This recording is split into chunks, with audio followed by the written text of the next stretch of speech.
Yeah, he takes one of the fish and he's eating it and he goes, avoid the green ones. They're not ripe yet. So, Chris, nice job, brother. And you got a 4-pack of tickets to go to the Philadelphia Fishing Show. It's this weekend at the Greater Philadelphia Expo Center in Oaks. You can get the best deals on rods, reels, tackle, travel tips, and trips and boats and more. January 9th through the 11th, the Expo Center in Oaks. If you want tickets and information, you can go to phillyfishingshow.com.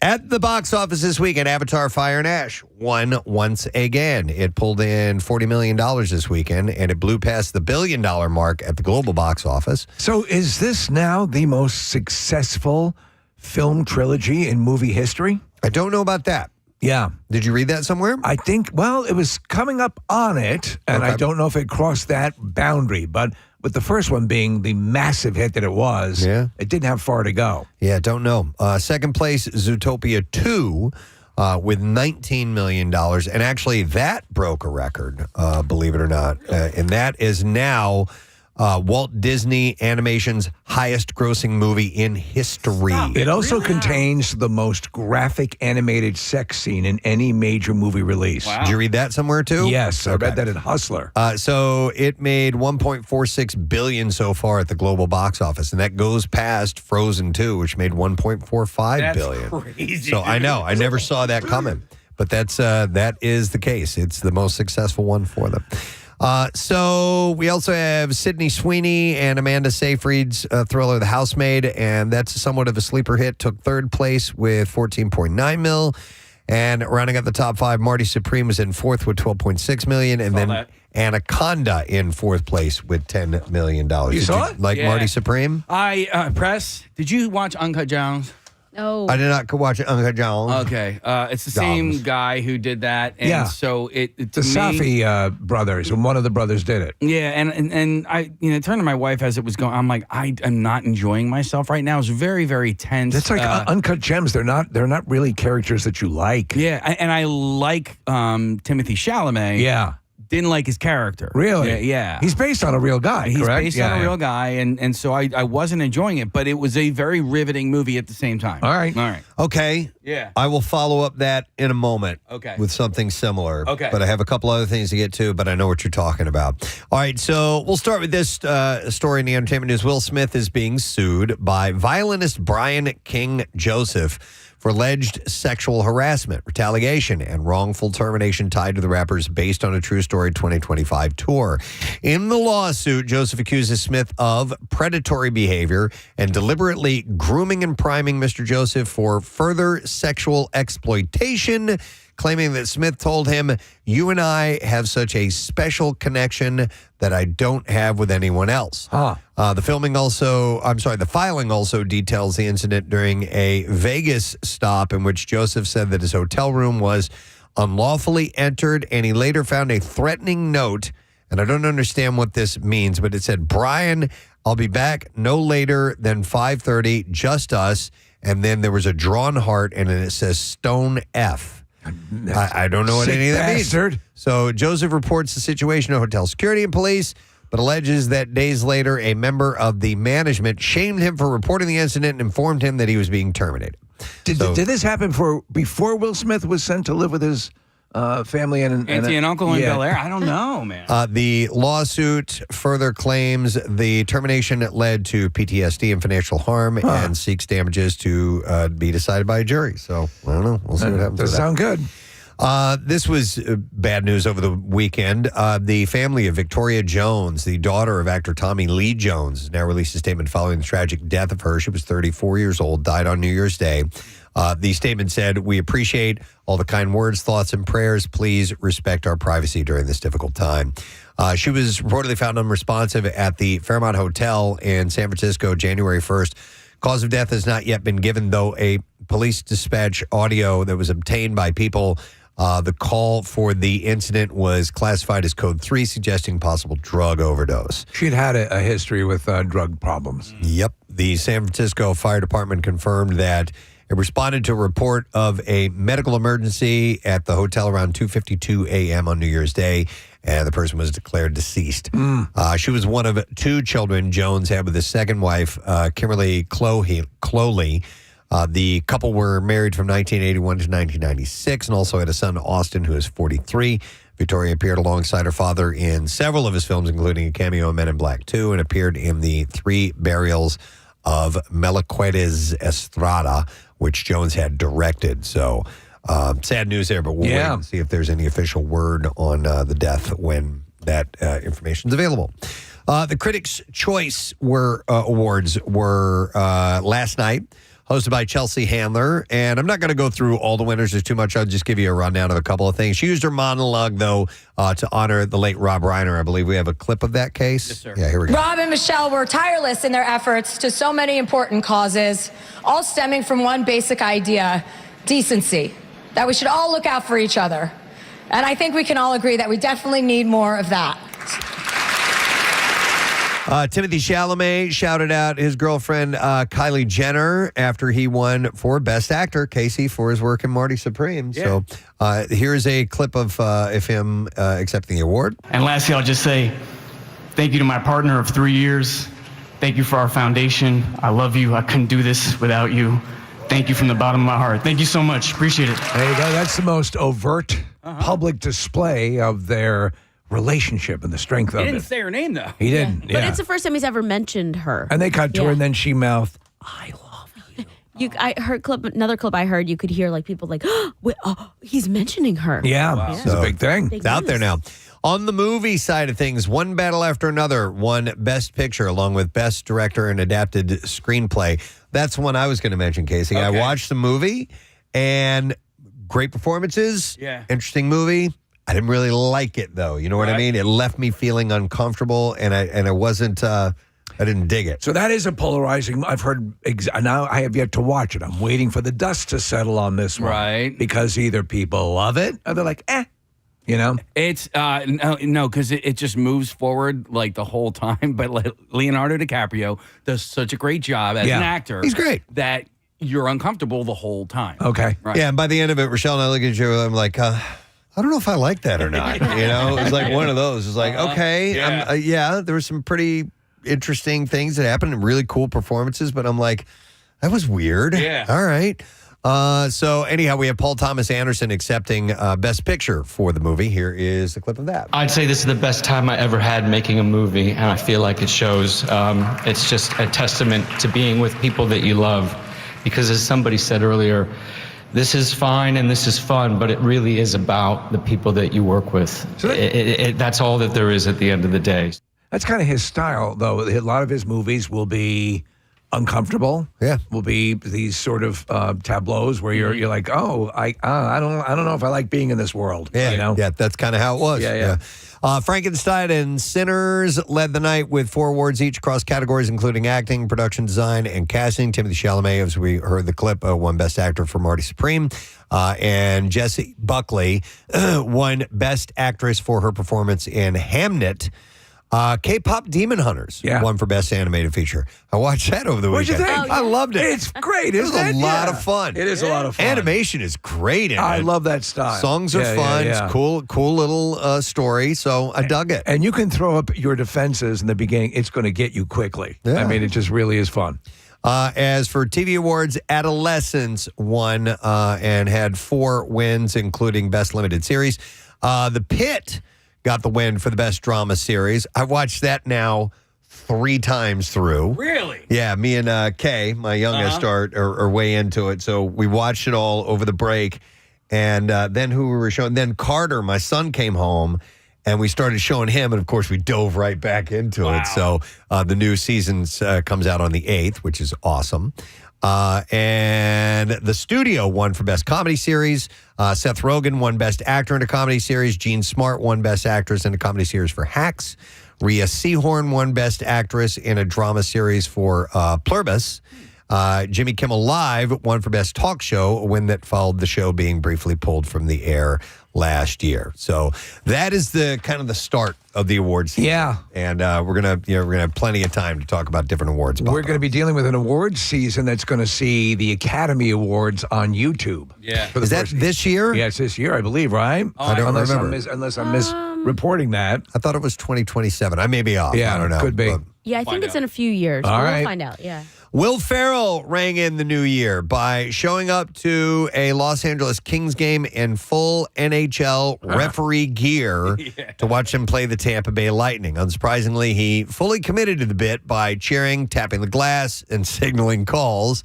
In a video, he joked that he, quote, trained 2 of the guys out here and praised his prize students for calling a heck of a game.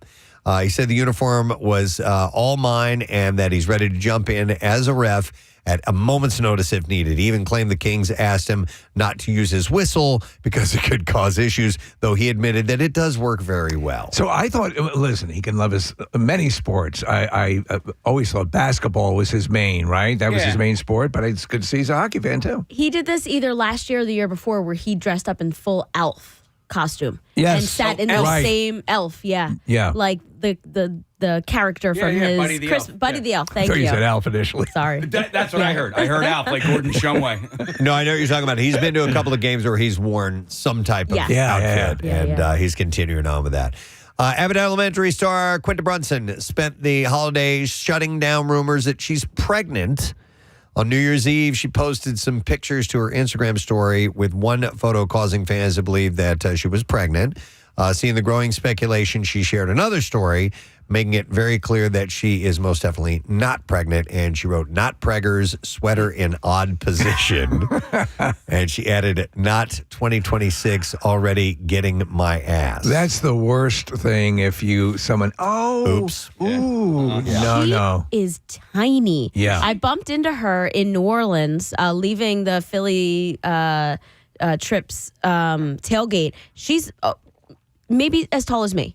Really? Maybe an inch or two either way, but yeah. And when you're like that You tiny, can't say that if she's taller than you, though. I can't remember. I barely got to say hi to her. It was like in a crowd. But when you're that tiny, clothes sit very awkwardly on you. Okay. Yeah.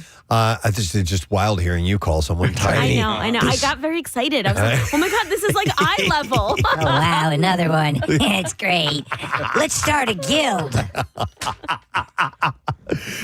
All right, Lost. An Ant-Man actor, Evangeline Lilly, has revealed that she is suffering from brain damage after a nasty fall in Honolulu last year. This was wild to hear. She said in a video posted on Instagram New Year's Day, she said, "It's late on January 1st, the first day of 2026, and I'm entering into this new year, the year of the horse, with some bad news about my concussion." So the results came back from the scans, and almost every area in my brain is functioning at a decreased capacity. So I do have brain damage from the traumatic brain injury and possibly other factors going on. They say right now all she can do is profess her love for Rocky Road. Oh, that's it? Oh, no. Yeah. That's a shame.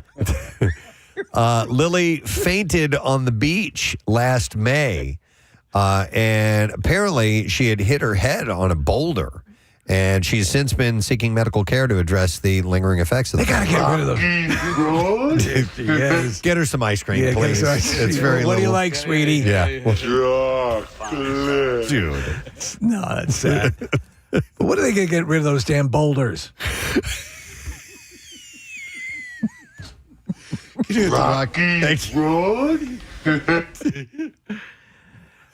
So, but you're talking. That's so. I've heard her discuss it. It's not as if she's mentally incapacitated, but she's not operating at optimum condition. I think that's it, because I watched the video and she sounds and appears okay, but so it's a little more nuanced than, she doesn't sound slow. Yeah. So she said, now my job is to get to the bottom of that with the doctors and then embark on the hard work of fixing it. You'll come live with us. She says, I don't look...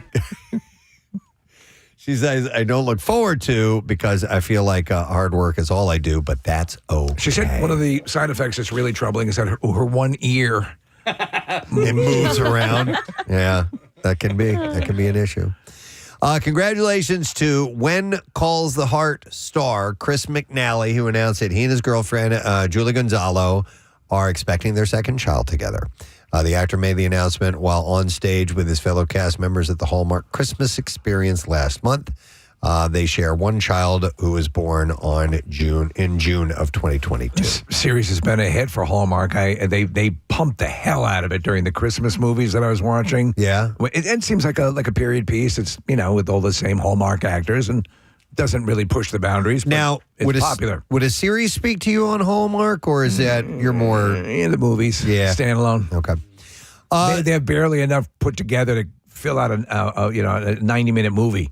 So a little bit of a spoiler on this next story. So if you have not watched all of Stranger Things, avert your ears for a moment. I think you would really enjoy that show. You think I should try it out? I think you should watch it. There's 5 full seasons of it, so there's a lot of stuff for you and your family I to can watch binge it together. if I need Yeah, to. yeah. All right. So it might be over, but the show's universe is just getting started. On top of Stranger Things, Tales from 85, an animated show, the Duffers are working on a spin-off that they say will tie up major loose ends. Specifically, here's a spoiler alert, the rock that Henry found that gave him powers and connected him to Dimension X and the Mind Flayer. Matt Duffer told The Hollywood Reporter, I've been pinned down and forced to blow this already, so I might as well tell you. He said there's lingering questions about the rock and where the rock came from and Henry's story in the finale and the scientist and all of that. Because the rock. he said because we had said that there is something in the finale that is going to connect the spinoff. The spinoff is over. It's a rock. The spinoff is not about. get your ass kicked by Vecna. He said the spinoff is not about rocks or mining the rocks, but I would say that's the loose end that's not tied up that will be tied up. I want a rock. He added that ultimately it's an entirely new mythology. Yeah. But that this spinoff does connect and will answer some of the lingering questions. He said it's not specifically about Mind Flayer or the Upside Down, but hopefully it will provide some answers to that, at least those lingering questions related to Henry's memory. So I watched the finale as it became available, that night, and I finished off everything thinking, I think I need to see the stage play now because there apparently is a lot that tie like a lot. Yeah. And I'm surprised that they put as much of that on something that's not readily accessible to a lot of people. Yeah, I'm going in 3 weeks. Yeah. I'm going to see it, and so I will report back to you. But yes, apparently it's all canon to the story. I really enjoyed. I did not watch the whole series, but I enjoyed a lot of the spoilers and stuff that came out afterwards. Kind of filled my algorithm, gave me a sense of all of the things that were happening, and they broke down different characters and storylines. This one made me laugh out loud. Is this a spoiler alert? Non-spoiler spinoff prediction. All right. We pick up with the crew at Robin's Weird Uncles in Philly. It's Danny DeVito at Mac's Tavern, and we call it It's Always Stranger in Philadelphia. Bonus, Steve moves to Philly and makes those meetups easier. He starts teaching at Albert Elementary. All right. I'm on board for that, That for would be sure.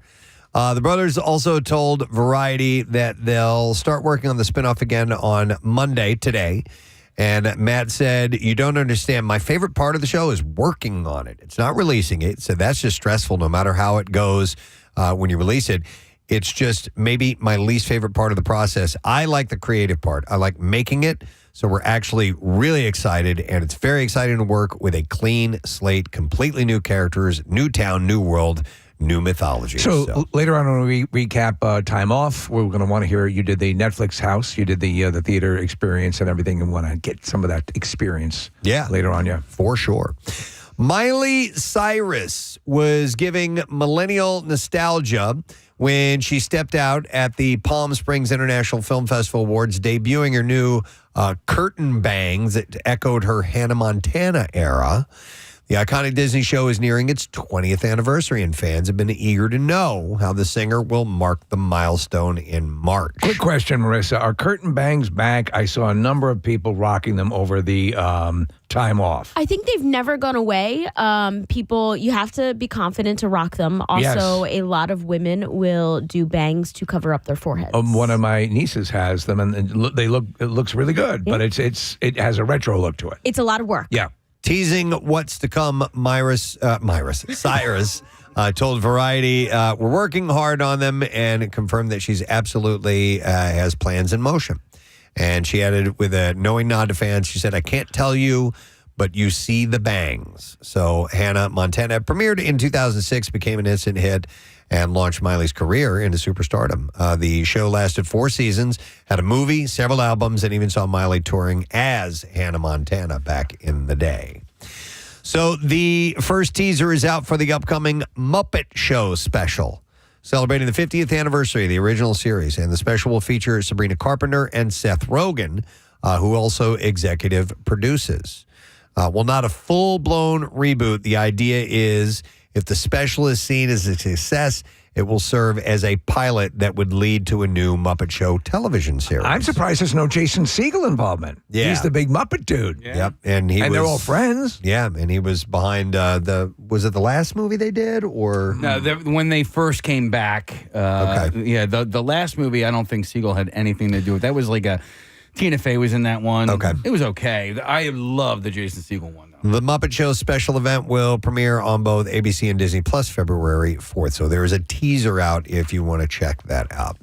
All right, and then one final story. Paul Mescal says that he plans to step back from the spotlight for a while, telling The Guardian that people will get a break from me and I'll get a break from them while promoting the history of sound and Hamnet. He reflected on being 5 or 6 years into this career phase and feeling that he can't keep working at the same pace.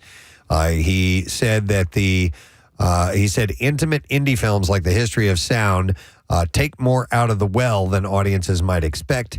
I said that he feels more comfortable on smaller projects compared to blockbusters like Gladiator 2. After the award season, he is set to play Paul McCartney in Sam Mendes's 2028 Beatles film. And he's also working on Richard Linklater's Merrily We Roll Along, which may not come out for another decade, believe it or not. It's another 6 years where he is going to play in Gladiator 3 as Paul McCartney. Oh, wow. In Gladiator 3? See you all here today. Yeah. I hope we have a great big fight for you. I'm going to fight a tiger. That would be great. Did you see number 2, Gladiator? No. I spoke to somebody who said it was absolutely unwatchable, that they stopped watching it. It was that I could bad. see that. There's one scene where they got these baboons. It's like, dude, Yeah. this is like you might as well have this on another planet right now. Yeah. It looks ridiculous. Yeah. It's just too much. With Gladiator, the first Gladiator movie, I liked. I know it was huge. Yeah. It didn't grab me as much as it did other people. It's a good movie, a really good movie. Some Yeah. people consider it a masterpiece. I think it's really good. So when the second one came around, I was like, Suck it. Yeah, I said suck it. Yeah. I was like pissed off Paul McCartney. You can just suck it. Yes. Baboons! Why don't we on Jupiter? So I passed. All right, we're ready for clips. The game show The Wall combines trivia knowledge and luck that the correct ball lands in the correct spots on the giant 40-foot pachinko-style wall. And here, host Chris Hardwick talks about his love of the game show contestant. I love the show because I love game shows. I love flashy game shows, but I just love the contestants on this show are such wonderful, shining examples of human beings that I just adore all of them. It's an absolute joy. Shut the up. The Wall, Season 6, premieres tonight. That's on NBC at 9 o'clock. I dig him, so we'll see. But there are a number of shows like this now. The Floor, The Wall, The Foyer, Yeah. The Laundry Room. Yeah. Are they all filming overseas in like A lot of them- Ireland? Because it's Marissa? cheaper to film over Yes, there. They will fly over. Yes. Their studio audiences, like they will go. It's crazy. It's crazy. All right, next clip. In Brilliant Minds, an eccentric neurologist uses unconventional methods to treat complex conditions. And here, Zachary Quinto talks about what's in store for Dr. Wolf this season. There's a pretty big mystery to kick off the season, and then that'll tease out, and we'll learn more as we go. And that'll be woven in with, all the relationships that we've come to enjoy and expect on the show, and all the patients that come in on a weekly basis. So there's a lot going on. Shut up, dummy. First one of the year. New episode of Brilliant Minds is tonight, 10 p.m., and that is on NBC. I want to see another Star Trek movie. I do, too. And he was really good as Spock. They had a nice. I know some people hate the J.J. Abrams movies. I happen to really like them. Oh, I thought they were phenomenal. Yeah. I just went back and watched the first one during the break. Yeah, I loved it. dig them. Yeah. All right, and there you go. That's your entertainment report. First one for 2026, dear friend. We are announcing the details of the MMRBQ this morning. We're going to get to it in about an hour or so. We hope you're going to be here for that whole rollout. Our Word of the Week prize is a 4-pack of pit tickets for the MMRBQ. So all of that is going to be shared with you this morning. We're looking forward to it. We're going to take a quick break, come back in just a moment. Sun's coming up. We're getting started. Stay with us. Friday, March 3rd. And later that day, the band Everclear will be performing. It's a 5 p.m. show, pretty early show. It's great. Because we're all going to be up early and have a hell of a day in front of us. So it's great that it's not insanely late. And then Saturday, Lit and Fuel will be performing. And they're also doing this thing, pond skimming, where you can ski across the water in costume. I've seen that. It's pretty cool. Yeah, you come down the hill and then you're going fast enough to actually go across the water. And then a fireworks show that night on Saturday. I love it. Everything is perfect. Tickets for Mountain Fest concerts are on sale now. Any lift ticket for one of those days is valid for the concert entry, and season pass holders get in for free. And VIP packages are available. You can click on events at WMMR.com. We're a ways off, but March 3rd is when it's going to be. Excellent. It's very, very cool. I saw something a term I had not been privy to this morning, and it's something called quiet quitting. That was the worst hair band of the 80s. No, that was Quiet Riot. Well, they weren't the worst, but quiet quitting. Quiet quitting? Is that like ghosting your job or something like that? That's what I thought it might be, but it's not. It's a workplace trend that's getting some press lately, and it does not involve sneaking out of work and heading for the hills. Instead, advocates describe it as doing the absolute minimum their jobs require and refusing to work extra hours or take on extra assignments while focusing on out-of-work activities. So, like, they're forcing themselves to be fired or be let go? No. They're keeping, I get this, they're keeping the bare bones minimum requirement that they need to do to be working at the job, but they spend a lot of time, say, online or taking like What hour does and a that half. have to do about quitting? I don't know the name either, Kathy. I didn't understand that. You're quitting without quitting. You're resigning yourself to doing you're still working, but you're paring down to do the absolute minimum to make it to retain your job. You're quitting part of your job. So what are you doing for 24 years? They say it's about having an identity outside the workplace and refusing to let work rule your life. Oh, maybe I'm wrong then. Critics, including presumably some of their bosses, say some of it sounds a lot like old-fashioned slacking. Yes. Yeah. But I don't know. I disagree. And hear me out for a moment. All right. So when you are forging your career, right, and you're beginning, yes, extra time, extra hours, extra assignments, impressing the boss, doing things like this are absolutely crucial, I think. And I certainly lived my life that way. Yes. Once I found a career I wanted to get. Right. Now, when I was working at McDonald's, I didn't give a damn. I just cared. I got in and out of there when I wanted. You know, I was a teenager. But when I started to realize, okay, I need to make a living, and I also found something I love to do, radio. I spent a lot of extra time at work and didn't mind it and was enjoying learning what I was doing. Right. And that ethos has lasted a long time. But I have to say in the past few years, because we have had a successful career and one that we've spent a lot of extra time in, I have also now made it a point to have my life outside of that. Yeah. And taking on extra assignments and things like that, I don't feel the need to do anymore. I don't think that's what this is, though. I think, at least, and maybe you've read the article. I think, at least what I think is, they're saying slacking, and that correlation is not between simply maintaining a work life and a regular life and balancing the two. But I think it means, like at work, you'll never say, I'll take on a project. I'll invest extra time in this. You're the second the clock hits 5, or whatever, you're out the door. You arrive at the last possible second. You take every second. And mind you, you're entitled. But also, if there are ways to dawdle throughout the day.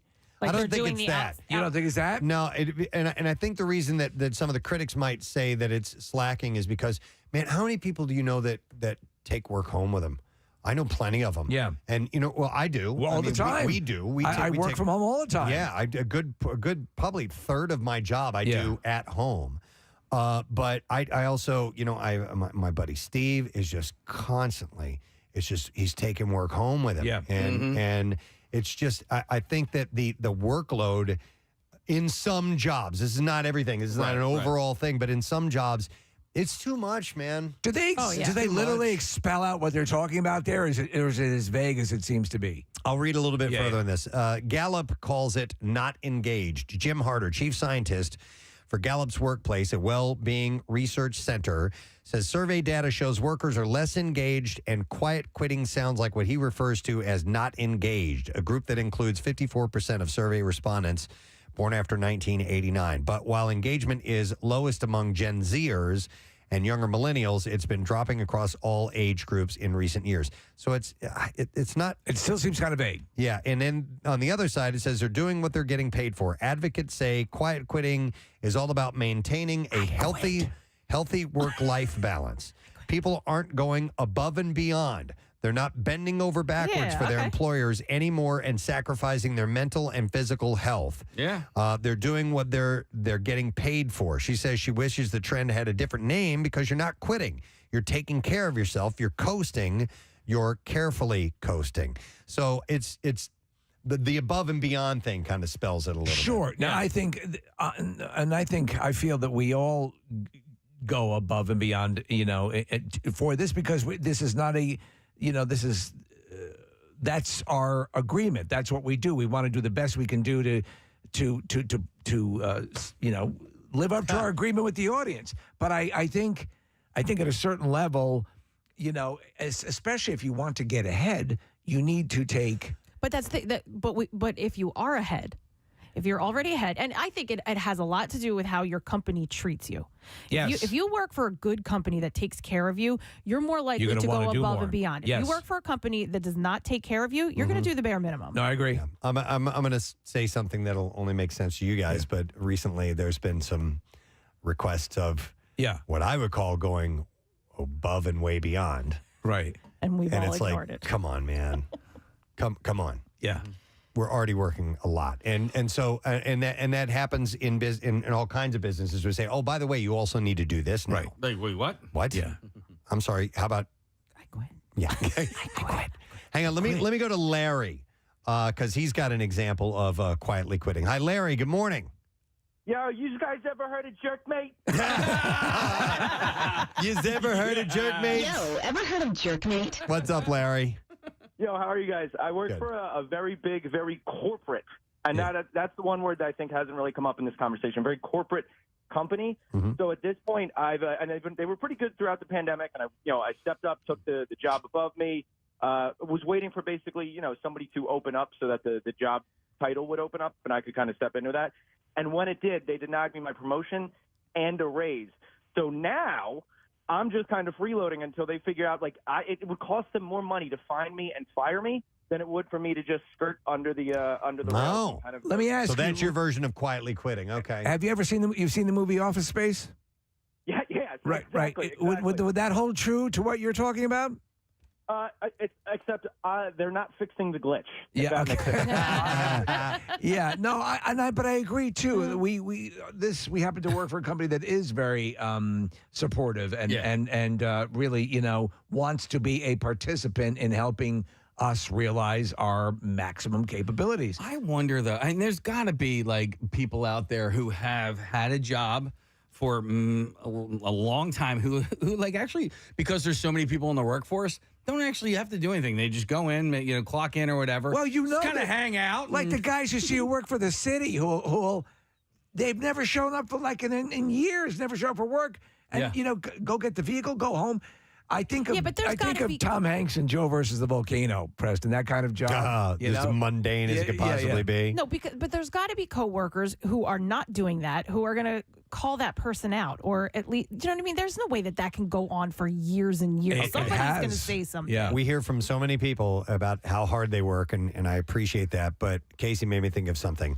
Who listening now has the easiest job in the world? Yeah. I want to hear that. Well, easiest- 215-263 WMMR, because you rarely do you hear people boasting about how easy their job is. But the easiest job, or has a job where they really just they don't care, so they don't do much. Maybe it's both. You know what I mean? Because like you were talking about us taking work home with us. Like to me, yes, it is work. But if I'm sitting on my couch at home reading an article that we're going to talk about the next day, like I don't really see that as work. I mean, it is. It's considered work. It's considered prep. But like for me, You're not capping an oil fire. Yeah, like I'm just at home reading. Yeah. But it is all relative. I see it as work. But I mean, and I probably do it differently than you do. I'm scouring all kinds of stuff. I'm printing things up. I edit. You don't have a glass of wine and bonbons. No, I categorize. I try to. I've got. My feet are up. I'm like, I'm working. Now, listen, it's not hard work. It's not physical hard labor. It's time consuming and time consuming is what it is. Yeah, for sure. Do you at like your prep though? Sometimes are you like, oh God, I do not feel like doing this? Oh yeah. Oh, you do? Okay. Oh my God, yes. Okay. Absolutely. But then I'm like, get it done, do it, get it over with. Well, also that's why sometimes too, like, because you do a lot of prep. Like, if I see stuff, if I see articles, I'll send it to you because I think that I know that's something that you could use and maybe a little less work for you. Right. No, I appreciate that. And ultimately I've got to figure out if we're going to go to it or not. But man, there was a point I was going to make, and I don't remember what I kept talking. That's okay. Why don't you say it's okay? Thanks, Chris. If you get a chance, take a peek at the sky. Beautiful sunrise this morning. Gorgeous. And unfortunately, as soon as it's over, it's going to be clouds all day long. So get a peek of this. But we do have like warmer temperatures coming. By Friday, it's going to be like 57, 58 degrees. We talked about over the time off. We had there was that one day you woke up to an ice covering. So I'm out chipping and chopping and chipping and chopping. And then it got a little bit warmer and it rained and wiped it all away. I'm like, you son of a bitch. Oh, you enjoyed it? Well, I mean, you put in all that work. It's like when you do an ice sculpture and it disappears. I know. I went out and did a little work on my driveway too. And I'm like, nobody else is doing this. Yeah. And what do they know? It all melted later on, but nonetheless. Hey, we just wanted to recap a little. We had some time off, close to 2 weeks at the end of the year. It's kind of a big vacation that we take at that point and reset and then come back in and hopefully rejuvenated and ready to go. I was really, it was a big event in my world at the end of the year here, and it was the finale of Stranger Things. You don't really bring this up on the show a lot. And no. So this was the big event. This was the final episode, and you had made overtures to see it at Netflix House. That is right. Well, here's the deal too. May I say to whoever were the decision makers at Netflix, the idea to do a New Year's Eve finale, brilliant idea. Yeah. Brilliant idea for somebody like me anyway, because it came on at 8:00. It's still, you've got hours before the big celebration takes place if you stay up till midnight to do that whole thing. And so every year we have our friends come over, the Chapmans. They've been doing it for years and years, and they spend the night. We do all kinds of, this party and play games and all this. It's a ritual. But the fact that we got to sit down and watch this show was so cool. I loved it. So let me clarify. Yeah. You watched it. So I watched it when it premiered at 8:00 on New Year's Eve. Yeah. And then you saw it again at the theater? I saw it the next day on New Year's Day at the Netflix theater. Because I was like, man, that is great reserve if you could hold in your excitement to wait till the next day, but you saw it when it first came out. Yeah, so there was no way I was not going to watch it at 8 p.m. on, the 31st. Oh, I was right with you. So, and I was wondering, man, is there going to be buffering issues? There was no problem. Well, I spoke to a few people. My friend Emily, who ended up going with us the next day to Netflix House, did not get to see it at all on New Year's Eve. Wow. Because the system crashed. Yeah. Wow. Yeah. And so if I would have freaked out if that would have happened to me. Forget it. But listen, I have to tell you, as much as and this won't be just a complete review of Stranger Things here, but I have to tell you that as much as I absolutely loved it, when it was over and when we saw it again the next day, after that, I went into a bit of a depression. Oh, man. I was very sad. And it was more so than just this TV show not being around. Like, I felt that I knew those people. How sad is that? I felt, or it's actually kind of special. I I felt like I knew these people and personally, and that I'm hurt that I'm not going to get to see them develop anymore. So like the people who were crestfallen that Pandora didn't exist, who got so tied up in the Avatar thing. In my world as well, something that impacts you that much, I remember throughout my life. Now, you have spent a tremendous amount of time in the Stranger Worlds universe. It is also key to a very profound relationship with one of your children. Yes, exactly. So it means a lot on that level. Yeah, we've watched it 5 times through. We've watched every season 5 times through. So it's that important to us. But yeah, and also I want to say that I'm sad that I'm not going to get to see these people develop any further.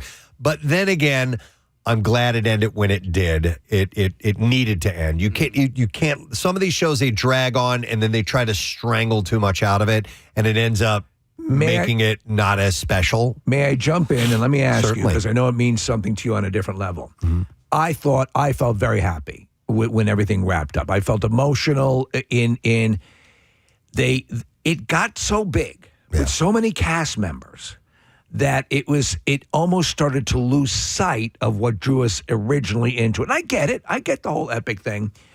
But then when they brought it back to, and not to give away, the last hour. Sure. That's when it returned to what I loved about the series. Yeah, they needed. Does that make sense to you? They needed to do that.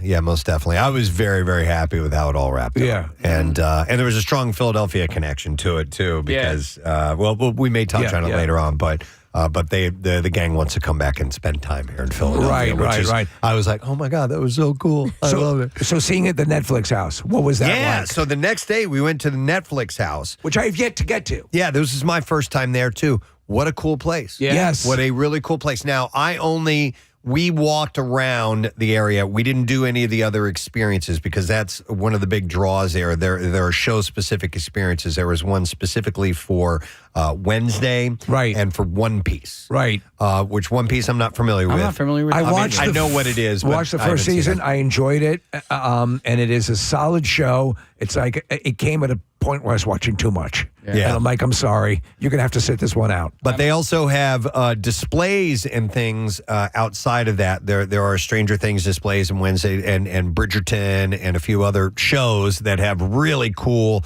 Like there's a giant thing from Wednesday. Like it's 12 feet tall. Oh wow! Yeah, it's really cool. And I took a few pictures. I'll have to post them of the Stranger Things activation that they had there.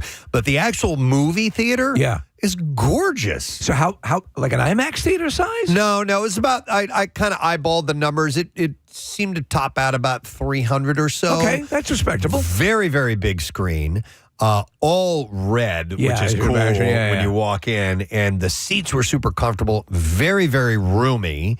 And while we were in line, I've got to give kudos to the staff at Netflix House because they are trained very well for the customer experience. They're there to help you out. Everybody was smiling and happy and welcoming you. I love that. And they were getting people fired up while we were in line. Who's ready to see Stranger Things? And the crowd would start getting... And so they really have trained their staff well.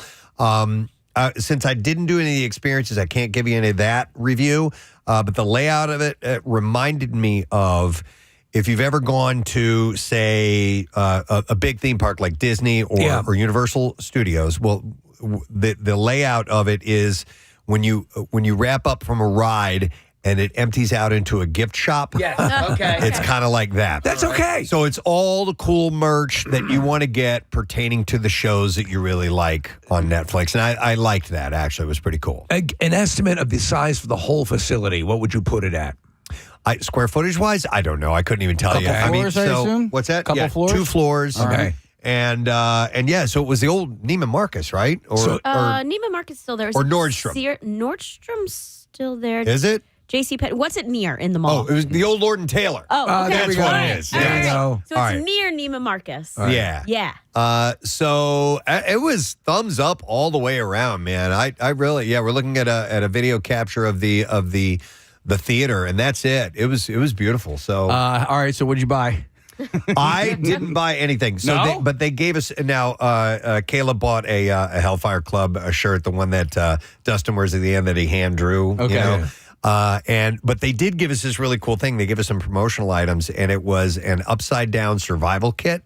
And you open it up, and inside was peanut butter poppers, which Steve gets in the second episode of the new series, maybe the first episode. But anyhow, and it came with a T-shirt, a peanut butter popper shirt, and stuff. So it was really cool, and and that show, that season finale, played great on the big screen. Sure. It was like watching a movie. Completely theatrical. It was not like watching a TV show on a big screen. It was like watching a movie. It was awesome. Ryan's got a comment. Yeah. So, a curiosity sake, because watching the series finale, there's one of the greatest uses of the F word I've ever heard in anything. I can only imagine how that was like in cinema. Like, sitting in that theater, was it kind of like Avengers-esque? Was everybody losing their mind? Wait, which F word? Who said it?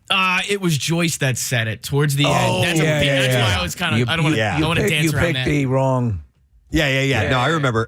Yes, the people erupted and made some noise. It was really, really cool. Yeah, I can imagine with the fervor of like that environment, it was like that. So yeah, it was a blast. So would you call it the highlight of your time off? Yeah, maybe. Yeah, I mean, maybe you were working towards that goal, man. We did a lot of watching movies and TV shows over the week, which was great. I needed it. It was just total decompression. I think my youngest, Avery, only watched Stranger Things over the break. I swear to God, that's all she watched over the break. And then I was kind of bummed for her because her and my son were watching it, and then he was down in the Outer Banks for the finale, so they didn't get to watch the finale together.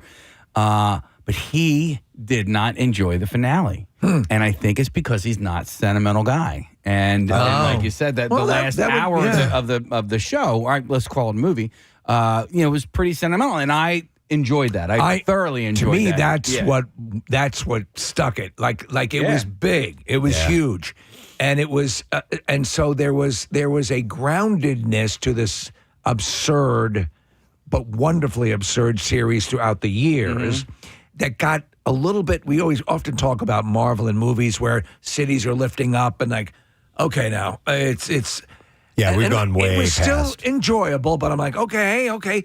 And bringing it back, I don't want to end it, but it ends basically the way the series began, in the most, I thought, wonderful way. Yeah. And so that worked for me. Yeah. So we were really, really happy with that whole thing played out. It was excellent. And I'm sorry, who all went to the Netflix house? Me, Caleb, Shell, and then our friends Emily and Kian went. So, it was a great time. And thank you to Netflix House. You guys did a great job. I got to get over there. I got to get for something that a premiere. And while I was there, this is before I watched K-pop Demon Hunters. Yeah, they had the statue of the three girls there. And you could take pictures with them. And so I just watched that over the weekend, and I was like, all right, this is really cool. Yeah. I dug that. I watched a few things. I had another special moment that took place over the break. I had realized that for whatever reason, the movie WALL-E had fallen through the cracks for me. And WALL-E? Yeah. And I never saw it. Never saw it. And so I told my kids, we were hanging out, and it was like the evening before. I'm like, you know what? I've never seen WALL-E. And they're like, what? So the next day, I sat down with my kids and watched WALL-E. And my kids are adults. And I sat down and watched this Pixar movie. It was just the best. I have no kids, and I'll sit down and watch something that's complete. I watch K-pop Demon Hunters, for Christ's sake, because I wanted to see it. And it doesn't matter. A good story is a good story. And WALL-E, it's also... It's where we could be going. I know. If we don't watch things. It's funny, man. I sometimes I forget that I even have certain apps and stuff, and so Peacock. I was like, oh my God, I have Peacock because I feel like I'm like, all right, I've watched everything, and then I turn on Peacock, and they had Begonia on it. Yeah, and I watched that. I enjoyed it. I enjoyed it very, very much. I want somebody else to watch it so we can talk about it. Yeah, and then I watched Anemone. What did you think? God, it was so slow. And I don't even know what these two things you're talking about. So Begonia is that Emma Stone one, and the other guy. They believe she's an alien. These two conspiracy guys believe she's an alien. Yeah. And then Anemone is the Daniel Day-Lewis. He came out of retirement to make this movie because his son, I guess, wrote and directed it. Okay. And it's basically Revenge of the Nerds. It's basically Revenge of the With Nerds. Daniel Day-Lewis's booger. In Northern Ireland. I've got a loogie in my nose. My only complaint is that it didn't need to be as slow as it was, and it was slow. Okay. It's him and his brother in this cabin, and no words are said for like 10 minutes. And I'm like, what the freak is going on here? I can guys? take slow. Yeah. It's all of this is so subjective. Yeah. It's going to hit somebody one way. It's going to hit someone else. And it can also be when you see it. I'm in the mood for this. Yeah. I'm not in the mood for this. Right. You have the habit of putting on movies late at night. No, this was like middle of the, it was like late afternoon, early evening. And that seemed like, okay. And so I was wide awake for it and all of that. All right. stuff. I was So curious as to just whether or not needed it was to one know- of your fall asleep movies. He's such a powerful actor, Yeah, though, yeah. and so he can command those really silent moments. Yeah. But when he yells, "We've got Bush." we've got Bush. We've got Bush. We've got Bush. But mainly the time off was just it was recouping and chilling and drinking and smoking and relaxing. These kind of things. That was it. And watching movies. So I'll tell you, we had it similar. We needed it, and we were talking about it. I think in general, the collective, everyone involved, obviously with Pierre and everything at the end of 2025, which we were only too happy to see go. But there were so many great things that we took away from that as well. Seeing everyone rise to challenges like with the Camp Out for Hunger. So there were great things and things that just were energy sucking in many ways. And so to get that recuperation time was wonderful.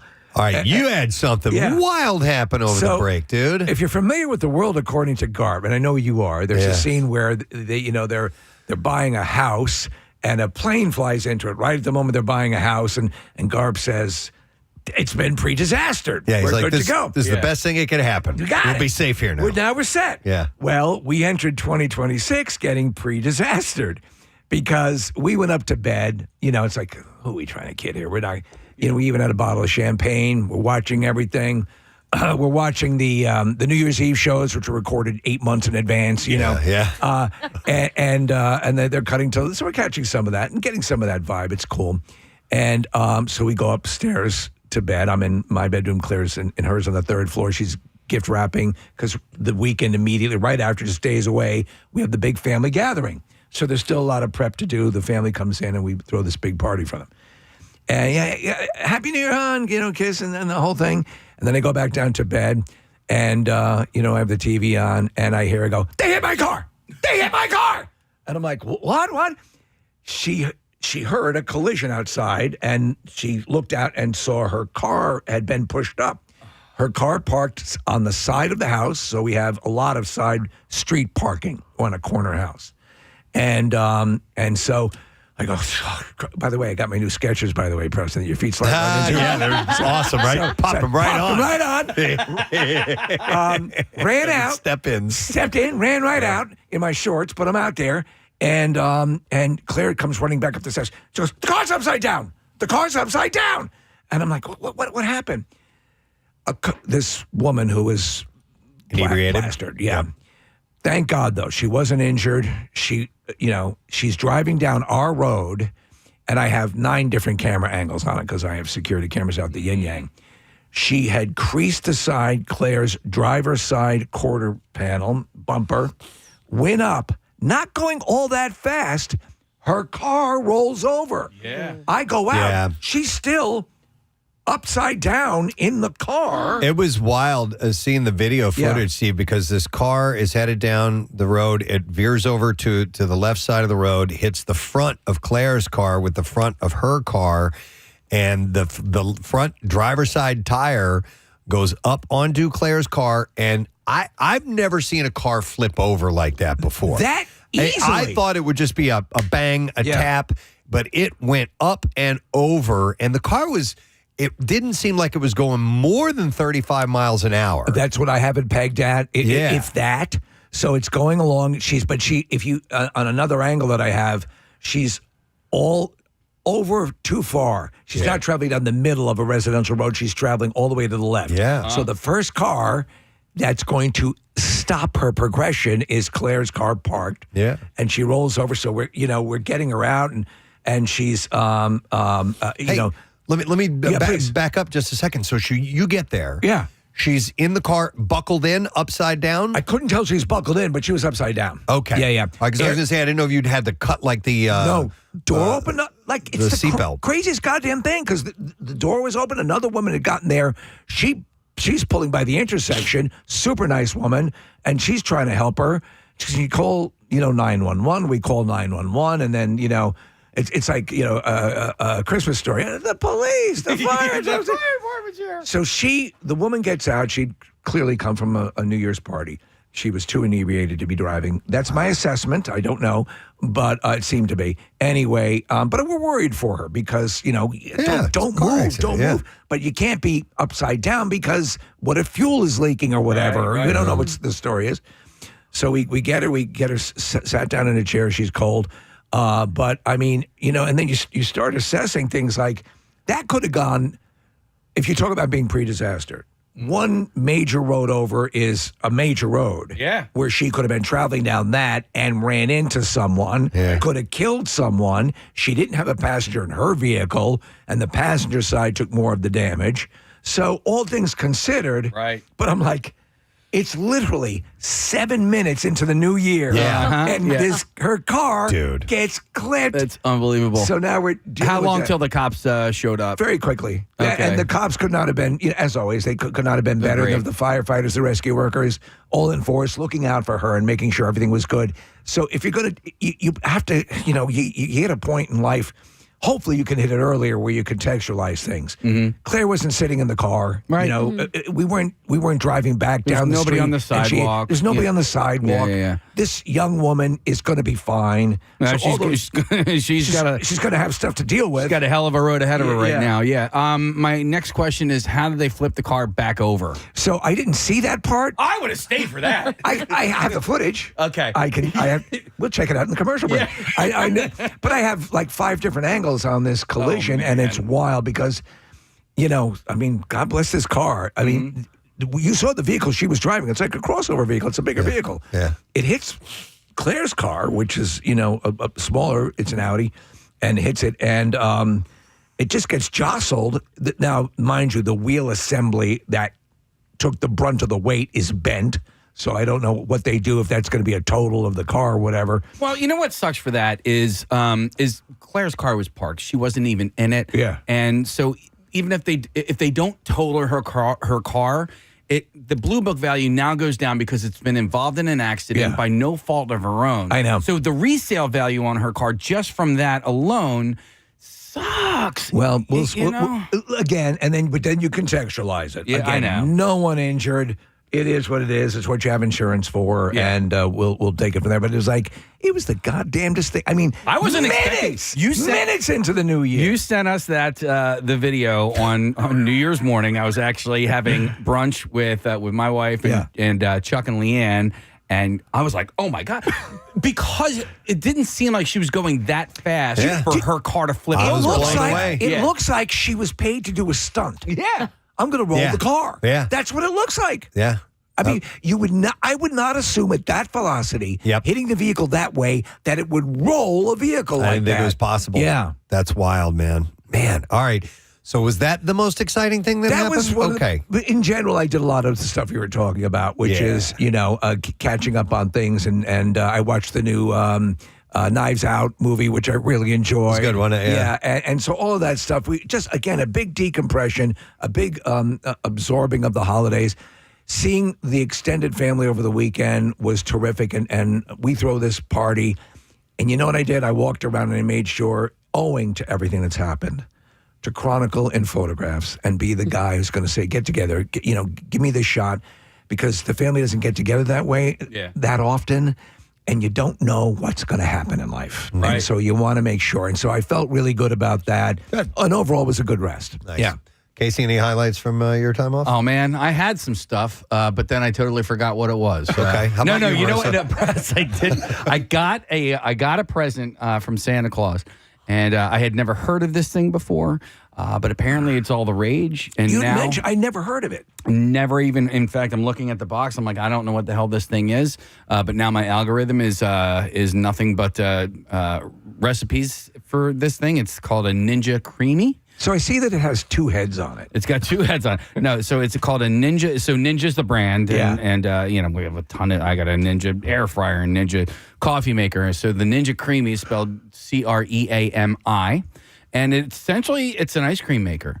And essentially, it makes the best damn ice cream, the creamiest ice cream you will ever have in your entire life. So How much ice cream did you make? I've only made 4 pints so far. The only...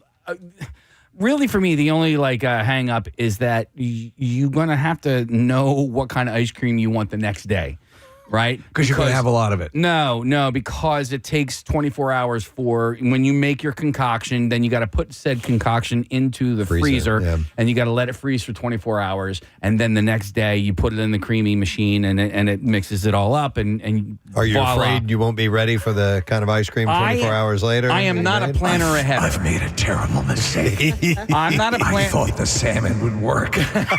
No, I'm not a plan ahead kind of guy. I am a, walk into Wawa, grab the Ben & Jerry's flavor that I want that day. So may I mention something here? I did some research because at Preston, and you had one, you were talking about your ice cream maker, right? Yeah. And so I ended up with the Breville ice cream maker for that very reason, that it will do it and you can have it that evening. It'll whip it up and get it. It has a cooling unit in it. Yeah. Not to take away from your thing, but it might be an option if you find yourself too impatient. Listen, the first batch that I made was just a nice salted caramel blend. It had about a third of a cup of sugar in it. Yeah. And so it's very so it's super healthy. No. So what I'm looking forward to is making tasty, low calorie options of ice cream that are high in calories. That are high in calories. No. So the first batch I made had all of that sugar in it. The second batch that I made, actually, I put stevia in it instead, and it was actually stevia. Yeah, but you know what, Steve? It tasted pretty damn good. Really? Yeah. And then it sounds like my name, and I hate it. The last batch that I made, I ran out of vanilla extract, so I used almond extract, and I'm not a big fan of the aftertaste that gave me. Ooh, but Casey, some pistachio would be good in there. Yeah. So would you consider that a highlight? That was it. Yeah. And the highlight of your vacation. That's okay, though. Awesome. That's all right. You kidding me? Dude, ice cream. Yeah. Come on. I had a car collision. Preston saw a movie, and you ate ice cream. I made ice cream. Rock and roll. We are so fringe. All right, Marissa. God. Marissa, do you have anything to blow us away? I mean, I don't know if it blows you guys away, but it is definitely a Marissa vacation. Time spent away from here, where it was gloomy and it was gross on those first couple of days of the holiday weekend after Christmas. And my friends and I were sitting around, and we were just kind of like, what's a flight to Florida right now? Yeah. So we started going on Expedia and different things. And then another friend was like, well, maybe we'll drive down and take our dog. And then Matt and I were like, well, what if we road trip with you guys? So on a whim, on a Monday, we just hopped in a car and drove to Florida. And so this was on a Monday. So like on Sunday is when you guys came up with this plan? Within those couple of days, yeah. Okay. Yeah, it kind of came together, was happening, and then suddenly did happen on Monday. Destination in Florida, where? So we have some friends who live in St. Pete. Okay. And so they were spending the holidays, just doing, they're like, I guess they're kind of snowbirds. So they live, here during the summer and there during the winter. So they had some activities planned. We're snowbirds. Kind of, right? 40-year-old snowbirds are some people's dreams. So we stayed with them, and it was fabulous. It was the longest road trip I've ever been on. By the time I got in the car and we made it to like the first highway, I was already Googling the first Buc-ee's. Yeah, okay. And so, and Matt was already making plans. Literally, the destination he put in was south of the border, which I'd never been to either. No kidding. I don't know if I've done some cavalier things in my life, but I don't know if have you ever done anything like that? Just like take up an impulsive drive that far? No. Yeah. Not like that. No. I mean, I've driven to and through Florida, and the funny thing about that is you get to that Florida, Georgia borderline. Yay, we're right? in Florida. We're in Florida. and now it's only 90 more hours. So we drove to Key West one time, and it wasn't on a whim. We knew we were going, but like you get to the that Florida line, you're like, all right, here we go. Yeah. And then it took like another 12 hours just to get to Miami, and then like another 2 to 3 hours to get to Key West. But like, how long from when you got to Georgia, Florida, to St. Pete? How long was that? Do you recall? It was 2 Marissa sleeps. Okay. Because I kept waking up. I would listen to part of the conversation, join in, and then fall asleep. What kind of vehicle? We got a Suburban. Okay. So, There you go. we rented a car, had plenty of room. Somewhere like an hour outside of south of the border, I think I woke up and I was like, oh, are we there yet? And then I randomly... Was that your first south of the border visit? It was visit? my first south of the border, and nobody thought to look up the hours of south of the border.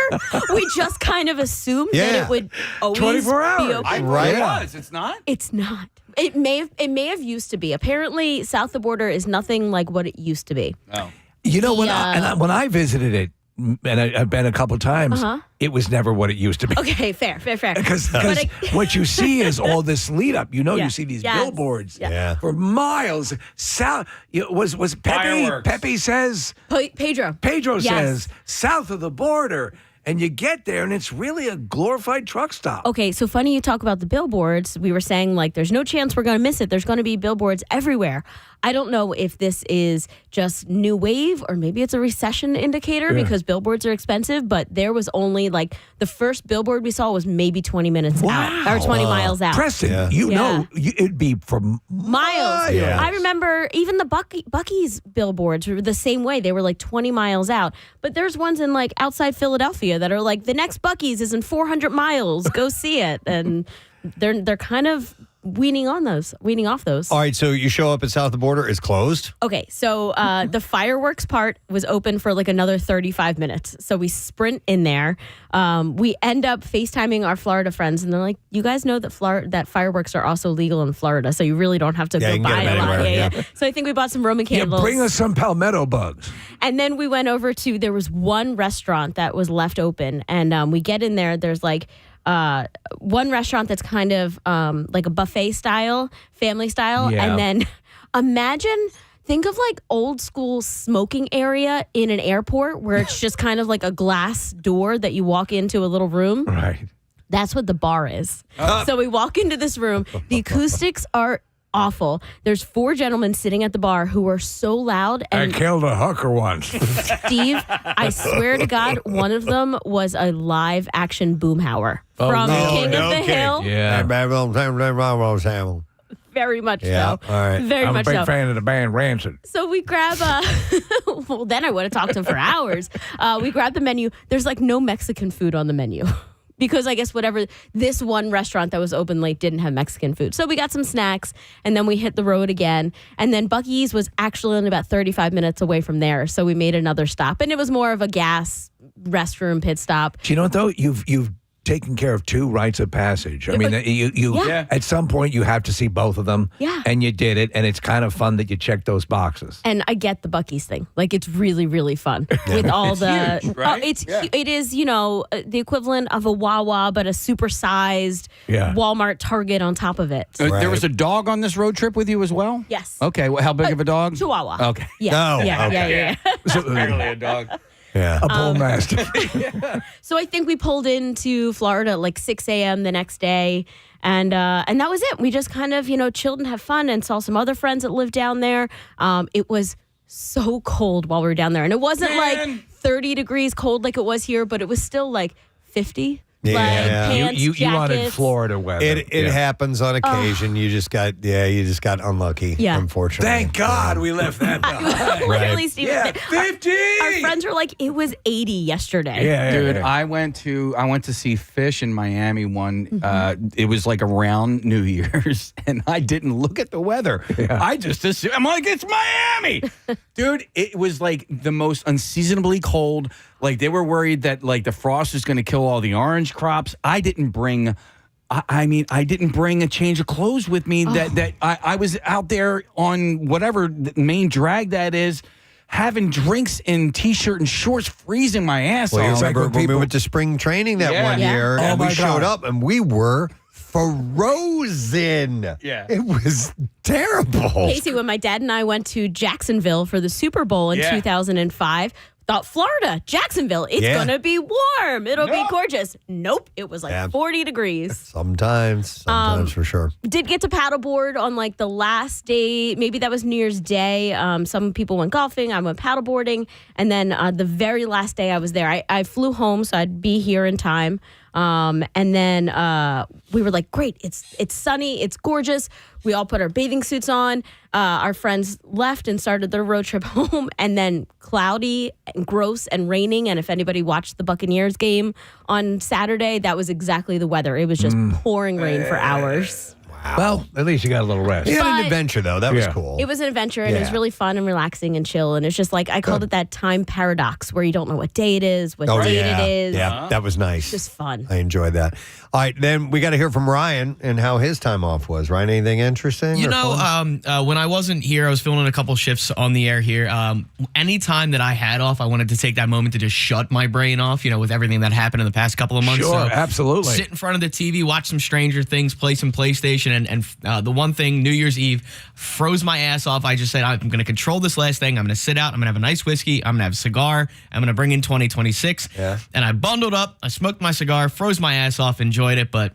There we go. Very Sort of good. introspective. I saw you on. I came in for Matt's. Matt Cord's show, and you were here, and Mike Jarek stopped by, and there was a really nice vibe. It was really wonderful to be a part of that. Steve, I think, created a madman because he gave Mike the train horn, and he was. That's right. You bought one for him. Yeah, I gave it to him. Yeah, he was here, and he's God. like, you would have thought he was opening up his BB gun with a compass in the stock and this thing that tells time. Yeah. And he was just ecstatic. All right, so was he off last week? Is today his first day It might back? be. Yeah, I think it might wonder be if he's got the train. He's got to bring it with him.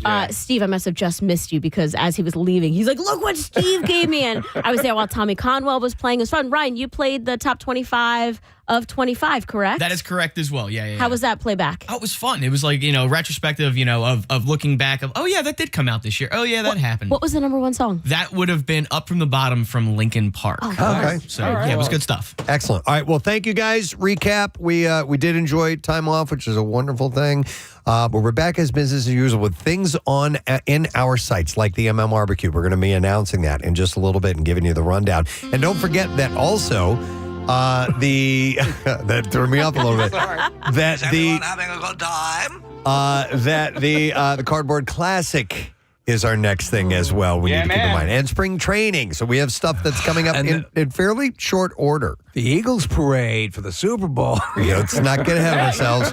But Friday, March 6th is when the Cardboard Classic is going to be taking place. And you can get to details at WMMR.com, but get yourself prepared for that. Let's take a break. Come back in a second. We'll get some B-File stories right after that. We're going to obviously have the MMRBQ announcement. I'm not sure if we're going to break after the Bizarre File. We'll discuss off air here in just a moment. Come back in just a few to share that with you. Stay with us. No, that was. Oh God, that was not what I was. I quit so hard. I'm so quitting. Yeah, I forgot what I was going to say. Okay, let me go to some calls. Easy jobs. All right, we'll go to John. Hey, John. Good morning. Morning. What's up, John? So I work at a golf store in Wilmington, and it's probably the easiest job in the world. I just talk to people about golf all day. And do you love what you do? Oh, absolutely. I used to work in finance. When COVID hit, I found this job, luckily, and I've never been happier. So, there's sometimes because you excel at a job, it has the feeling of being easy, and that's always the axiom, one of the axioms my father conveyed to me, which is do something you love and you'll never work a day in your life. Absolutely. You're still working, but it's fulfilling. Outside of the hours that we lead, I consider our job to be pretty damn easy. It's amazing. Yeah. I mean, I'm lucky as hell. Yeah. And I love doing it. What I don't love doing is getting up when we get up and doing that whole thing because it messes up the rest of your day. But I'm lucky that I can say, yeah, my job's, this is not something I dread, and I'm not going crazy from the amount of time I spend on it.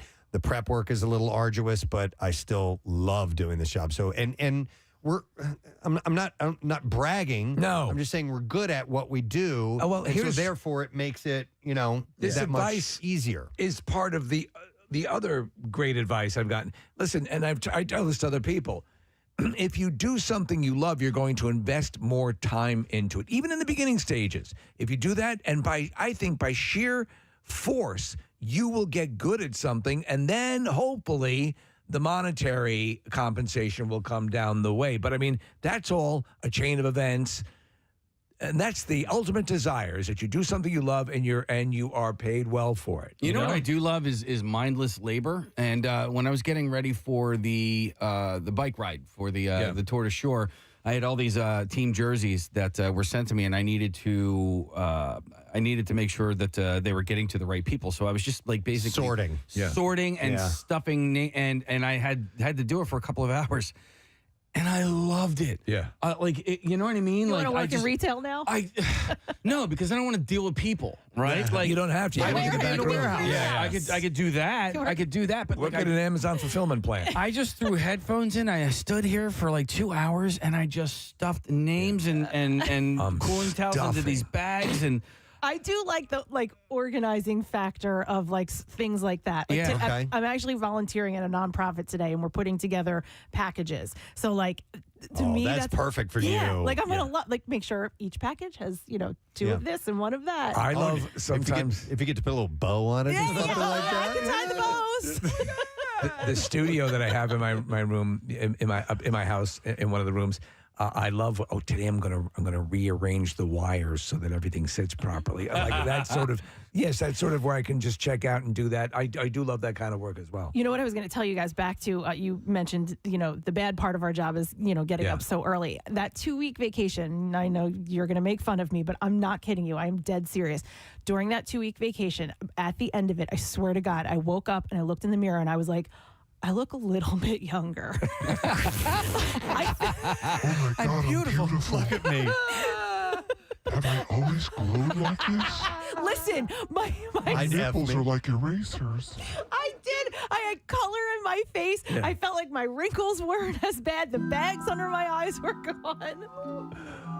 So beautiful. Did the gentleman stitch naturally appear? Oh my God. Oh my God. I've gotten tighter. It's gotten tighter and more moist. Oh, wow. By the way, I know someone who got that. Oh, really? I thought that was just an urban legend. Oh, no, and it's a major, it's not a little, we're going to put a little stitch in. No, it's like a major. Yeah. I always thought that was an apocryphal. It's basically like having a baby. Wow, Kath, what is their first and last name? I want to hear more about that. But I got all these callers on the line. No, it's okay. But I want to hear more about that. Jennifer's on. Hi, Jennifer. Good morning. Good morning. Jennifer, you have an easy job? Oh, I think it is right now. Okay, share. Are you doing it right Yeah, now? I know. Seriously. Yeah, she's a blacksmith. No, I'm actually shopping at the moment. Oh, okay. All right, you can stop. My day off. Okay. All right. All right. I work at a casino as a sportsbook writer. You work I can't. as a sports book what? Writer. I write tickets for sports bets. Okay. She writes tickets for sports books. Or the Eagles. Yeah. But we're real slow at this time of the year. Okay. So I spend half of my day just staring at TV, watching sports. Well, okay. Well, that's not bad. But what about the other half of the year when everything is kicked in? Is it very difficult? It gets crazy when people are trying that All right, That's the sorry. hard part. We're sorry to interrupt your shopping, Jennifer. Yeah. We'll let you get back to Sounds that. like but she's thank you for the fighting a call. robot. We appreciate it.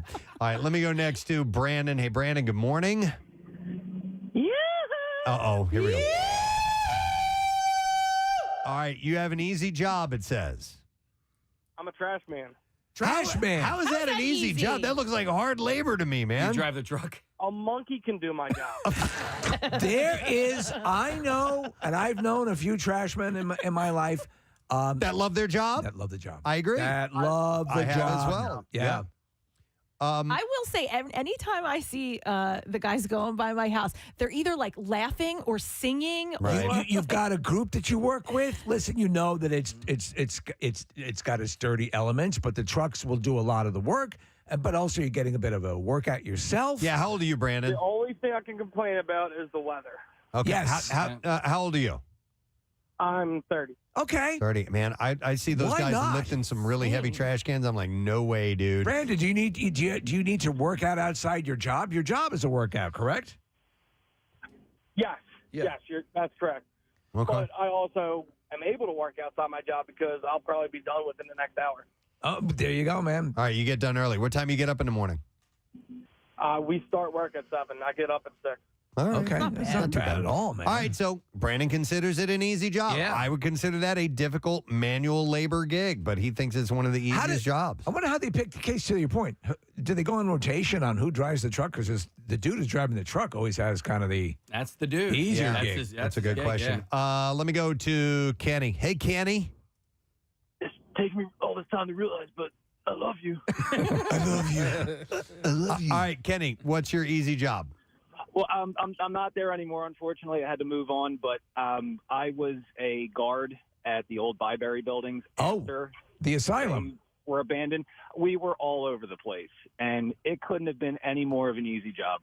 Oh, we chilled in the trailer for about 7.5 hours out of the 8-hour shift. The boss said basically just take a drive around every once in a while. Here's a TV. You can hook up your video games, and we did. My God. It was an amazing job. But but that's for me. That would not be an easy job. That would be so boring that I would. Because you're looking for busy work to kill time. Yeah. I mean, you could honestly get another job while doing that job. Right. Do you know what I mean? Like, if you could find a job that you could, like, work for, online job, you could work from home. Kenny, quick question. Did you ever see anything of the paranormal? How much time you got? Wow. Are those buildings completely gone now? There's some that still exist. There's a self-help, like a halfway house, and there's a bank or something that uses. Okay. Do the tunnels still exist? They're flat. Do the tunnels still exist? No, they had to take them up too when they knocked it all down and everything. Okay. All right. Thanks, wanted Kenny. to go there. What asylum was it? It was Byberry? Byberry. Where was that? that? Northeast Philly. Okay. And they used to do like the haunted houses and stuff like that early in the day, and then I don't know if it was not safe like or whatever, but they completely shut it down. It's very similar to the one, and I'm having a brain, Penhurst. Penhurst, yeah. All right. Hang on. Let me go to Sam. We're talking about people who have the easiest job. Hi, Sam. Good morning. Hey, good morning. How you doing? Good. What's up, buddy? I really don't have an easy job, but I kind of find it easy because I like it a lot. Okay. I work at a auto detail shop in Westchester, Pennsylvania. Okay. See, I think that would be a good, that would be cleaning something all day cleaning, long. getting something looking sharp, and it's sort of an expression for you, correct, Sam? I mean, you're right. Yeah, I take pride in my work, but some days I'll be delivering cars a lot. I'll go to the Maserati dealership, drop off a Maserati, whatever. I get to drive some pretty cool cars, which also adds to. Oh, that's cool. No, that is cool. I dig that. All right, so this isn't your shop that you own. You work there? No, yeah. I just work there. I'm also currently in college, so it's kind of like a part-time kind of thing. I think that's great. Yeah, because I've talked to Thanks, Sam. Chuck down the hall, and he's like, when I retire, he's like, he would love to open his own auto detailing, not shop, but he would come to your house. And you're like, dude, I could do one car a day, and that would be it. You know what I mean? Because you make a decent amount of money. There was a service that we had come, and then they asked. They were a client here at the station for a while. Yeah. And they did a pretty decent job. Yeah, you can make a couple $100. Yeah. Easily. Yeah. And knocking out one a day or every other day if you just wanted to. All right, first B file of 2026. Here we go. WMMR presents Preston and Steve's Bizarre File. All right, we're going to start with this story. A man allegedly stabbed a KFC employee after getting upset over the gravy in his order. The gravy in his order set him off. That's apparently what did it. Yeah, Gerald Carter and James Carter face charges of attempted murder with a deadly weapon. On Saturday, December 27th, North Las Vegas police officers responded to the Kentucky Fried Chicken for a report of a customer who stabbed an employee. Gerald Carter is accused of stabbing the employee in the back and side several times. Officers located the two men and several other people walking away from the restaurant and detained them. While arresting Gerald Carter, officers located a large knife in his pocket. According to a witness, Gerald had become upset about his gravy from KFC and asked to speak with a manager. At some point, Carter believed that staff had disrespected him, which escalated into him and James Carter going behind the KFC counter and fighting with employees. Well, listen, if you have a gravy disrespecting, I think attempted murder is absolutely appropriate. During an investigation with police, Gerald admitted to fighting with an employee but denied stabbing anyone. Gerald said the employee was calling him names and disrespecting him before the fight. Both men remained detained at the North Las Vegas jail. A judge set the bail at $100,000 for Gerald and $10,000 for James. Should they postpone, the men will be required to wear an ankle monitor after that. A husband is dead and his wife in critical condition after falling over 200 feet off of a cliff while sledding in Austria. Jeez. Yeah. The 63-year-old man and his 58-year-old wife were sledding down the Rabatlum Mountain when they skidded off the path and plunged down a rocky wooded slope. A spokesperson said in this area, the terrain drops off steeply and after a few feet transitions into an almost vertical, approximately 82 feet high rock face. Man. The couple fell about 82 feet down the face and then another 164 feet down a roughly 55-degree slope into the woods, which was lightly covered with snow. The husband suffered fatal injuries in the fall. His wife sustained critical injuries. Sledders coming up the mountain noticed the fresh toboggan tracks extended beyond the edge of the road. They heard screams and they called for help. First aid was performed by the couple's daughter and son-in-law. An emergency physician soon pronounced the 63-year-old man dead. The man's wife was airlifted due to the severity of her injuries. That's terrible, man. Something that starts off joyous and you're having a great time and it ends up that way? Yes. All right, how about this? An Ohio McDonald's employee was rushed to the hospital after reaching into a hot fryer to retrieve a dropped earbud. Idiot. So the earbud falls in, and they stick their hand into boiling oil. Hey, this stuff's hot. Wow. The incident occurred December 29th. Officials confirmed that first responders were dispatched to the location and received a call about a woman suffering burns to her hand. The woman was taken to the Wheeling Hospital for treatment.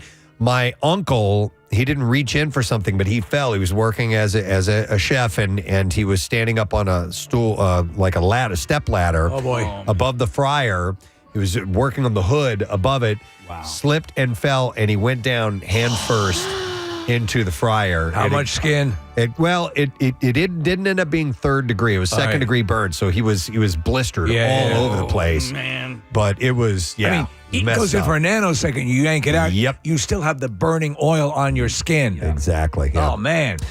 All right, in Boise, Idaho, the child who was injured at the New Year's Eve fireworks display in downtown Boise underwent 3 hours worth of surgical procedures at St. Luke's Children's Hospital. The young girl, Isabella, was watching the potato drop, which is something they do in Boise, when the initial blast from the fireworks shattered nearby windows and a piece of glass struck her in the face. Oh, man. Yeah, she was transported to the Children's Hospital. A specialist was required to graft skin. She now faces a long and difficult road to recovery. Horrific stories, man. I know. A statement on the GoFundMe page explained that the child also suffers from autism spectrum disorder, which can make processing trauma, medical procedures, pain, sudden changes overwhelming. So they have set up a GoFundMe for her. I actually have a whole lot of New Year's Eve stories. Yeah, it happens. There always are. Here's one. Let me see. The gravy story doesn't seem so bad now. All right, this one's a little lighter, but it did take place on New Year's Eve. But the New Year in England got off to an anticlimactic start for hundreds of people in Birmingham who were tricked into attending a non-existent New Year's Eve fireworks display again. Crowds of revelers gathered in the city's Centenary Square, hoping to catch a glimpse of pyrotechnics displays welcoming in 2026. They were left disappointed after they discovered no display would be taking place and that they had fallen victim to false news spread online. A similar incident happened last year when thousands of people gathered in the city center after claims online promised a spectacular display with food vendors and performances. That's a short-term memory issue. Yeah. One online advertisement this year claimed that there would be a dazzling fireworks show where attenders could expect a lively atmosphere featuring music alongside the brilliant show as the city welcomes a new year. We must have missed it. Police had said there were no official fireworks displays or city-organized events happening in Birmingham City and blamed the spread of rumors online every year about big celebrations in the city. They said, unfortunately, these false claims often lead to confusion and disappointment. Despite the warnings, footage shared on social media showed a large group of people gathered in front of the Ferris wheel at a focal point in the city, and nothing ended up happening. But it's not just people in Birmingham who have fallen victim to such hoaxes. Tourists were dismayed last month when they visited Buckingham Palace after an AI-generated image had circulated on social media showing a picturesque scene of a Christmas market, and visitors arrived to find that it was fake. I saw the royal family dancing to fish music. Yeah, right? No, you did not. That is what I have in the bizarre file today. All right, we will take a break. When we get back, we're going to spell it all out for you. MMRBQ 2026. The dates, the bands, the ticket information, everything you need to know. So make sure you stay with us because that is coming up next, my friend. Yeah, my wife has had this guy come to our house.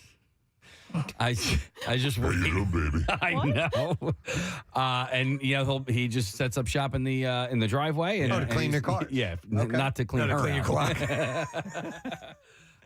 But yeah, I mean, he Gonna buff your ass. probably does like one car a day. A couple of $100 a pop. Like yeah, it's a decent living. Yeah. Okay. I'll go to Joe next. Hey, Joe, good morning. Hey, bitches. Hey, what? What's up, Joe? Hey, so I take care of dogs for a living. Are you like a dog walker? Yeah, Dog sitter? At your house, or you can come bring them to my house, Yeah. and it's awesome. And you consider it to be an easy job? Yeah. Well, I mean, all you're doing is taking the dogs for a walk here and there and just playing with them, and then the kids help out. So. By the way, there's no reason to be embarrassed if you have an easy job. No. I think you win. You're lucky. I think it's a great job. Yeah. And so you're obviously an animal person to begin with, and so how would you make your own hours? Well, yeah, basically, but I mean, technically, I work 24/7. I mean, I'm always. Oh, yeah. So. Okay, yeah, that makes sense. Yeah. All right. Like right now, I have a puppy with me. I asked the owner if it was okay if I brought him to the beach and the in Ocean City, and the beach is paying for itself basically right now. Oh, that's cool. Having puppies wouldn't be too bad. Thanks, Joe. Appreciate it. Hang on. I want to go to Mark, who's been a trash man for 28 years. He's got a different take on it. Hi, Mark. Good morning.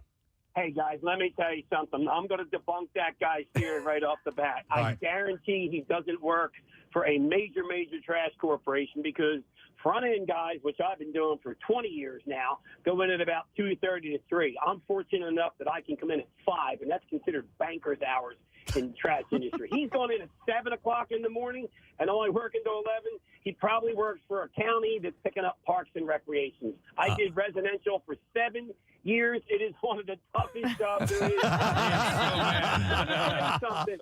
I'm in front end now. I'm in an air-conditioned, high-tech truck. I work for one of the most major trash corporations in the world. Our trucks are high-tech. They're nice. They're comfortable. They're ergonomic for the driver. I have AC. I get out about 20 times to open gate, pull a couple cans out. Mine is probably the easiest in the industry, but maybe takes the most driving skill. I back up over 130 times a day. Let me tell you something. I stink when I go home, and my wife won't let me near her until I take a shower. She won't let me near her anyway. I've been married 30 years. That's a different story. Bottom line is, one of the worst jobs as far as fatalities and one of the most difficult jobs physically and, believe it or not, mentally, because you are not done until you pick up that last can. The good news is you can eat all you want out of the hopper. If that's Oh, my God. I love this guy. Wow, man. Mark. Well, you paid your dues. He hung up. I wanted to get more from Mark. Oh, he's the best. Wow. Okay. There is something though, bizarrely, at least from our angle, Casey, like fraternal and romantic about that. You're out. You're different locations. You know what I'm saying? Is it working in trash? Yeah. As a sanitary? I don't know. As a sanitary napkin. God, but the smell. I know. The stuff those guys smell, and I know they're immune to it by now, but it's just disgusting. Just the smell alone makes your job not easy. I was walking down the street in Cape May a couple of weeks ago, and it was singing "Do What Diddy." I was not. I was holding my breath, Steve, because it smelled so bad. Because there was some rotten trash. Really? So behind one of the houses. Yeah. But it permeated for like at least a half of a block. And then when I was walking back, I'm like, well, I'm going to walk on the other side of the street, and it was just as bad on the other side of the street. It made it across the street. Let's see who's been on hold for a long time because we got to wrap this up in just a second. Let me go to Kristen. Hi, Kristen. Good morning. Hi. Good morning, guys. Hey, what's up, Kristen? So I don't have an easy job. I'm a dog groomer. I get mauled on a daily basis. But I love it to death. My husband, on the other hand, he works in the IT department in a library. Yeah. This man spends 90% of the time watching YouTube, sending me memes. He brings, he's like, oh, I'm watching Terminator. I'm like, you found it online? No, I brought it from home. He's bringing his own movies. I knew I would need something to watch. I didn't do anything here. So he's got it. So what does he basically like, update the library's website or just make sure everything's running? So he helps with that, but he's in the computer lab, so he's got to help anyone who needs help with like any computer assistance. And he's like, from 10 to 3, I have people. Before that and after that, I don't. And he works 9 to 5. Mondays he does 1 to 9, but the best part is twice a month they then pay him to shut down the computer lab to play Dungeons and Dragons. Oh man, that's an easy job. Yeah. I'm like, what? Don't come home and tired. Like, you have a 5-month-old. Help. Help. Please. You're helping. Thank you, Kristen. We went whitewater rafting earlier this summer, and we were talking to some of the guides that were with us, and they were all college kids, which I didn't know this was in Jim Thorpe. They're college kids, but from all over the country, not just in our area. And they travel here. And she was basically telling us that they like camp out for the summer. Wow. And she said it's one of the, for them, it's one of the greatest, easiest jobs. I'll never forget this gal in Maine. She was our whitewater raft guide. Her name was Wiggy. She was awesome. And same thing. Loved her job. Travels all over the place. Goes to different, depending on the season. You know, she'll head out west when it's cool. when it's warmer, and then head east and just loved the job. One of Jace's surf instructors too. She goes to Hawaii for the winters and then comes to Ocean City for the summers. A guy who would teach surfing in Costa Rica in the winter, he would be a snowboard instructor in Colorado in the wintertime, and in the summertime he would go to Costa Rica and teach surfing. I'm like, damn, man. Didn't he die in a big wave off Australia? Or is that that was boating. That was after the bank robbery, and we don't talk about that. Yeah. Yeah, I mean it's a legit career. The guy who ran our thing in the Grand Canyon, like that's what he does from May to September, and he majored in that. He found a college and basically majored in like adventure activities. That's cool. Yeah. Right, one last call, then we got to take a break. It is Jeremy we're going to go to. Hi, Jeremy. Good morning. You guys rock. Thank you. Jeremy, it says here you got an easy job. What is it? Dude, I coalesce the vapors of IT security maybe 3 hours a week, and I work 40 hours a week. So you're actually working for 3 hours of your 40-hour work week? Not even working. I'm literally just talking to somebody else in a meeting about an issue and tell them what to do and how to do it. Okay. Do you feel mildly guilty that you make money doing that, or are you okay with that? Completely. I honestly Netflix and spreadsheets. Netflix and spreadsheets. Dude, well, you listen Good to for what you. Preston said earlier. You win. Yeah. You know? That's it. You got a job, and you're obviously providing what your bosses need you to provide, or else you wouldn't be there. Yeah, So there you exactly. I was talking to my friend Joey Lee the other day in the parking lot of Wawa, and I said, if I ever complain about my job, just slap me in the face, because this is what I do for a living. Yeah. I push buttons like that. Yeah. You know? Yeah. All right. Well, anyhow, thank you guys. And quietly quitting. I was not familiar with that term. No. And it essentially means just doing what needs to be done and only that and not going above and beyond. My buddy Steve texted and said, quietly quitting equals lazy F. But Steve, my buddy, he drags so much of his work home and shouldn't be doing that much work. He's a booker at Chippendales, right? He gets all the guys. Yeah, exactly. But anyhow, hopefully you enjoy your job. You enjoy your job, then you're in a good position. If not, I hope something comes along that you really want to do. Yeah. We need to take a break. We'll come back in a second, and we'll get to the Bizarre File. It's on the way next. Stay there.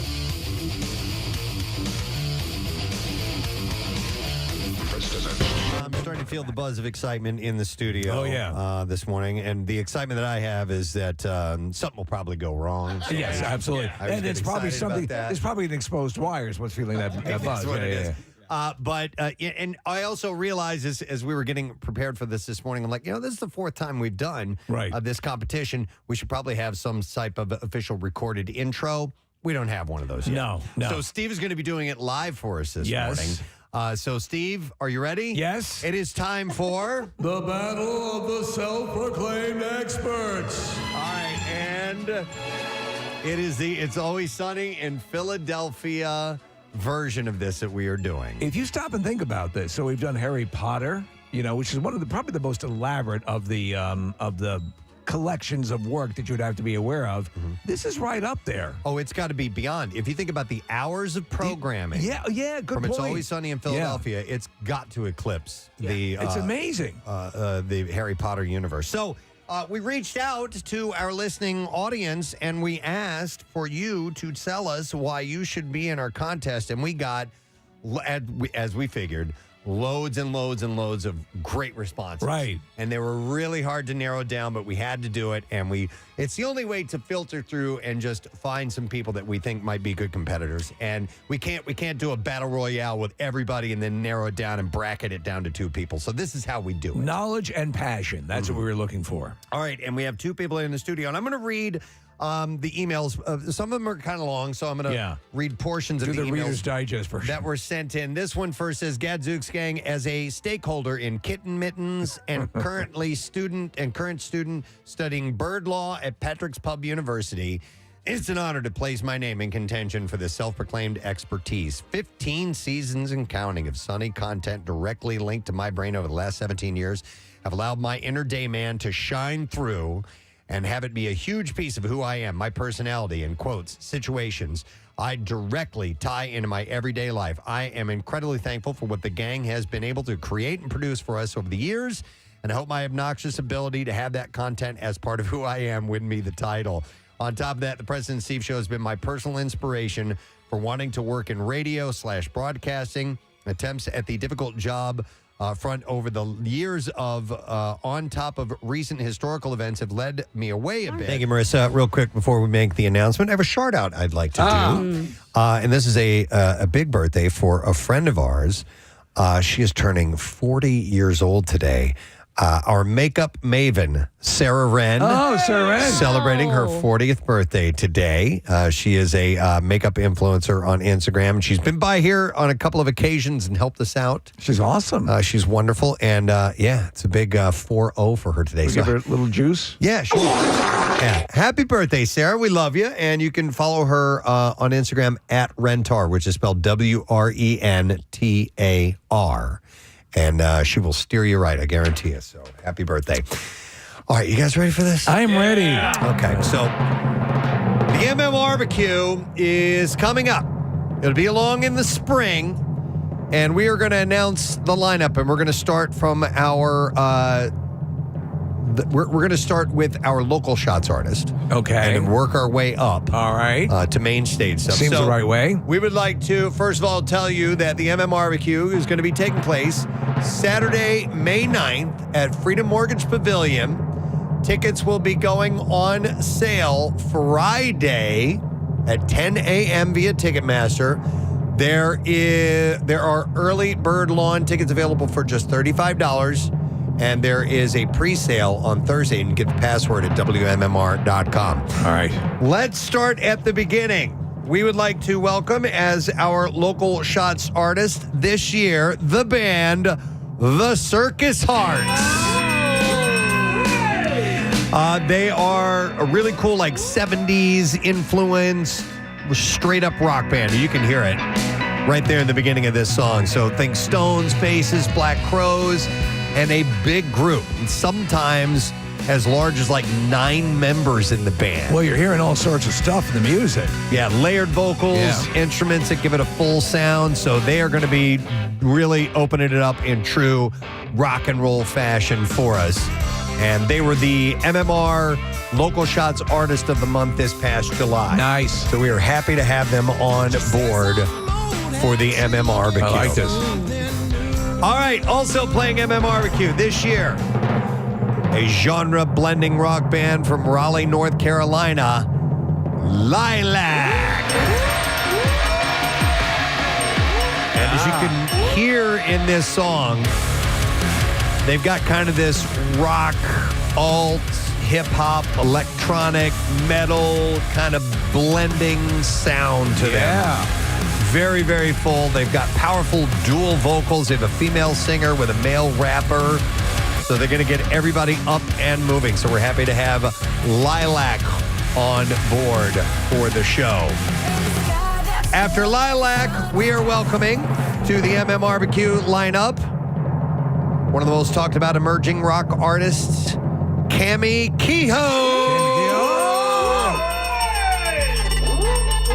Cami is bringing some high-impact performance, viral breakout hits, and rapidly growing musical footprint. The current single is called Fade Out. And she's been making music since she was a child. First drew attention for her viral breakout track called Sleep When I'm Dead from the album that came out in 2024. And we're excited to have yet another newer artist on board for the MMR. This is already a ballsy lineup. Yeah, Cami Kehoe. All right, up next, a band you have heard us mention before will be performing at MMRBQ 2026 on May 9th. Des Rocks. And we've been playing music from Des Rocks. The current single is called This Land. And it's actually featured in the Borderlands 4 video game, which is pretty cool. They have a new album that is coming out this year, early this year. So expect that to be hitting very, very soon. So Des Rocks is on board. Now, some of these groups you may not be familiar with, but I guarantee you the next few that we are going to announce, you will remember very well and be excited to see them. We're stoked to have this band on the lineup because they're celebrating the 30th anniversary of a really awesome album. MMR welcomes Everclear. I forgot to put Everclear in the lineup there, Preston. Everclear just released a 30th anniversary Sparkle and Fade remastered deluxe edition of the classic 1995 album on streaming platforms, featuring bonus tracks, unreleased material, enhanced mixes, part of the band's big anniversary push. And we've had Art on the program many times. He's a great guy. He's loving the playing the hits. He's loving the, revisiting all this stuff. The energy is high. Yeah, and we know that they've got a nice, thick catalog of great music for you to enjoy and dance to and sing along with. So we're excited to have the veterans Everclear on board for MMRBQ. And the veterans keep on coming because we've got another band that we're excited to announce. And this is not their first time on stage with WMMR. In fact, there's a long, long history, which I really don't need to go into with you because, gang, joining us for MMRBQ 2026, the Hooters. This is so cool. I love this. The Hooters on board, and of course, they were just most recently at the Pierre Robert Show for Life. And it makes it so appropriate that this being the first RBQ Sans Pierre, that his good buddies will be there on stage paying tribute. And these guys are they're picking up even more steam. They're so good. It's so great how plugged in they are with performing live and getting in front of audiences. They actually, they've got a new album called 45 Alive, and that was recorded in November of 2024 at the Keswick Theater. So they just keep cranking it out, and we're so excited that they are going to be a part of MMRBQ 2026. All right, and then after that, we have two more acts to announce, and this one's huge. Talk about a veteran performing at the MMRBQ, and not that long ago had a chance to sit down with Pierre Robert and have a really cool in-depth conversation here in our very studios. MMR is excited to have on board for MMRBQ 2026, Alice Cooper. Friggin' Alice Cooper. The legend himself will be at Freedom Mortgage Pavilion on May 9th with the rest of the bands. And as you can imagine, Alice is going to put on a bit of a show. He's one of the all-time greats. Have you ever seen him live? I've never seen him either. I've seen lots of video footage. I love it. He became legendary for his props and antics on stage, and he still does that, obviously, but he's got the songs to back it up, too. And back this past year, the original Alice Cooper Band released The Revenge of Alice Cooper, the first full album from the original lineup in over 50 years. So they are excited to be here. In fact, you can see and check out the entire Pierre Robert sit-down that they had on WMMR.com because it was pretty amazing. So Alice Cooper, a part of MMRBQ 2026. And then one more act to announce. And we actually just played music from them. MMRBQ welcomes Godsmack.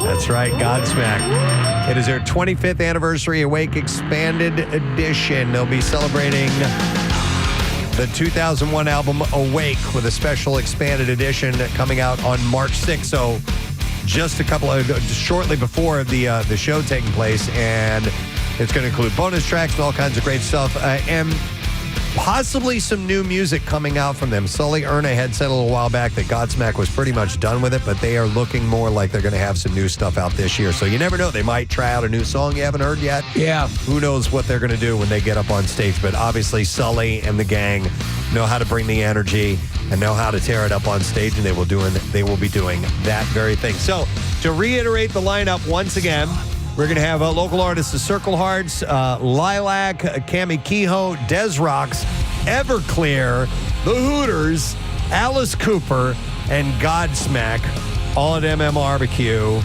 And it is going to be Saturday. Did I say May 9th? Is it May 9th or 19th? May 9th. Okay. 9th. On our website, it says May 19th, Freedom Mortgage Pavilion. So we got to make sure that we fix that. Yeah. Just want to make sure I'm getting it right. So May 9th, and tickets go on sale this Friday at 10 a.m. through Ticketmaster. There's early bird lawn tickets on sale for just $35. And complete details, WMMR.com. Don't forget, there's also a Thursday pre-sale, and you can get the password, and there's a chance for you to win tickets while you're there. I love this lineup because there's so much that is Pierre adjacent, and but there's a lot of energy to it. Yeah, which is really cool. And the newer artists. Well, and that's the thing. Looking forward to them. Chuck and company like to mix new and old artists and give you a nice variety, and so they've gone ahead and done it again. So stoked about it. We're giving away a 4-pack of pit tickets for the MMRBQ for the Letter of the Day, Word of the Week prize. So that is coming up at the end of the program. So there it is, friends. Make your plans now. Get on board. Tickets on sale Friday. Don't miss your opportunity to be a part of this party and join us for the event. It's going to be really cool. It's like the rock version of South of the Border. Yeah, that's what it's unbelievable. That's exactly what it is like. So, starting a new year, obviously, and today is and I've done this the past few years. It's a new me. Is it a new you? It's a new me. What is the earmark of a new you right now? Oh, losing 20 pounds. Oh, really? Oh, yeah. Did you allow yourself the latitude to enjoy the holidays fully? Very much okay. so. Yeah, exactly. Would that be represented with a large alcohol quotient, or was quite there a bit. Cookies and baked goods and ice cream? Okay. Yeah. But I took a couple days off. All right. But for the most part, I went full steam. Yeah. The entire time. You I said, needed it. screw it. I'm like, what am I going to do? Yeah. What are you going to do? Modeling days are over. Yeah, exactly. So, but no, I'm getting right back to it. And one of the things that we have to deal with specifically, and a lot of people listening do, is getting your sleep back on track. Yeah. Because you allow yourself maybe little latitude, staying up a little later, getting up a little later. What time are you getting up during the days off? 8. Okay. 8:30, something like that. So I do 6:30 or 7, but my natural internal clock, and I'd say statistically in any given year since we've been doing this show, I beat the alarm. I cancel the alarm before it goes off by about 5 minutes.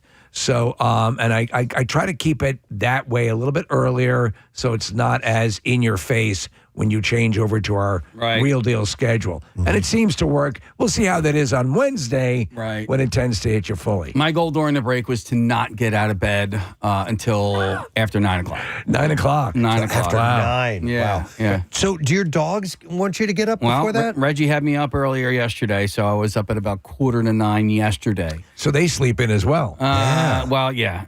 Reggie's just so funny because he literally will like blow in my face. He puts his nose up against my face and he goes like, and he like blows in my face. I'm like, it's not happening right now. Can you push buddy. it down to your crotch? Yeah, right. No, listen, there are other people in the house that are taking care of things. They're allowed to. They're allowed to let the dogs out, but they don't. Oh, I hear you. Yeah, that's great. All right, so I saw a couple of tips on how to get your sleep back on track after the holidays. Yeah, this can be very valuable. So this was I forgot, I don't know what the source is, but I saw these, and these are pretty good tips actually. So you need to refocus on your wind down routine. Most nights, you need to prepare your body to snooze because exhaustion won't do it. So some swear by, and I had never heard of this term before, dark showering. Have you heard of this? Dark showering. Yeah. Oh. Yeah, so it apparently helps the body relax. With the lights off?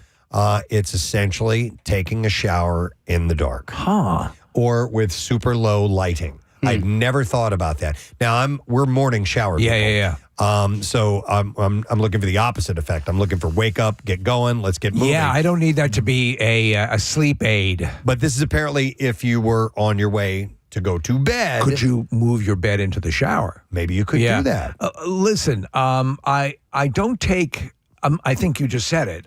Showers for me are get up, let's get going. Exactly. Aha. But I have heard that things like warm water, a warm shower, or warm bath, maybe an hour or so before you go to bed, does help you to some extent. So that I have done as well, but I will do warm baths like in the afternoon, and I haven't taken a bath in years. Warm bath in the afternoon. Yeah. It's kind of my shower routine. I'm like afternoon or evening showerer, and I like it dimly lit. Do you not shower in the morning?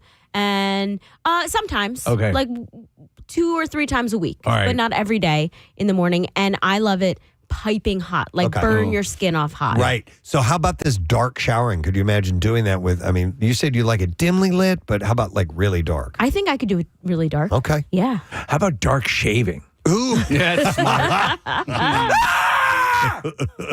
I'm awake now.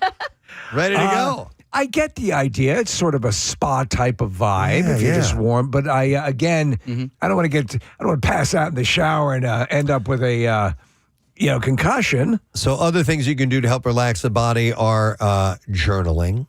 Journaling, no. Or you can, I'll be in the study journaling. Or you can pick up one of the books you got. Bring for my Christmas. chamomile tea in there. Yeah. And then it also. Do you journal? Have you ever journaled at all? I tried. Have you ever kept a diary? So I tried. Not that long ago, I felt that I wanted to write Rochelle a letter. Yeah. I don't remember why. This is a few years ago, but it was important to me. Oh, dude. My dearest wife, when you caught me spanking it in the light of my laptop, dude. I want to tell you I was thinking of you. Though I was looking at porn star Dorothy LeMay, I imagined you. Oh, my God. Dorothy LeMay. It's taboo, right? Yeah. All right, anyway. No, I wanted to write her a letter, and my handwriting was way out of whack and needed to be brought back up to speed. What is this gub? And also, just stringing words together. I don't write that often. I am not a writer. It's part of the reason why I don't really post on Instagram that much is because I struggle with the written word and conveying what I want to convey via the written word. So I wanted to practice at it. It's funny you should bring it up. So I started journaling, and then it went away after a month or so. Well, I'm sorry to jump in there, but it's funny you should bring this up because I think you don't need to be a slave to. I completely understand what you're saying, but I see now more and more. If it's just flowing naturally, my dad journaled fastidiously throughout his life, and that later was translated into and I played some of the audio on air. He recorded about 8 hours of his journal throughout the life to give to his sons, to my brothers and I. In the event of his passing. And it's the greatest gift, I think, it's just an amazing thing. But, he had a flair for that. I like to think that I'm pretty good with that as well. But I see more and more people just sort of just writing the words the way they come out. And don't be constrained by it. Your feelings will come through. Does that make any sense? It does. Are you talking about it on social media? Well, journal. Your private journal. Okay, yeah. Because it's not, unless you have intent of publishing it, and then you'll get somebody to clean it up. No, not at all. But I mean... But I will hand wring over social media because, people are so kind. Oh, by the way, and I'm pretty good with this, and I just wrote, I went to the store EYE. Because I'm just so distracted. And you feel like, now I look like a complete moron. Yeah, but those comments help your algorithm, Steve. Oh, yeah. No, I did see a suggestion of journaling and writing things with the staunch idea that, you never need to go back and reread it. Just let it out. Kind of can be practiced. Yeah. It's kind of what you're saying, Steve. Just let your write. feelings end up on the page and grammar be damned. The act of doing it is supposedly cathartic. It's like spanking it. It's like that. Just the act alone. Worry. Act as if, what does they say? Dance as if no one is looking. Spank it as if no one is looking. All right, you can also start a gentle pre-bed exercise. I do. I fart. It says, you don't want any strenuous workouts to get the blood pumping right before bed, as that rush can make it harder to drift off. Lighter physical activity can be calming. I do 200 burpees. Yoga and Tai Chi are linked to better sleep as they help lower the heart rate and can erase racing minds. Would you do to me, that's not something I would do. Would you do like a transcendental meditation thing or a meditation? But I have done, and I got into a pretty good habit of it, and it's part of one of the things I'm going to start doing again is just 10 minutes before bed is just stretch. Yeah. It's just do a full body. Right. I'm not spending a lot of time stretching, but I make sure that I do pretty much all of the major muscle groups and just do a stretch before going to bed, and that's something I want to get back to doing. That does help me drift off. That was it. Wait, I can't get my ankle is behind my head now. Way better. Oh. All right, and then they suggest that you gradually adjust your bedtime. Because it says suddenly forcing yourself back to, that bedtime may leave your body clock a little bit weirded out. So instead, they recommend heading to bed 20 minutes earlier every night to slowly get back to your usual bedtime if you have drifted like a few hours. I see. Yeah, that's why I sort of keep it somewhat linear to my during the vacation for us is the night before, as opposed to how late you can stay up, as opposed to the day of the vacation or the day off. Yeah, I'm not obviously with these hours, I'm not a late night person at all anymore. But New Year's Eve, we did stay up till about 2, and that's like way crazy late for me. I get up at 3:45 to go to work. So then it kind of, after we did that, the last few days have tweaked me, and I've been staying up late every night until at least midnight. So last night I had to force myself to get my ass into bed. I tried, like I say, okay, I'm gonna make sure that I'm asleep I usually am asleep by 11. Which is still not enough sleep, but it's the way my schedule goes. I ended up watching that Screamboat horror movie. Screamboat Willie? Screamboat. So, because I couldn't get to sleep. The worst thing to do, the hardest thing to do, force yourself to go to sleep. I'm going to go to sleep now. It just doesn't work. It's tough to do. Yeah. But and like I told you at the beginning of the show this morning, I'm like, today, got up, no problem. Yeah. Tomorrow, probably no problem. Wednesday, forget it. It's always, there's like a 2-day thing, and then a crash is going to hit. Consider that a taper's alert. Yeah, totally. You're going to man. want to record Wednesday's show. Yeah, I guarantee you I will be out of it. So, but listen, a lot of people are having to deal with kind of getting back. If you were lucky enough to have some time off at the end of the year, some people don't get any time off. When I think of the way my schedule was when I was doing stand-up, I was often getting home at the time I wake up now. I bet. Yeah. It's just insane to think that was my life years ago. I know. And now that's completely alien to me. God, I remember when I was first approached at doing morning radio, I said, no way. No. I said, you are out of your mind. There's no way I want to get up that early in the morning. It was not uncommon for me, Casey, you talk about the way you do things now, to put on a movie I really wanted to see at 11 o'clock at night. Yeah. And sit there and watch it till 2:30, 3 o'clock, because that was the way I was wired, you know? Yep. This is crazy. Not anymore. Not anymore. All right, here's another thing to keep in mind as we move into the new year and after, everything that that you've gone through over the past year, kind of reassessing, not just getting some sleep or getting exercise and so on, but this is a good time to assess like decluttering things. Oh. We did replace the smoke detectors. Yes, we did that because they recommend either do that on a holiday or daylight savings time. I just disconnected them because they're so annoying. Oh my God. I know. Always chirping. Yeah. But another thing is decluttering, and I have a couple of tips here in a second. I had this gigantic pile of clean laundry in the corner of my room that just for some reason, honestly, like, because I hang up my T-shirts, right? And so I would just kind of like, just when and they were mainly, I would say 90% of it was T-shirts. So you consider hanging up, throwing them in a pile? No, well, instead of hanging them up, I would just kind of like put them on top of the pile. See. And so essentially for the last couple of months, I had just basically been living off of like two piles. No, two laundry baskets. So like whenever that laundry basket would get full, then I would like clean them, and then so I was living off of the same clothes for a couple of months, and then finally I went and I spent a few hours just kind of organizing everything, and then and is there a greater feeling in the world, dude? I mean, listen, just I know looking at it like, and people may mock and they say, "Oh, it just sounds like like it's like what has your life become?" When you lift those things that are just hanging over your like. God, I got to get that closet done. I know it sounds stupid, but unless, like, the pride of a well-organized garage, it means something. That's next on my list. Yeah. Dude, happiness is clean socks and underwear. Clean socks and underwear. When my underwear and sock drawers are full, I'm like... And you don't get it. But let me tell you this. The members of Godsmack, their sock drawers are completely organized. Yeah, absolutely. Yeah. All right, so here's some things. This is... likely things in your home that you could toss out or donate without a second thought. And if you find these things in your home, it's pretty safe to say goodbye to them. So here are the recommended things. And I think this is a good idea.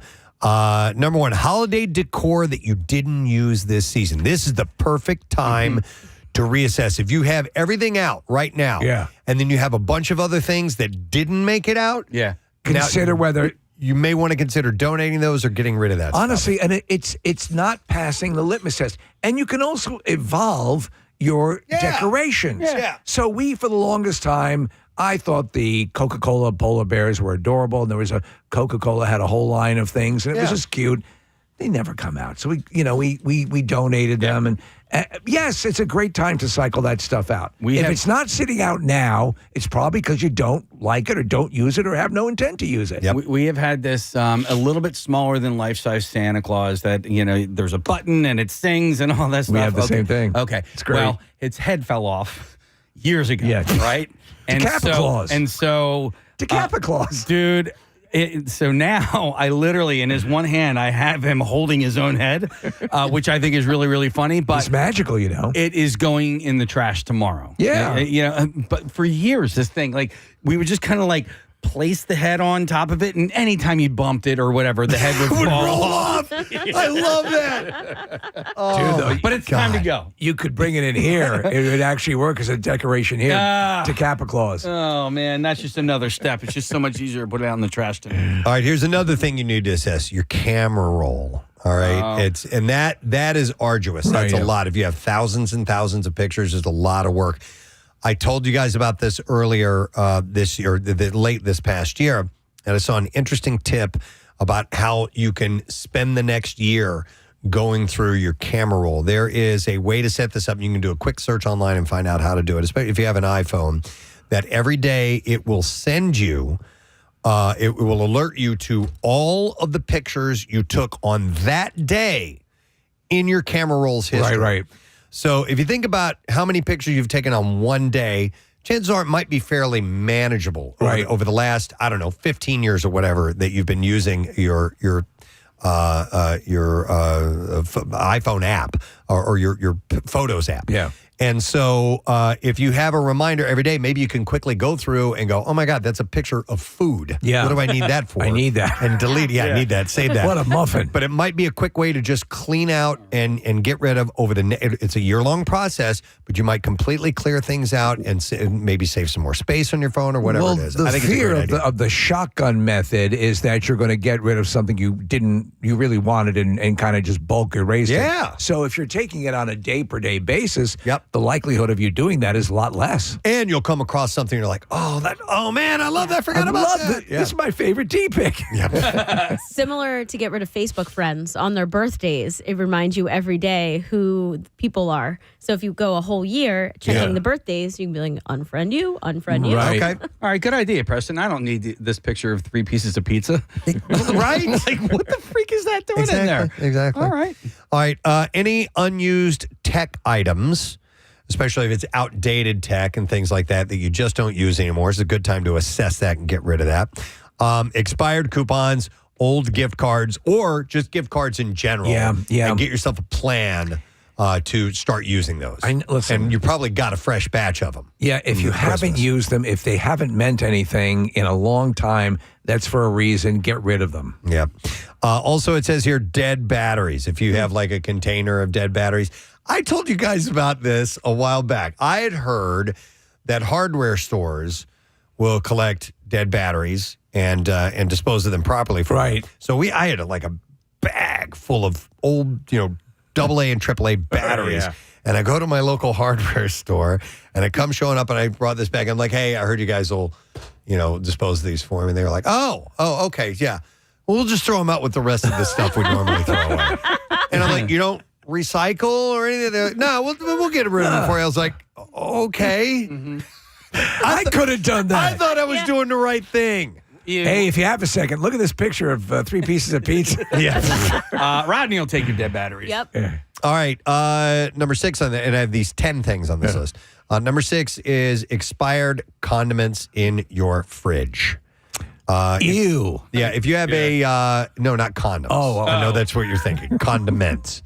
Especially if you have several people, if you're a household. So you can go through and find stuff like, we will buy things for one recipe, something like, fish sauce or some very specific thing, and we'll make it and then forget to continue making stuff that uses that, and it goes bad, and I just need to clear stuff like that. So we went with the ultimate situation with that. We had the kitchen completely redone, and that was a massive purge. And if it wasn't something we were currently or just recently used, it's out. So it's a wonderful thing.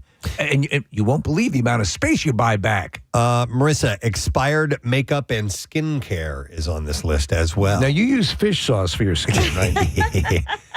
Yeah, you're only supposed to use things like mascara for a year or so. That's probably the wrong amount of time. But sometimes you have palettes of eyeshadow for years, and those are okay to keep. Okay. There's a list somewhere where you can follow along. So to your guess, what cosmetic lasts the longest?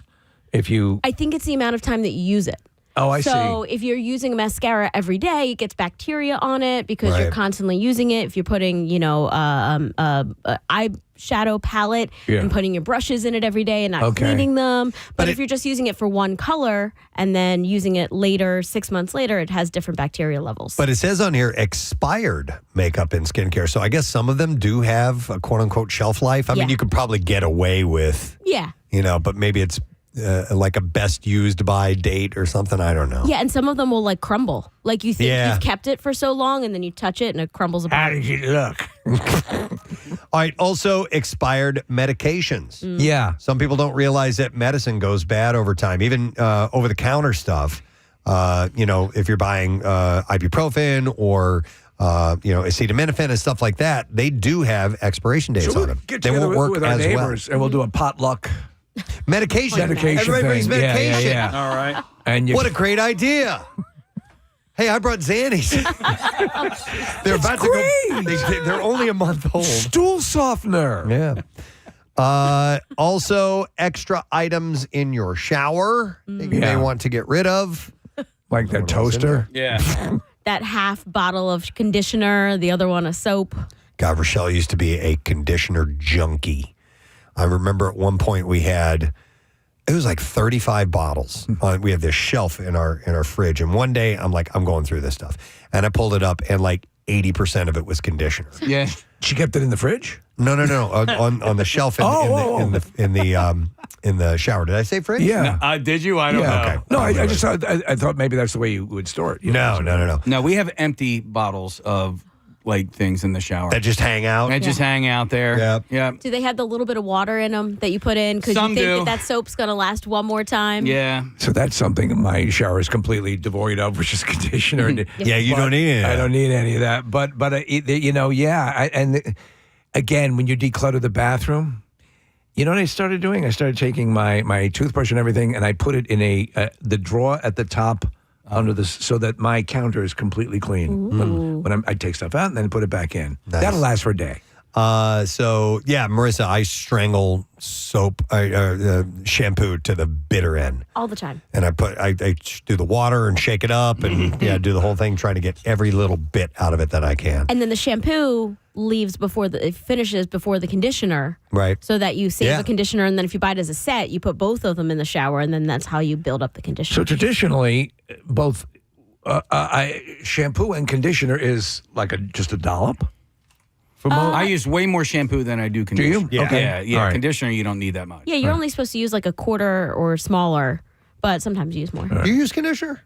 Not all the time. I haven't done it in a long time. You're more a Jerry Curl kind of guy. No, like if anything, I'll do like Soul conditioner, Glow. like Soul Glow. maybe like once a week, once every 2 weeks. Okay. But yeah, my hair's not long enough. Are you guys different products? What do you mean? Do you use like shampoo for your hair and soap for your body, or are you like all in ones? Shampoo for my hair and beard. I do the 3-in-1. It's Crew, so it's body wash and fish sauce and shampoo and conditioner all in one. So And I just toothpaste. use all of that and toothpaste. Yeah, 4-in-1. Yeah. Face wash. That's just the worst toothpaste I've ever had.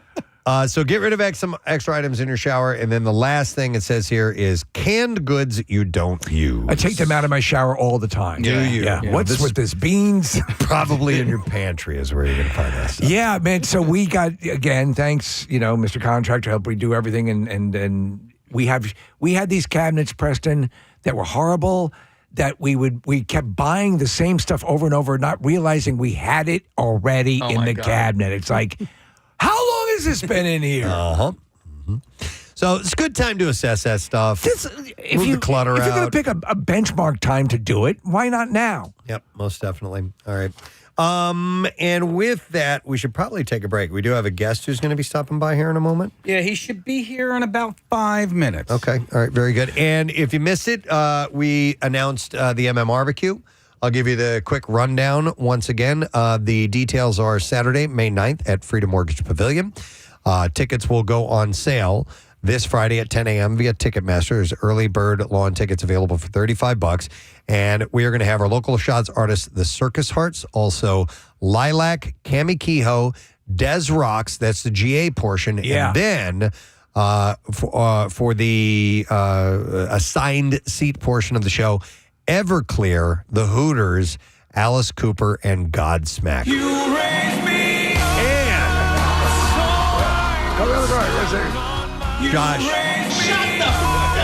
Josh Groban as a special added guest to the MMRBQ. He'd be great. All right, we're going to take a quick break, and our friend Jim Florentine should be here in just a little bit. He's going to be performing at the Keswick Theater. Rich Voss coming up on Friday, so stay there. We'll be right back. But the dream constantly remains whenever the frequency turns to 93.3. Hope to rid myself of all safety nets. Blending two of my passions is a dream, and thankful for the opportunity from you all. But anyway, see you later, jabronis. Cool word. Signed, the Golden God, who is currently untethered and whose rage has no bounds at all, James Bailey. Yeah. Is here this morning. Good morning, James. I just wanted to make sure I could perform a successful ocular pat down prior to us starting here. Yes. Okay. All safe. You guys are all checked. All right, thank you. Thank God. He's wearing his goggles. We are good to go. We're all good. It's a pleasure to be here, guys. I mean, like a literal dream to be sitting here talking to you guys. So thank you. That's awesome. It is our pleasure, and thank you for all of your enthusiasm. We appreciate that. All right, and our next contestant sent in the following email. It said, you know what? Let me kick down a little thing to you that our founding fathers kicked down to me. And it goes, don't tread on me. And right now, if you guys don't pick me for this contest, you'll be treading all over me. If I'm selected, and when I do eventually win, I'm going to peak so hard that everybody in Philadelphia is going to feel it. If I'm unfortunately passed over as the self-proclaimed expert, I'll get all in your faces and point out your faults. But after I win, I'm relaxing. I'm getting blackout drunk, and you're leaving me alone. But Kathy, just a heads up, I'll give you $50 if you drink soup out of my shoe and take your top off. That's a good deal. I'm sorry, Kathy. She's done it for less. What color, by the way? Thanks. It's a lengthy email. I'm not going to get to all of it, but he was born and raised in South Jersey, graduated from Rowan University, a staff sergeant in the National Army Guard. Please welcome Alex Crespo.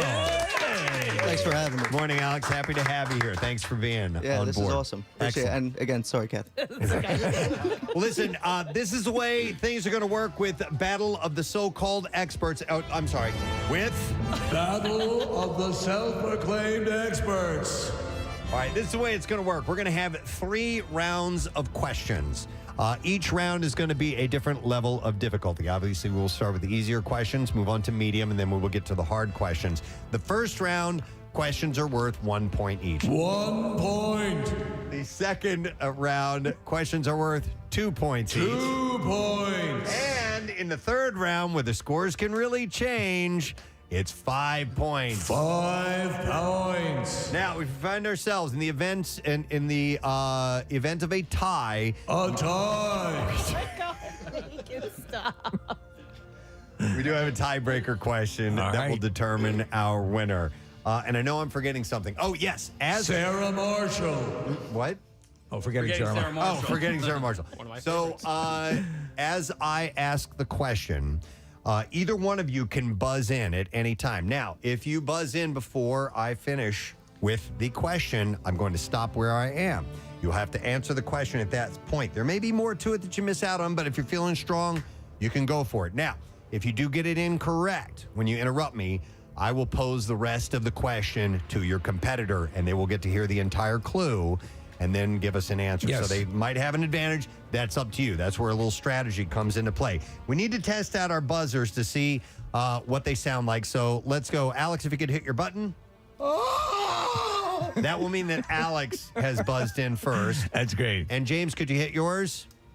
Hey! All right. When you hear that, that's James, and he will get to answer the question. And that's how things work. We have our podiums set up here in the studio. If you're streaming on YouTube, you'll be able to see all of this live. Nick is going to be our scorekeeper. Nick, you all set? Yes, sir. All right.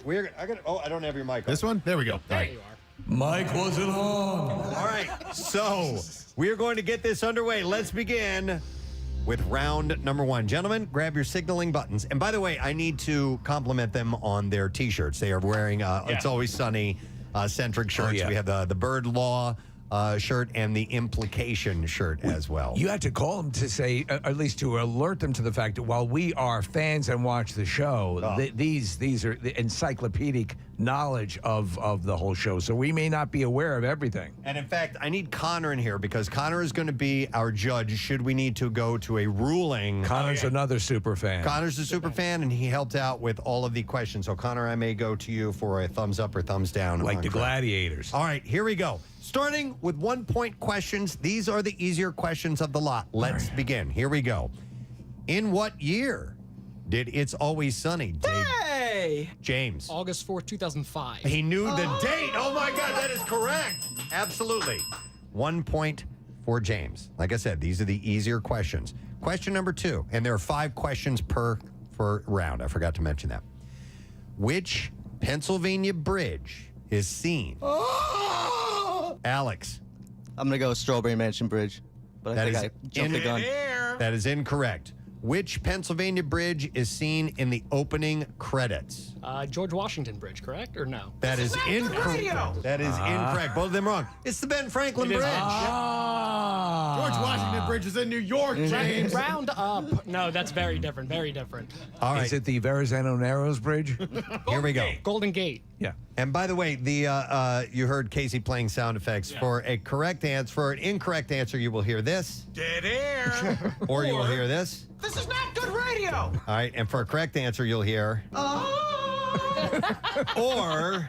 Rock-flagged eagle.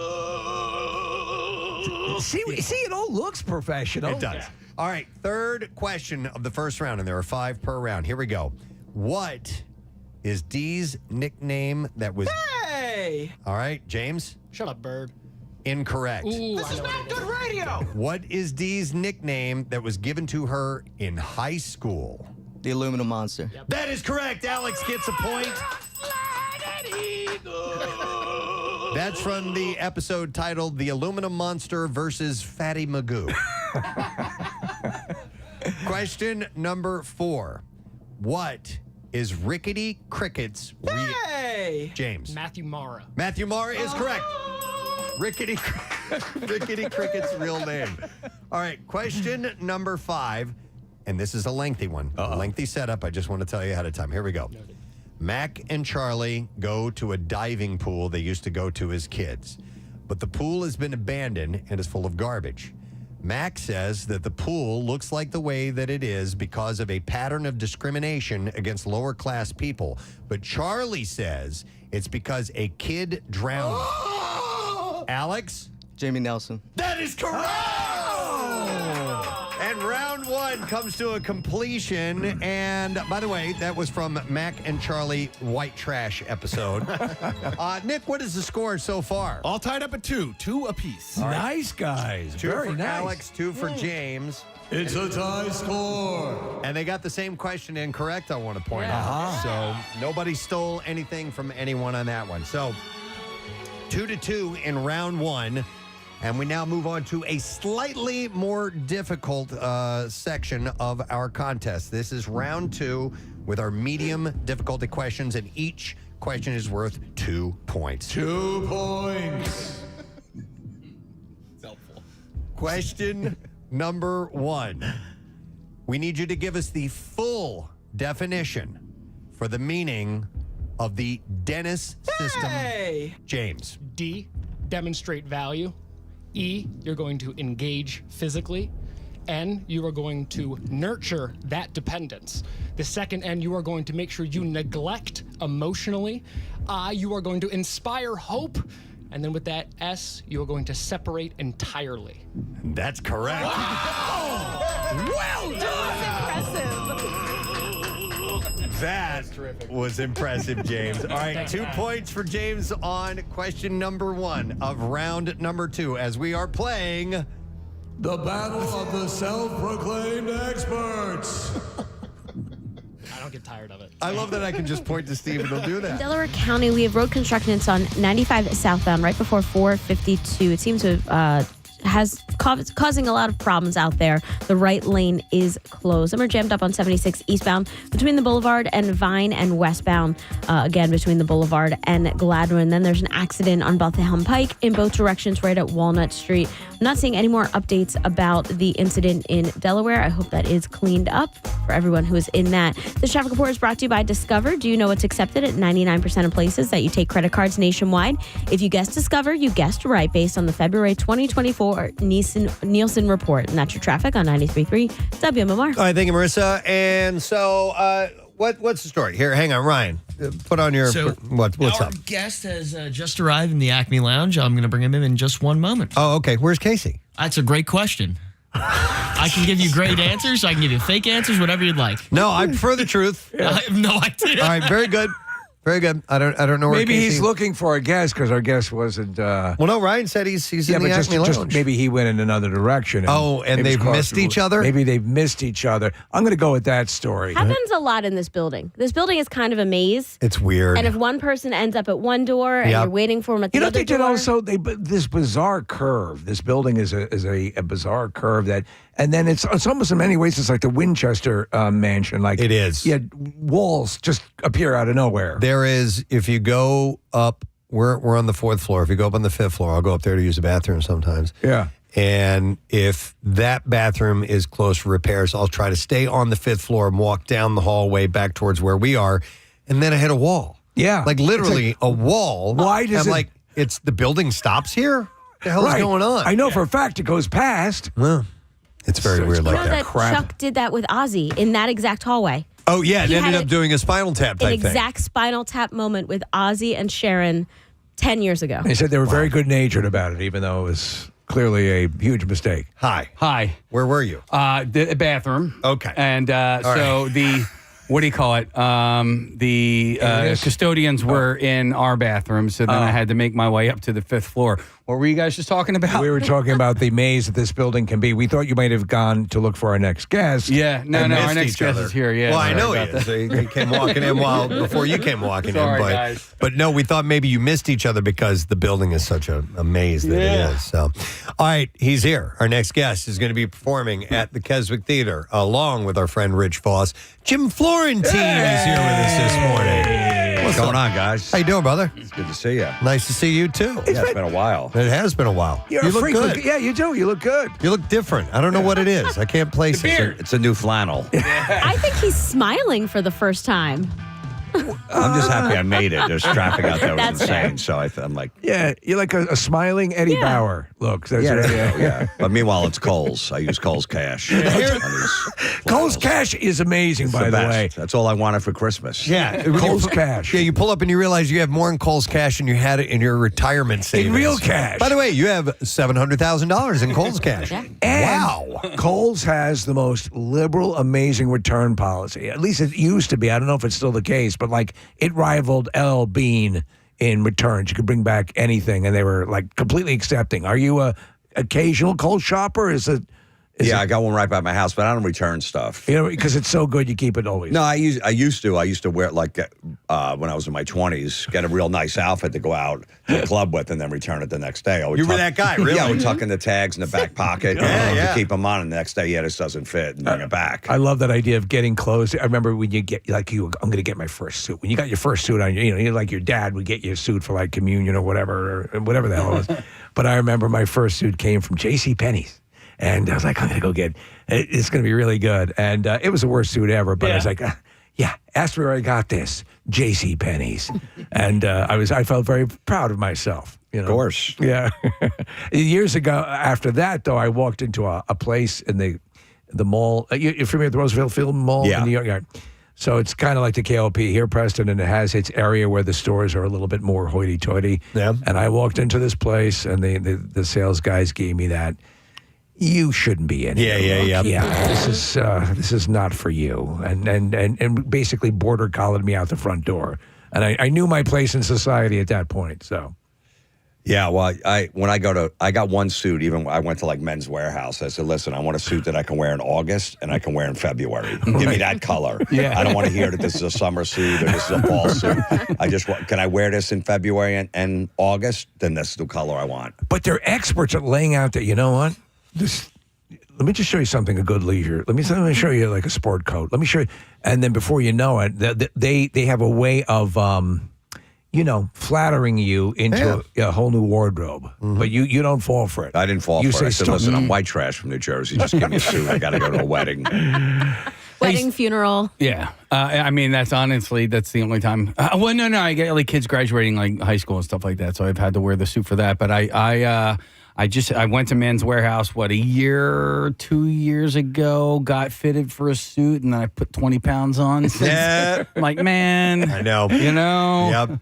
So maybe I got to lose a little bit of weight. That's actually what keeps me. Yeah. To if I see something down there, God, I got to fit it in that thing again. I get my crap together. Bitch. Yeah. That's like with my concert shirts. I have 650 concert shirts, and they're all large, so I can't blow up to an extra large, and I can't wear them. Yeah. I have no choice. Is that sort of your safety valve that you make sure that you keep a certain size? It was just a size I used to fit in all the time, and I started putting weight. I gotta lose this weight. Of the concert shirt collection, what's in like the top 5 of most coveted concert shirts? I don't know if they're most coveted, but I know I have 34 AC/DC shirts. Wow. And I probably got like 28 Black Sabbath shirts, maybe 30 now because I was at the last show too. Yeah. So I bought a bunch there, but probably 30 Black Sabbath. Are they all concert tested? Are they all? No, some of them are from like Kohl's, and you see them. I have to get it. I'm like the black and black shirt. It's $10. I got to get it. Right. Somebody came up to me and was like, how are you wearing that Rolling Stone shirt from Target? You're taking money away from the band. I was like, don't you worry. The I think band they're is making okay. Yeah, band's doing all right. of money off of this shirt, selling their likeness to Kohl's. Oh yeah, they love doing that. Yes. Guns N' Roses, ACD, all the band Kiss, all the bands that love money, Pink Floyd, they all sell their likeness to those places. Yeah, So speaking of Black Sabbath, we tried to get you on the show months ago when Ozzy died, and you were unavailable. Yeah. Because you were shooting a movie or a TV show or something along those lines. Or was that a lie, Jim Or was that a Florentine? lie? No, it wasn't a lie, but I was trying to figure out what I was shooting. Was it the story of Kohl's? Yeah, they wanted me to. They just wanted me to be the voiceover for that. Which I'm waiting for Morgan Freeman to pass away. Not that I want him to, because then I might get some voiceover roles. The Morgan Freeman I still role. got the freaking locked in. He does look dinged up though. If you've seen him recently, he I know, but all he needs is the voice. So. Yeah, I guess so. Yeah. So you don't remember what movie it was? It was July. It was July, late July. Yeah. I don't remember, but it was something. They filmed so many movies. These little independent films. They go, "Hey, we'll give you $1,000. Yeah, we just need you for one day." I'm like, "Sure, no problem." Okay. Yeah, so I do a lot of those. All right, makes sense. So and then they slap you on the cover, and you're in like one scene. They'll use you as the leverage. Yeah, which is fine. I don't care. Are you like, whatever, just with give me that? $1,000. Do you ever do the Comic-Con because of that? No, but I've done it for that metal show though before. Okay. Me, Jameson, and Eddie Trunk have gone and signed and stuff like that. It's amazing that thing it still carries the weight that in its absence, you'd still think it was a current show at least. I mean, what is the status of that? It's been 11 years since it's been off the air, and people still like it just got canceled yesterday. Right, if you look at any of the threads or anybody, whether it be Eddie Trunk or whatever, the comments are always like it's a fresh kill, like it just happened. So you guys have never revisited the notion of bringing it back as a YouTube channel or something? We tried doing it under a different name, but they own the name. Oh, they own the name? VH1, so it's like, if they want to do it, they'll do it, but we have no choice. We basically got fired from a corporation. We just can't. Everyone's like, "Oh, you were so good at your job. Go back." Like, you can't just go back to your job on Monday when the key doesn't work to the door anymore. Would it technically work if you change it to The Metal Show instead of That Metal Show? We tried That Rocks. That Rocks. Yeah, we found that one, and we did that for a while. But when you're on YouTube and the guy Scott Ian's in his car in L.A. and he's on his phone, we're not getting good service, and he's coming in and out. It's got to be more professional. We tried it that way. It just wasn't working. Yeah, it's true. Yeah, you got to have the studio set up and so on and so forth. We just announced the MMRBQ lineup, and Preston, you were bringing up Alice Cooper as somebody. He's on the bill. And it's never seen him. We never saw him. Oh, you never seen him? Super excited. Amazing. Yeah. Even at this age, he still has not lost a step. It's amazing how great he is. It's funny because if you think about Alice, can we talk about, obviously we can always default to rock and heavier rock when you're here, just by the very nature. But Alice Cooper, the mindset of the creation of that character, there was such a methodology behind it. But then if the character was created, to just kind of to plant the flag, he then fully realized and became completely the character. Do you know what I'm saying? Yeah. Like the cart did come before the horse in this case, but he is Alice now. He's become that guy. He's got his whole family in the show. They all act that, they do all the acting out on stage. Oh, I didn't know that. Yeah, his daughter's the nurse that comes out. He gets his head chopped off every show, guillotine. It's a little silly, but it works. It's Alice Cooper. He was the original one that did it. It's not like somebody else copying him. I hope he does that because this is obviously a number of bands on the show. Oh, he definitely will. Okay. Yeah. All right. Every show he gets his head chopped off. I love that. Yeah. I remember seeing it as a kid on things like, the Midnight Special and all that and just being scared of him. I was terrified of that guy when I was a little kid. There were bands like that, like AC/DC, like Black Sabbath, where you were sure you were communing with the devil when you listened to them. And it was, you actually got scared when the needle would touch the record. And it was just, there's nothing like that. No, and growing up in a strict Catholic household, my mom, I remember she drove me to the store to pick up Highway to Hell, and she's like, look at Angus, he's got these devil horns on. And then Black Sabbath Mob Rules had like a little devil thing and a cloth. He's like, that's the devil's face. And But she went along with it? She wasn't happy about it. Yeah. That it was playing in the house. Right. When Ozzy had the Blizzard of Oz with the, Yeah, the upside down cross on the wall. upside down cross, back and stuff. So she wasn't happy about that. I'm like, I'll be fine. It's all good. It's all good. What were you reading? And you had gone, and you'd gone to Black Sabbath's final show, and this is the Maple Durham Watermill. You guys were there, and you and Jim Norton. Yeah. Was that kind of a Mecca travel, a bucket list destination for you? Yeah, the original Black Sabbath album cover that got shot in 1969. It's like an old barn type thing. Legendary. My brother was there like a year before in London. He's like, hey, you should go visit it. Here's the address. So me and Jim Norton had a day off from doing shows, and we took an Uber like 2.5 hours outside of London in the middle of nowhere and found this place.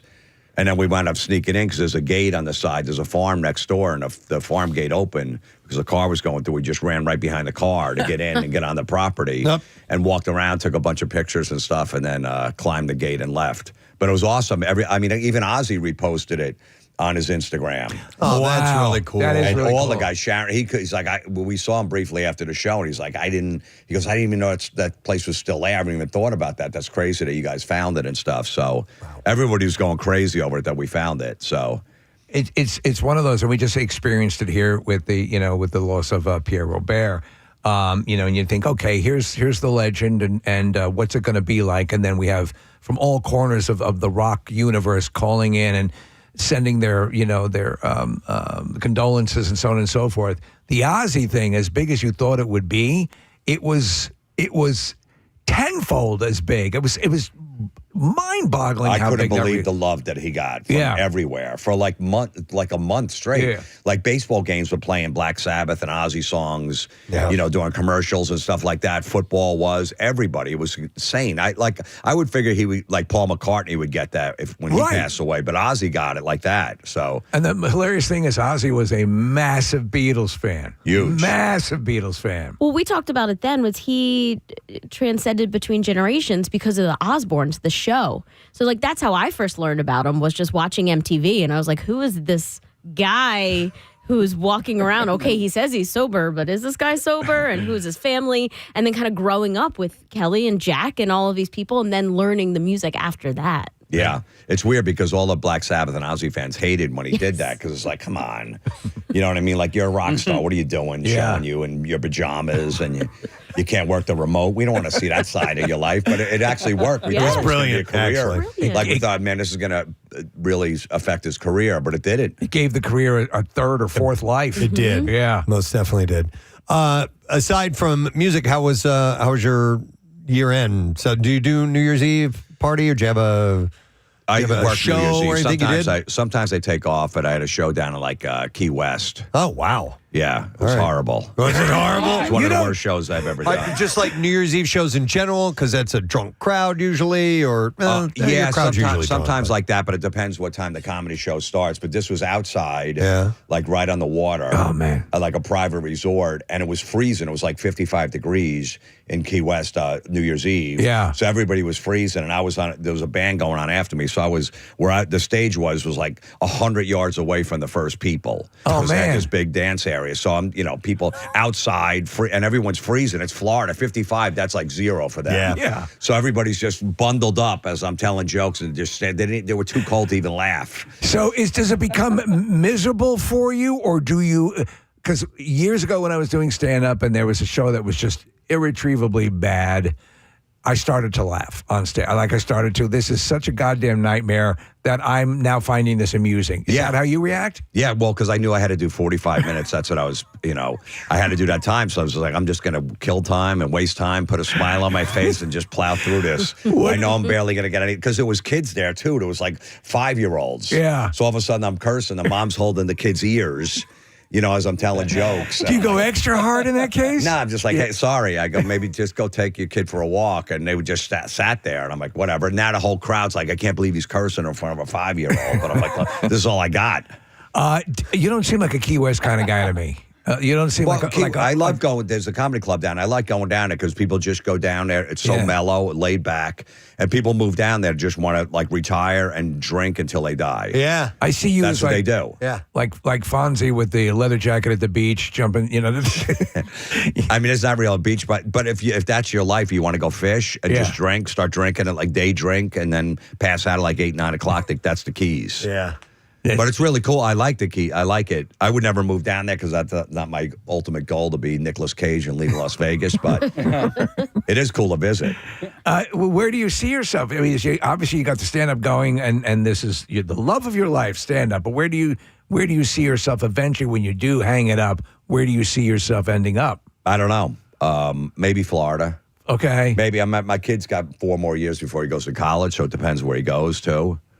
No, any designs on entertainment? Nothing?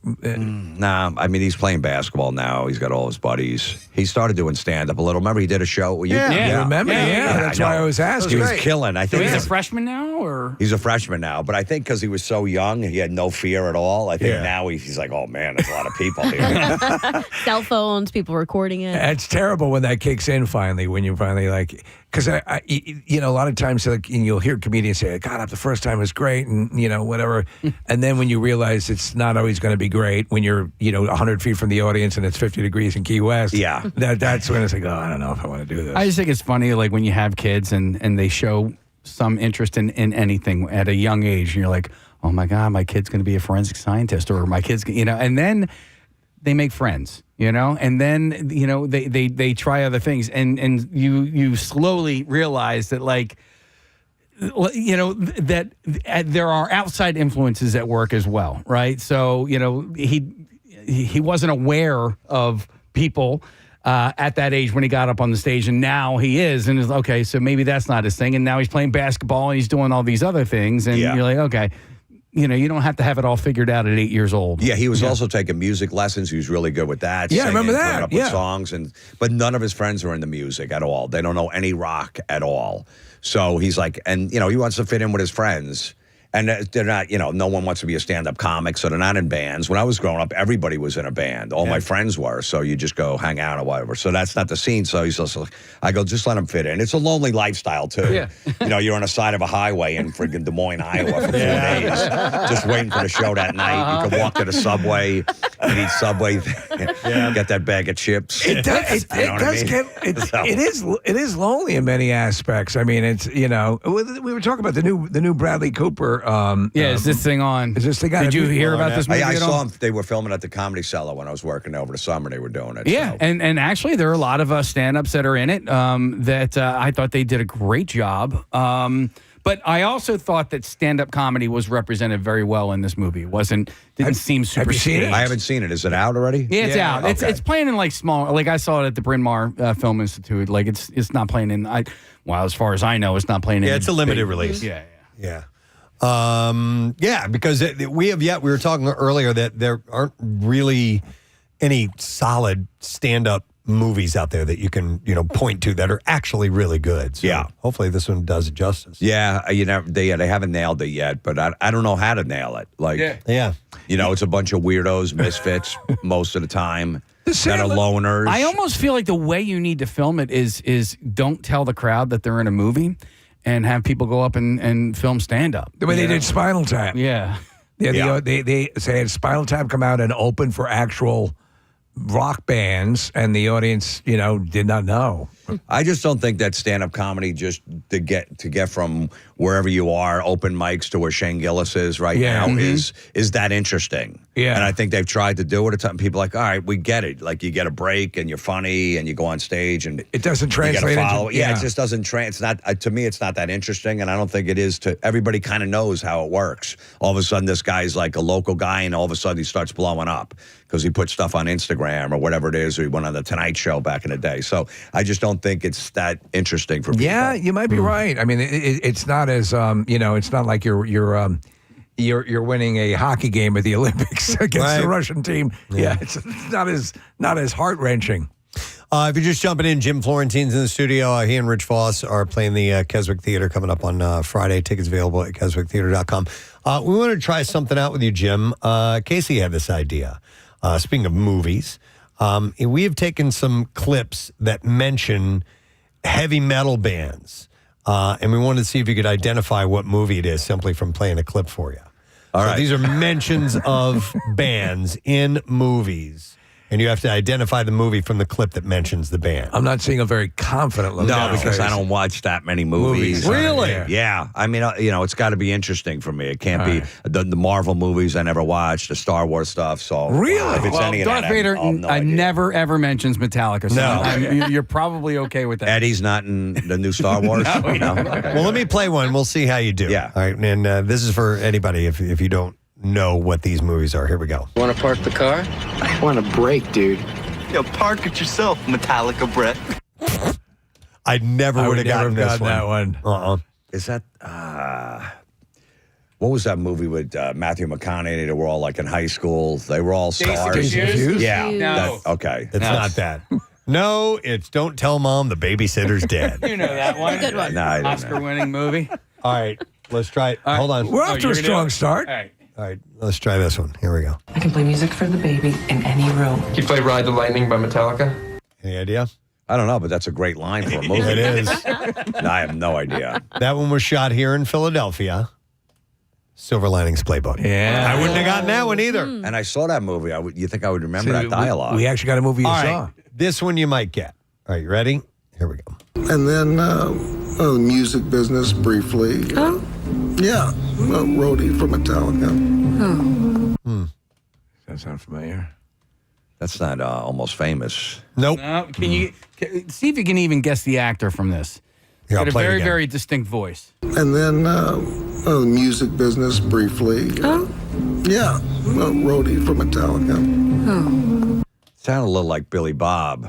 Not Billy Bob. Who is that? It's Jeff Bridges. Jeff Bridges. Thank you. And what movie was that? That's Big Lebowski. Oh, okay. All right, so 100% so far. So far, Yeah, 100% wrong on every one of them. All right, here we go. Oh, he said right at the beginning he's not a movie guy. Yeah. Steve, you'll get this one. Here we go. Judas. Judas Priest, maybe. Wait, let me play it again. Hang on. Judas. Judas Priest, maybe. Says Spinal Tap. No. It is not. Little Nicky. Little Nicky. Yep. Well, that, Ozzy I was would in figure one. that would be a cornerstone movie for you. That's I've only seen Little Nicky once. I know Ozzy made a brief appearance. Yeah. He swallows a bat in it. All right, this one I think you'll get. Here we go. Put them in the Iron Maiden. Iron Maiden? Excellent! Oh, come on, man. We picked the wrong guy. Whatever, that, They have an excellent adventure. yeah, Bill and Ted's. I was trying to figure it out. All right, move it up to the next one, Casey. All right, we only have two more. Here we go. And then I have So better than Iron Maiden merch. I wouldn't have gotten that, too. That audio is terrible. That's from Biodome. Did you ever see Biodome? No, that's a Pauly movie. Yeah, Pauly Shore. Yeah. Classic. I missed that one. There's a Baldwin in it. Yeah, that's right. Stephen Baldwin. Yeah. Stephen, yeah. Yeah. Won an Oscar for that. All right, here we go. Last one. What Metallica T-shirt? Master of Puppets. I don't even know this movie. No. No, do you? No, I know of it. Okay. I feel like I've seen it. I feel like they make toilet wine in that movie. You'll never get it. It's called Let's Go to Prison. Oh, yeah. It's not Ernest. No, that's Ernest Goes to Prison. Yeah. Ernest I goes haven't even to heard jail. that movie. Not Let's Go to Prison. What do you consider to be the ultimate rock movie? The rock lifestyle? Because you said Almost Famous. Yeah, Almost Famous was good. Yeah. You know, Rockstar wasn't that bad, even though it's it a got great movie. trashed. Yeah. I liked Rockstar. Yeah. I did. There was some cheesy things about it, but there was some fun things in there, too. Because Jennifer Aniston was in it, right? Yep. Yeah. So whenever Jennifer Aniston was in a movie, it was almost like, it's Jennifer Aniston. It's a romantic comedy, but it wasn't, Yeah. Well, when she was in Office Space, nobody saw that in the movies. I remember I went to see it in the theater because I was a big Mike Judge fan. Like, it's Jennifer Aniston. It's going to be a goofy romantic comedy, and it wasn't at all. And you know what? You'll like this about that movie. In that band, which was, who were they called? Black Stallion? No. Something Stallion, wasn't it? Not Wild Stallion. Not Wild Stallion. That's from Bill and Ted's Excellent exactly Adventure. It was Steel something, and I keep thinking Steel Panther, and that's not Steel Dragon. That was Steel what they Dragon, called. yep. But Jeff Pilson played the bassist in that band. That's right. Here's some docking. And Zach was the guitar player, Zach Wild. That was Zach Wild. Yeah, that's right. Yeah. So they made sure they had some represented. Yeah, definitely. In there. By the way, I saw a video of Don Dokken the other day performing live. Wow. Yeah. Don's in bad shape. And he's still out there. You can't hit those notes, when you're 20 years old singing that stuff. You don't think but you got to be doing it when you're 65. Is that how old he is now? I know that physically something's wrong with him. Like he has some kind of a physical problem. Oh, man. I don't know what it is, but he was sitting in this chair, not hitting the notes, just barely getting the words out, and I was like, oh man. Yeah, there's something happened with his arm where he can't play guitar because he used to write songs, so he can't. So he's got I don't know if it was a minor stroke or something like that, but I know he hasn't in a long time been able to hit those notes. And you got to bring somebody out with you and singing in the background, even if they're on the stage and singing with you. That it'll work. Everybody understands. Everybody else in the audience is old, so they get it that you're getting old. But like David Lee Roth did that on his last tour. He had these backup singers, like 5 guys singing the backups and helping them sing along and stuff, and it worked out fine. So we had It worked out fine. I liked it. I saw some of that stuff, and I thought it was embarrassing. If you went to the show, it's different when it's coming off somebody's iPhone. Yeah, they did 20 songs. There was 3 or 4. I'm like, yeah, all right. So you basically, but the other ones were great. Are you seeing the backup singers? Is it basically like They're a right up karaoke there, show? yeah. So they're just karaokeing the show. Well, right? Van Halen's big on the backup vocals. Yeah. Michael Anthony, Eddie. So you need that. And they were just helping Dave fill everything out and stuff. And I thought it worked. Aerosmith's had a guy for years. They put a spotlight on him in the back, and he sings with Steven Tyler. So Roger Daltrey, too, is doing that, those high notes. After a while, that's just going to kill you. We had Rick Emmett on Triumph is going out on tour the first time in 30 years. And he's still got he's still got his capabilities, register. man. I mean, it's rare that somebody holds on to a rock lead vocal capability. And he's, what is he, 70? Emmett, right? Yeah, I think so, yeah. They're playing some pretty big venues for that band that had maybe like 4 or 5 hits. Yeah. Really, people that listen to radio maybe hear 2.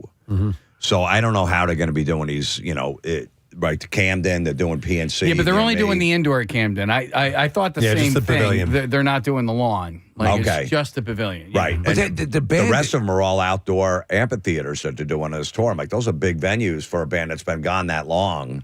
Yeah, but man, our program director Chuck, massive Triumph fan. I'm a big Triumph fan. Yeah, Preston is me too. Very well. No, I'm going to go see him. I just don't know if there's going to be that much interest. And April Wine's opening. They have some songs from It's pretty Canada cool. too. But yeah, I don't know. I think it's got to be a little stronger bill. Yeah. Like Motley, Extreme, and Tesla is a way better bill, I think. Yeah. Because it appeals to everybody, the 80s and stuff like that. Right. So, I think they were trying to get together some old bands maybe for that tour, but it didn't work out. Maybe like a Cinderella, I heard, and maybe a Skid Row, the originals, to tour Motley, but that didn't work out. So they got Extreme and Tesla. Those are good ones. What band's currently performing in that ilk that you think should just stop?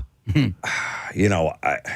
I always say I'm going to see this band for the last time, but then they come around again. I see them again.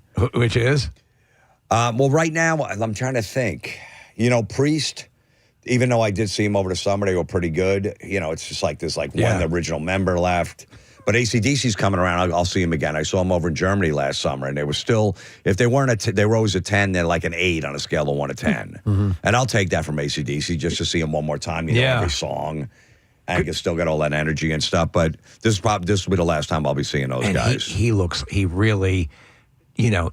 like he should be pursuing a ring in Middle Earth. Angus? Yeah. Well, those Europeans don't age well. Especially the English guys. They age really bad. And he's from Australia, but he still takes his shirt off, and it's just like a little saggy and just wandering back and forth. He doesn't flash the crowd anymore because he used to, moon everybody. But he stopped there. He went down to his underwear like 10 years ago. He goes, all right, I'm 58. I can't be showing my ass. Yeah, we should do a list of people who should put their shirt back on. Iggy Pop is the other one too. Sorry, dude. Yeah, it's just it's like you're working at a nursing home. It's his thing.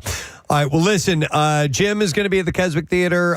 Rich Voss is on board as well. Tickets at keswicktheater.com. It's a Friday night. Go check out the comedy show. Have a great time, all that stuff. Are you hanging out in town for a day or two, or are you just coming back? No, I go back home. Yeah. All right. Yeah, not that far from here. And the local comic, Pat House. Pat's great. He's a friend of the show. Yeah, He's awesome. Pat, Voss, you. It's going to be a good show. Most definitely. So get tickets at keswicktheater.com. Have a good time while you're there, brother. I appreciate that. Good to see you. Absolutely. Jim Florentine, guys, on the program. We are taking a break. We'll come right back. Make sure you stay with us. Question number 2. Here we go. When the gang buys a boat, Dee is in charge of cleaning out the old stuff, but she throws it overboard. When Charlie starts to find the items, what does he believe? Hey! James? There's a horse cemetery down there with dolls and figurines of sorts. All right, let me go for a ruling on that. Okay, we have a correct answer. Yes. Yeah. Yes. Relics of an ancient horse massacre. Horse massacre. That is, we would have accepted. So 2 more points. I forgot that. Going to James. Third question. What is the name of Patty's rival bar in the... Hey! All right, James? Molly's. Molly's is correct. That's... That is from the episode The Gang Reignites the Rivalry. Fourth question of round 2. Mac creates an exercise bike in Hero or Hate Crime.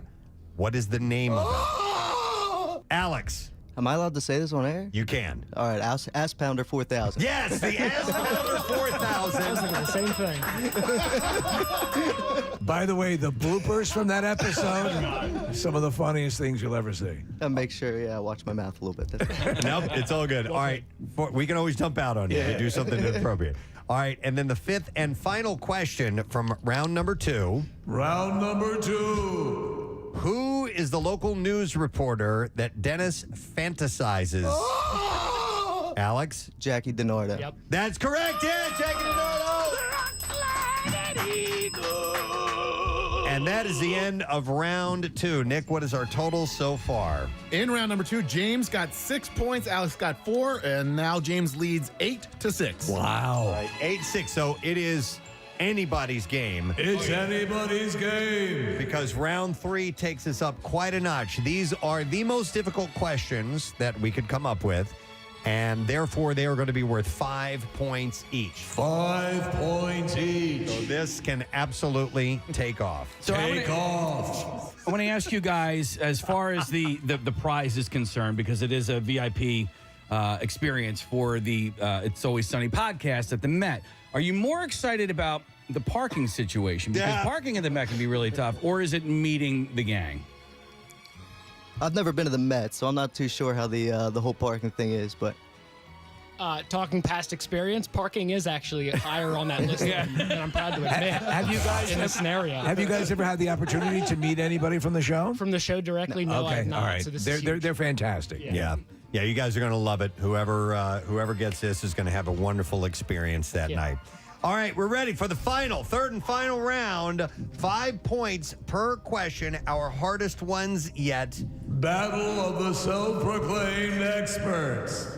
Let's begin. Begin. Question number 1. Here we go. What name does Dennis refer to Frank's character, the troll, in The Nightman Cometh? Hey! James. His name is Antonio in the show itself. That is correct. Yes, that's a correct answer. Antonio. Dennis refers to him as Antonio before he shoots him. Bang, bang. And that is from the Nightman Cometh episode. All right, question number 2. What size shoe? Alex. 13. Yes! Wow. To finish the question, what size shoe does Sweet D wear? And that is from the episode Who Pooped the Bed? A size 13. 5 points. All right, we have 3 more questions to go in round number 3. Here we go. Pappy McPoyle, the patriarch of the McPoyle family, has a pet Pocono swallow. Alex wants to answer. Alex? Royal McPoyle. That is correct! Wow. Well played. That is from McPoyle and Ponderosa, the trial of the century. So 5 points for Alex. Wow. 4th question in the 3rd round. What are the names of the 2 episodes that Preston and Steve are... Hey! James? The gang gets whacked, part 1 and 2. That is incorrect. Oh. This is not good radio. So I'll finish the question for Alex. What are the names of the 2 episodes that Preston and Steve are both in? All right. Charlie Goes America, all over everybody's asses, and Max Big Break. That is incorrect. Dead air. It was indeed Max Big Break, but the other was America's Next Top Patties Billboard Model Contest. You starred in. Yeah, Casey and I were in the Charlie episode. That's yeah. correct. You might remember us from the high five we gave in the background. Yeah, in the van, right. Yeah. I was in, Steve and I were in the one with the construction workers. That was the Billboard Contest. And we were with and some Max Big Break was the Eagles players were with the us. Flyers game. That's correct, yes. All right, so the last question we pose to you has to do with the episode that Kathy was in. All right. The episode Kathy was in. In the episode that Kathy was in, Dennis looks like a registered sex offender was the name. What was the name of the sex offender? What a good question. In the episode that Kathy was in, Dennis looks like a registered sex offender. What was the name of the sex offender? Alex. Wendell Smart Eyes. Smart Eyes was his nickname. All right, I'm going to the judges, and they were giving a correct answer for Alex on that one. We would have also accepted Wendell Albright, but Wendell Smart Eyes is correct. And we go to Nick McElwain for the total. And how did we do after round 3? With 15 points in round 3 and a grand total of 21 points overall, our winner is Alex! Oh, my goodness. Alex rallied. I thought James had it. Listen, they're insane, both of them, with their incredible command of this knowledge. But at the end, Alex, you did it, man. Good job. Thanks, guys. Wow. Yeah, that was awesome. Good job. James, your knowledge is... I'm gonna kick a little ass. Hang on. That's in the USA. Gonna climb a mountain, gonna soar a flag, gonna fly on an eagle. I'm gonna kick some butt, I'm gonna drive a big truck, I'm gonna rule this world, I'm gonna kick some ass, I'm gonna rise, I'm gonna kick a little ass. Rock, flag, and eagle.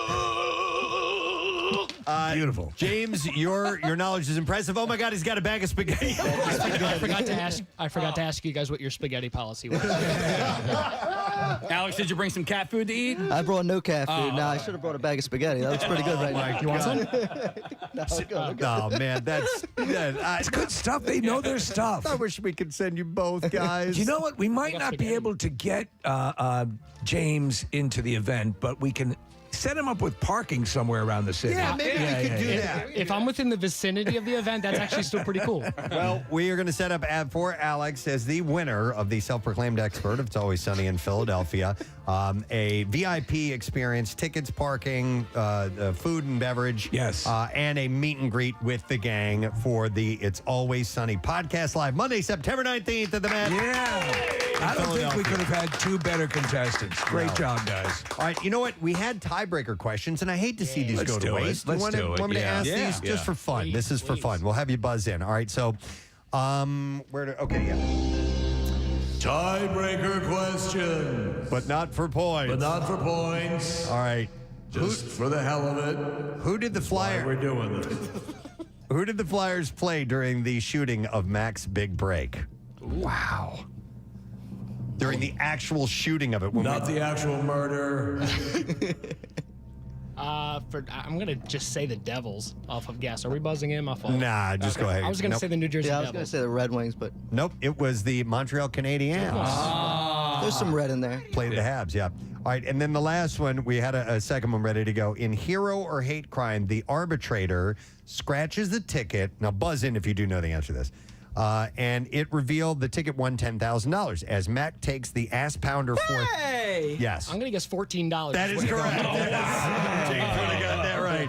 As Mac takes the ass pounder 4,000 and his ticket and leaves. The others are presented with the bill. How much has Mac left? And it was $14. They used 3 arbitrators in 17 hours. The bill was $9,986. They decided that Mac should pay for it because arbitration was his idea, which will leave him with just $14 because $10,000 minus $9,986 equals 14. There you go. Of course, we all know how that works out. You guys were great. Thank you so much. Thanks for having us. For being so much fun and for the encyclopedic-like knowledge that you have of one of the great shows of all time. Let me ask him quickly. James, your favorite It's Always Sunny episode of all time. Wow. Wow. See, I got hooked early on, probably like late season 2, 3. Right. So I have an affinity for those. Season 4. Real quick, I'm going to do a plug here and a shart, if you don't mind. This is a butt plug. I got this email from Lexi and James. And they write in, and one of them wrote in and said, hey, my mom is a big fan of the show, has been for years. I want to know if you could please help and share a link for me and her and my brother.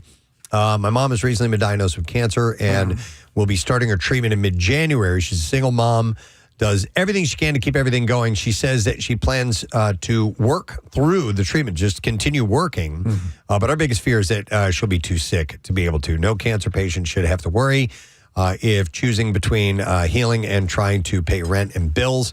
My mom's kindest person, always giving to everyone, big advocate for abuse victims. And if you could please help us make this a little easier for her, would mean the world to us. We created a Spot Fund Me to help cover the rent and the bills, etc. If you could please help spread the word, that would be a miracle. Marissa, I sent that to you. Did you get a chance to put that up on the website? You know what? I will get it up right now as we speak, Preston. Okay, so we will have that up on WMMR.com. But that's from Lexi and James, and they wanted to... and I pointed them in the direction of Bringing Hope Home. Yes, as great well, organization. Because Paul and the gang over there are just wonderful. That's what they specialize in. And for those people that are having issues with making ends meet while dealing with a cancer diagnosis, they can help out financially in some occasions. And so it's definitely worth looking into. So I sent them the link to Bringing Hope Home. Yeah. The job should be to focus in on getting better and not have to worry and sweat bills and things of that nature. Yep. All right. And then I have a shout out. It says, hey, guys, I know it's late, but I'm trying anyway. My wife, Megan, turns 43 on Monday, today. She listens to your show every morning, and I only know that because she gives me a daily recap of the show. And she listens while driving or taking the L, and has told me that she has commuting to work and found herself actively laughing out loud, and it seems to happen when she's alone, so it looks like she's laughing to herself. I know this show makes her morning every day, and it would be amazing if you could give her a shout out on Monday. Thanks in Gadzooks. She said, you guys say that. So it's for... let me see, who is this from? So his wife, Megan, her wife, Megan, and this is from Steph Escuchin, I believe is how you say their name. So congratulations and a very happy 43rd birthday to you, Megan. And Press, you and I need to recut this, but if you like this is our new birthday shout out. Happy birthday to you.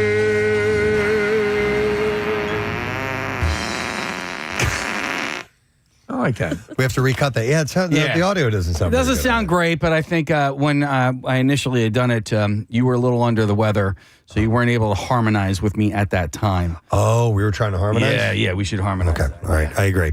Yes, Marissa. Can I do one quick follow-up? Actually, from a birthday we had earlier, Sarah Wren was listening to our makeup conversation, and she let me know that a lot of makeups have a little jar symbol on them with a number, and that is the number of months it's good after the makeup is opened. Okay, we were wondering fun about fact. expiration dates on cosmetics. Okay, and that's what you look for. Yeah. I knew she'd know the answer to that. Of course. Happy Excellent. birthday. All right, let's get to Bizarre File.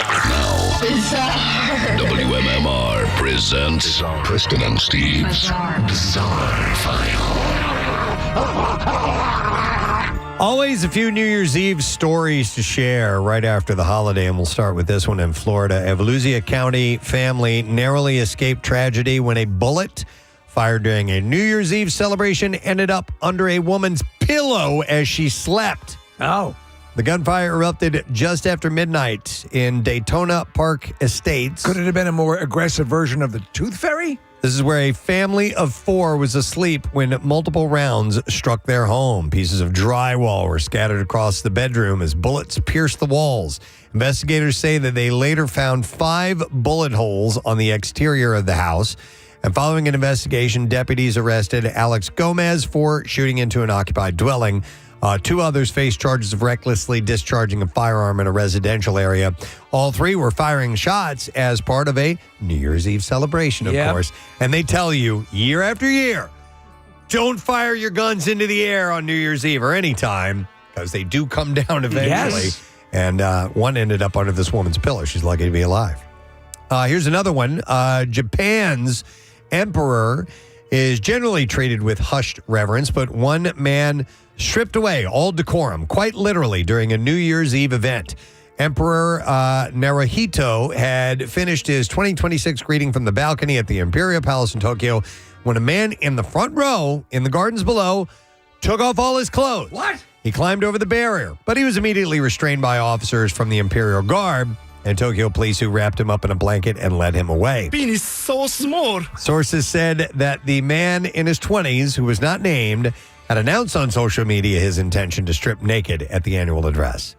They did it. The event includes brief remarks from the emperor, who then waves to the crowd with the rest of the imperial family from the balcony. Hey, everybody. You see that, the naked dude? The Pennsylvania woman who defecated inside of the beer cave at a Royal Farms convenience store has been sentenced for one of 2025's most unappetizing crimes. During a court hearing, Crystal Gauss pleaded no contest to a misdemeanor charge of disorderly conduct that created a hazardous and physically offensive condition. Gauss was fined $75 in order to pay restitution of about $80 to the Hanover business. A judge also barred Gauss from returning to the store, which is about a mile from her home. You have sullied this place. Gauss was arrested after a Royal Farms worker called cops to report that an unknown woman had come in the previous day and defecated in the beer cave. In the beer cave. Footage showed Gauss pushing a case of alcoholic beverages back on the shelf, pulling her pants down, and defecating on the shelves, then leaving. We know a woman in Delaware County. She should be up with. They'd be good buddies. The bathroom. So what do we poop on today? The bathroom break offered Gauss little privacy since doors into the beer cave and the cooled areas are clear glass, providing visual of the inside from the common area of the store. Still, workers did not spot her in the act. They must have thought it was the worst show they'd ever seen, the people purchasing stuff. In addition to disorderly conduct, Gauss will face charges of open lewdness, and court filings do not indicate why she opted to poop in a beer cave, but there's all sorts of perfectly good hoods of cars to poop on. Yeah, come on, man. All right, here's a story out of Brazil. A father of 4 died choking on watermelon during an eating competition in front of his heartbroken wife. Carlos Carasoma was playing Boca de Melancia, meaning watermelon mouth. And players are racing to eat as much melon as possible with their hands tied behind their backs. The prize of a single portion of French fries is what was up for grabs. A single portion of French fries for an eating contest. Carlos, a father of 4, was competing against other guests at the São Pedro Termas Resort in Brazil. All to get the title of Watermelon Mouth. Carlos's wife, Kimberly, said hotel staff were encouraging him to finish the last piece of watermelon when he became unresponsive. The man was taken to the hospital where doctors confirmed that he died from physical asphyxiation caused by airway obstruction. He just choked on it. Watermelon is so, though, liquidy. I know, right? It seems like not the kind of thing that would obstruct an airway, you know? One of the hotel guests said that people were shouting and asking if anyone could perform the Heimlich maneuver. A guest went to help, and they took turns performing CPR. It took about 25 minutes for the firefighters to arrive. Kimberly claims that the resort is responsible for his death after citing a lack of medical staff on site. Have you seen that device they run the commercials for it where it's, you put it over your mouth like an oxygen mask? Yeah, it's a suction thing. Suction thing. Yeah. If you're going to do any of these eating, you should have one of those eating competition. Bill Weston never wanted us to do eating competitions, and that's why. Because from time to time, People can die. People are killed, Watermelon mouth. All right, and then a final story from the holidays. This is bad, but I find it funny. A Salvation Army bell ringer was arrested after attempting to impale a Publix grocery store manager with his kettle tripod. Oh, that's not right. Stephen Pavlik, 63 years old, was arrested after a troubling incident while working as a Salvation Army bell ringer at the Publix. Pavlik was hired to collect donations during the holiday season, but instead created a disturbance outside the store. Witnesses reported that he was intoxicated while on duty, confronting and disturbing customers who passed by. The situation escalated when the Publix manager approached him to address his behavior. In a violent outburst, Pavlik attempted to assault and impale the manager with the donation kettle tripod. I can do 2 more. Fortunately, missing his target and not causing injury. After fleeing the scene, deputies later found Pavlik at his residence. He was taken into custody without further incident, subsequently transported to the Martin County Jail. And that, exactly. We have the bigger bell. It's a smaller one. I don't know. And that is where we will wrap up the Bizarre File for you this morning. I didn't see a lot of Salvation Army bell people. Oh, really? They're outside my Acme. Yeah. Acme is where I saw them, but usually you see a lot more of them.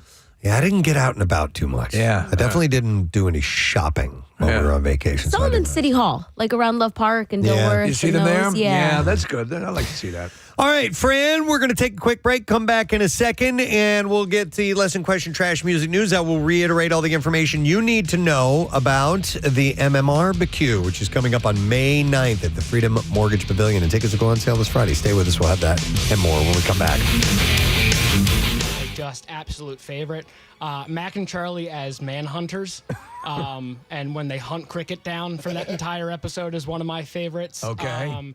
I'd probably go somewhere around that range, at least that time, manhunters. All right, good choices. And you, Alex? I think same thing. Those seasons 4, 5, and 6 were probably the best. But my favorite, I think, is probably Charlie Catches a Leprechaun. Yeah. Okay. Nice. That one's a later one, but There's so many to choose from. It's ridiculous. Yeah. Fantastic stuff. You guys love the Family Feud. The Family Feud. Just so good. It's so great. When Deep buzzes in for the first time. Knocks it off the podium. It's the best. And then you later learn that Charlie was the one of the survey members coming up with the answer. It was great. All right. Well, thank you guys again. We appreciate. Yes, go ahead, James. Genuinely, I just want to thank you guys. This is a literal dream of mine. Always Sunny. This was fun. I came into this yeah, cool. If I get to meet the gang, Alex, literally have the time of your life. Thankfully, I have tickets for the Sunday show, so it would, best case scenario. I said it prior to us going there. Like, literally hearing your guys' voice through this feed right now live is unreal and surreal to me right now, and to be standing here talking to you. That's very kind. This enough is beyond a dream and a life experience. So thank you guys. Now I don't feel so bad that you lost. Thank you, James. Me neither. You are the best. Alex, you say something nice now. I'm not going to be able to top that. I do podcasts you guys all the time. So, nice. Okay. Yeah, it's awesome being here. Excellent. Well, give us when you go, and we want to hear about the experience and how you get a good time you had. Okay. Appreciate Appreciate Excellent. it. All right, thank you so guys. much, Alex and James. Always Sunny, the battle of the South Brooklyn experts. All right, we're going to take a break. Brought to you in Dolby Vision. We'll be back in just a moment. Stay with us.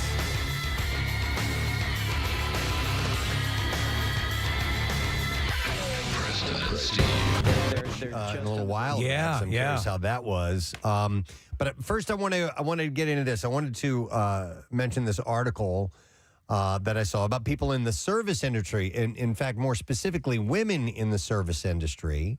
And apparently, this was floating around on TikTok, like pretty much everything floats is. around on TikTok these days. But it was a bit of a social experiment to find out if sporting pigtails at work would earn more tips from male patrons. Okay. And I can so guess. from servers to dancers, those who have participated in the experiment shared their experiences on TikTok. And they say that their tips have increased since they've been using the hairstyle at work. Like, overwhelmingly, like everyone. Wow. Had seen I can see an that increase. coming. Yeah, for some reason. And what do they It's like conjecture cutesy. as to what's that? It's cutesy. Yeah, I think it's got to be it, right? Well, Or would a ponytail do the same? No. No, pigtails. Pigtails. So a server who's among these sharing the results said, unfortunately, women are going to be fetishized in different ways by what they look like. If changing my hair up is going to affect that in a positive way, then it's something I'm going to give a shot to, they said. Huh. So, yeah.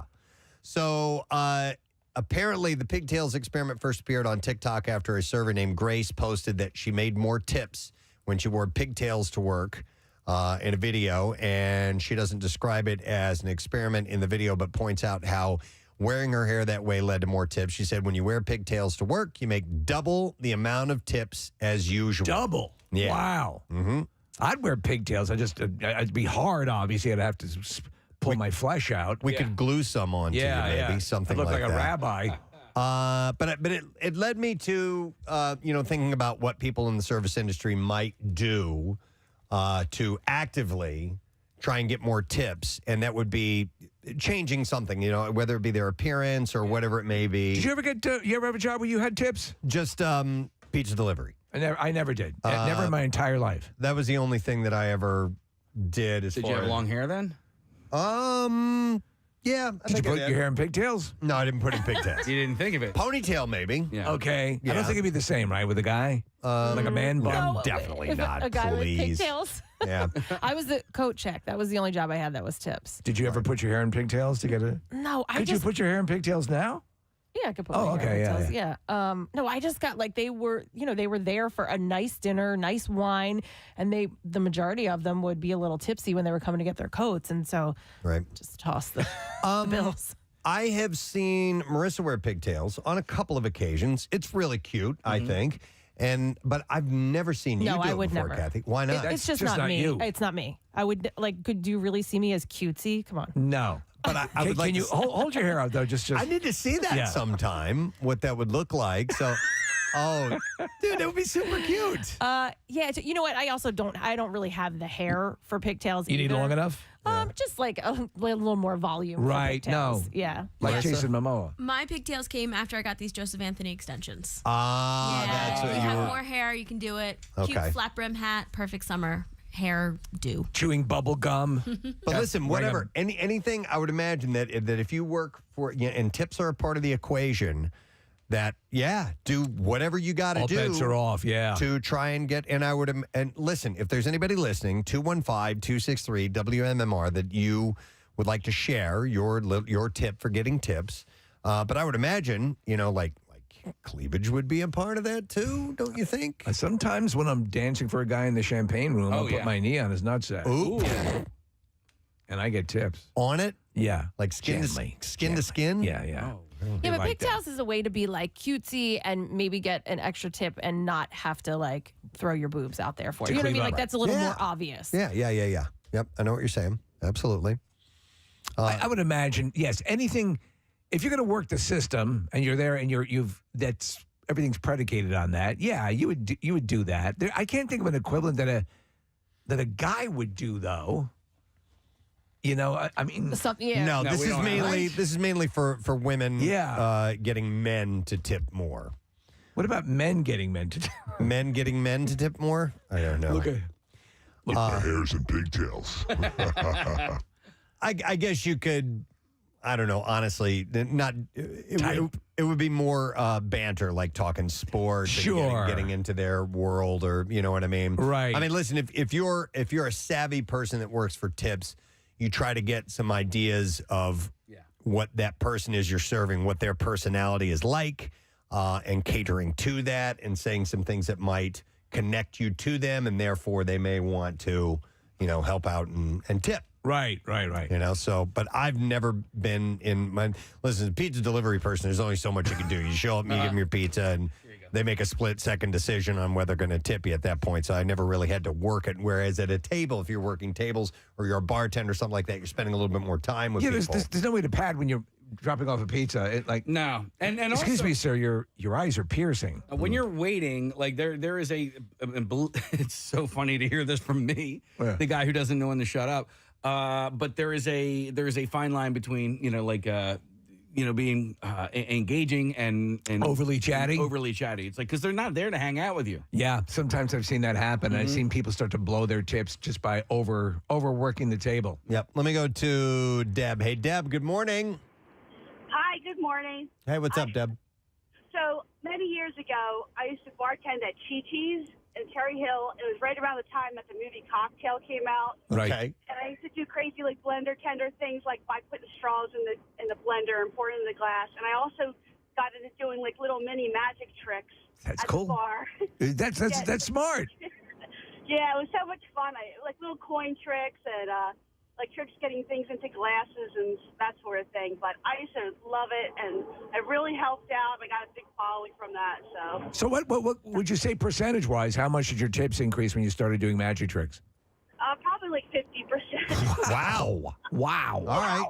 Yeah, it was pretty good. It's Preston Steve Radio program, Monday morning, back to work after a bit of some time off, but we've had some exciting things, including the announcement of the MMRBQ. I'm going to run down the details on that in just a moment. Make sure that you are aware and all set to go, but tickets will go on sale this Friday, so get yourself prepared for all of that. And we have 4-pack of pit tickets for the show to give away for our lesson question, for our letter of the day, word of the week prize. I am going to ask the lesson question right now, though, and we're going to give away a pair of tickets to see 3 Days Grace. The show is going to be March 1st at the Giant Center, and that is in Hershey, Pennsylvania, by the way. And I have something to mention about Hershey, if you guys will remind me after we do the trash, which I thought was pretty cool. So the question we're going to ask you to win those tickets is from earlier this morning. Daniel Day-Lewis came out of retirement to star in the remake of what movie? 610-660-9333. It's not the actual movie that Casey saw. It's one that Steve had mentioned, that he was in a remake of what movie? Daniel Day-Lewis, the great actor. If you heard that, it was around 7:30 this morning. 610-660-9333 is the number. Call if you know. While you call, we'll get to the trash. The trash business is a gold mine. 93.3 WMMR with Preston and Steve's Hollywood Trash. All right, we'll get some stories and we'll get your answers. Steve, what's going on this morning? Well, Preston, breaking Amish star Jeremiah Raber, who is actually Amish, had to be rushed to the hospital on Saturday after his blood sugar spiked. Fortunately, Raber made it to the hospital late Sunday night thanks to a particularly fast horse and buggy. Andy Cohen denying rumors that he had a facelift to kick off 2026. Cohen says he had a little bit of Botox, and by little he means 5 or 6 pints. Hey! And finally, Disney World making it known they're taking seriously a recent spate of deaths at the theme park. Disney says 5 deaths over the past 2 months have been unique because they're not the usual people dropping dead over ticket prices. And that's your Hollywood Trash. All right, we are looking for an answer to the question. Daniel Day-Lewis came out of retirement and starring in what remake of what movie? 610-660-9333. First caller in is John, so we'll check in with him. Hey, John. Morning, man.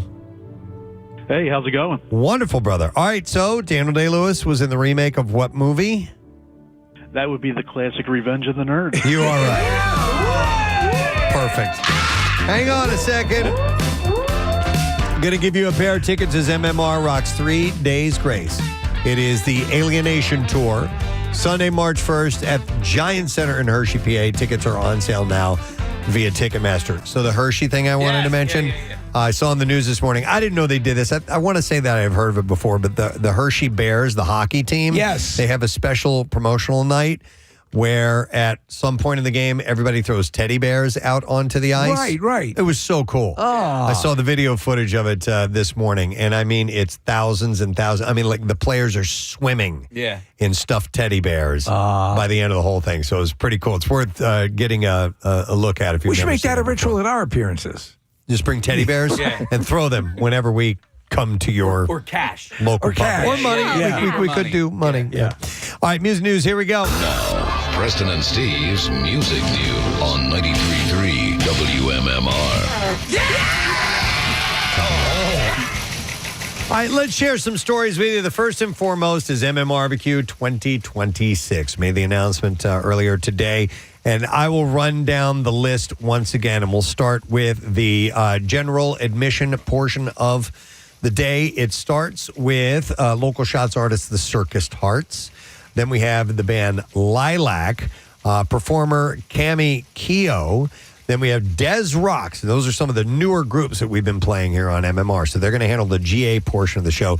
And then when you have to go to your assigned seats or the lawn or wherever you have tickets for, Everclear, the Hooters, Alice Cooper, and Godsmack as well performing. That's a wonderful blend. I have to say, I'm very excited for the GA portion of the show as well, because these artists are there's a pretty aggressive sound to them. I'm liking a lot of the stuff they're doing, so we'll see. And I'm looking forward to the guillotine with Alice Cooper getting his head cut off. His head cut off. A little And decapitation. How cool is it to have the Hooters as part of this, especially in light of everything that's happened, and make them a part of this event? That's awesome. Yeah, it's great. So details, WMMR.com.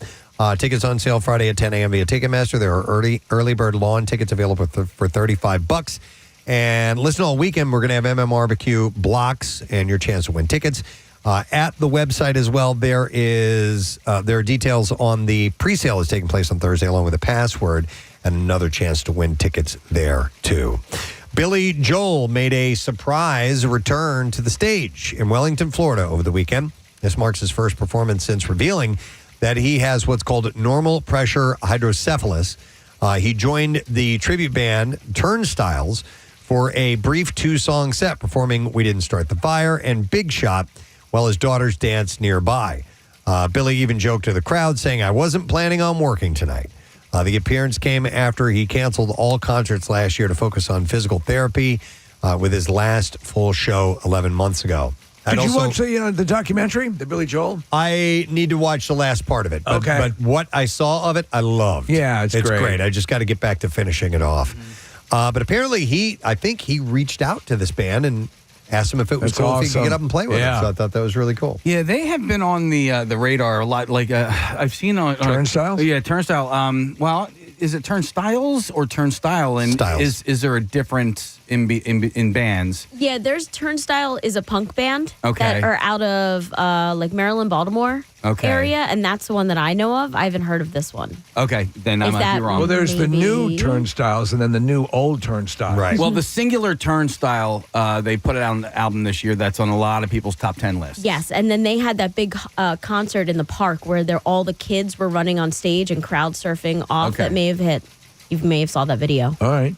Well, this band is Turnstiles. Okay, my And bad. Billy My Joel bad. got up and jammed with Yeah, him. that's cool. They're a tribute band. The new year is off to a quick start for Youngblood, and he's released a new, darker version of his song Zombie with Smashing Pumpkins.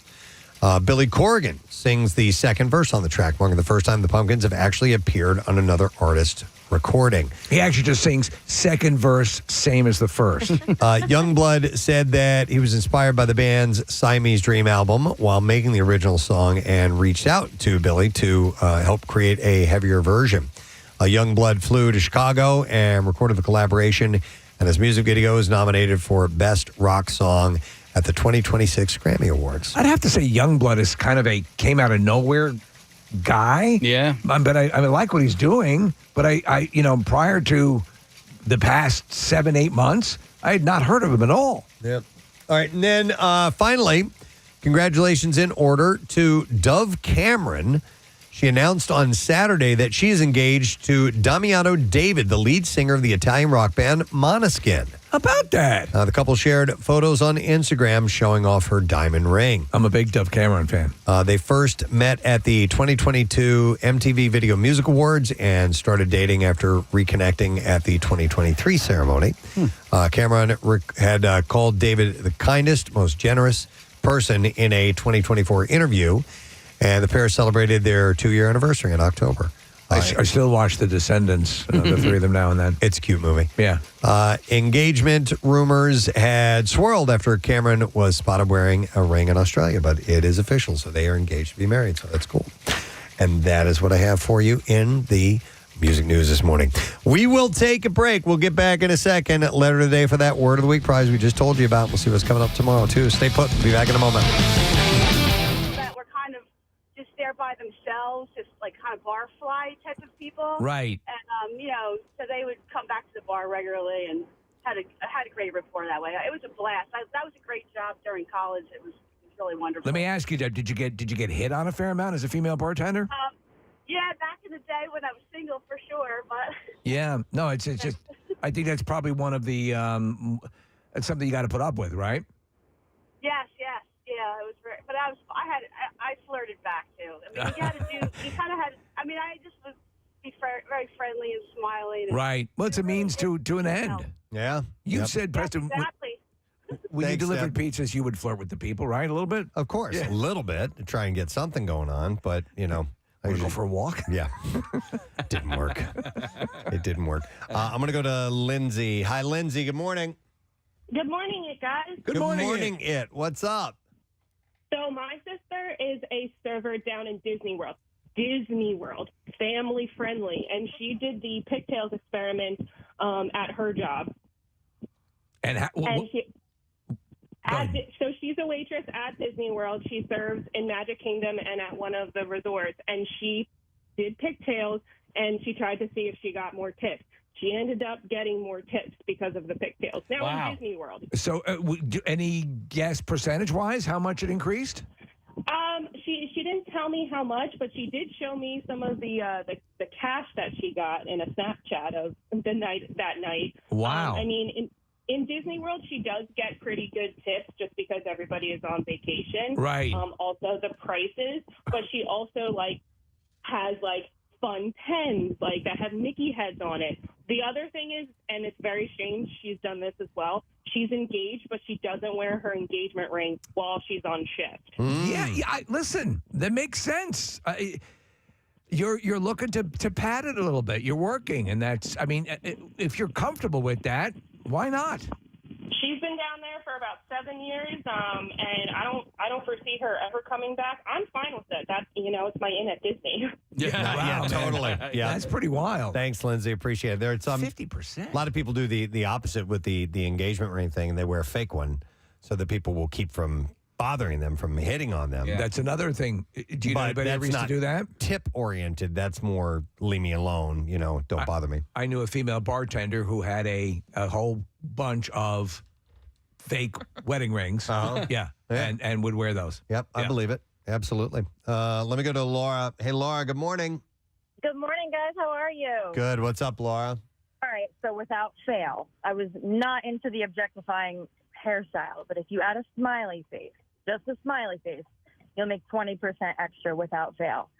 Now, the other thing I would do is if I knew it was after church, I would always say, God bless you. I'm Jewish. That's a great idea. Now that's thinking about it.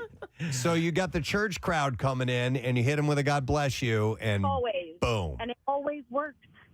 Wow, that's smart. That's a smart thing, and you're not being duplicitous. It's a little thing. And the smiley face it's coming from the heart, right?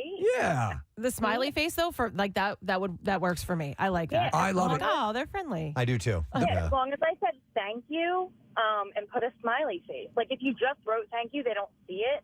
But something about the smiley face and always right by the total. I'm telling you. And it was like a game between me and my coworkers. Like, all right, I bet you. Go ahead, do that with that table. I bet you. And sure enough, they'd be like, oh my God, it worked. Yes, I think it's just a pleasant thing to do. When I see, listen, I tip pretty well to begin with, but I think that's a nice little flourish. The thing is, it has to be on at that part of the transaction before they're paying. You know, obviously afterwards it won't make any difference when you return with like a credit card or whatever. I love that idea. They're just simply a smiley face or God bless if it's after church. What if you're like a police officer and at the bottom of the ticket you added a little smiley face right there? Yeah, I think that'd be great.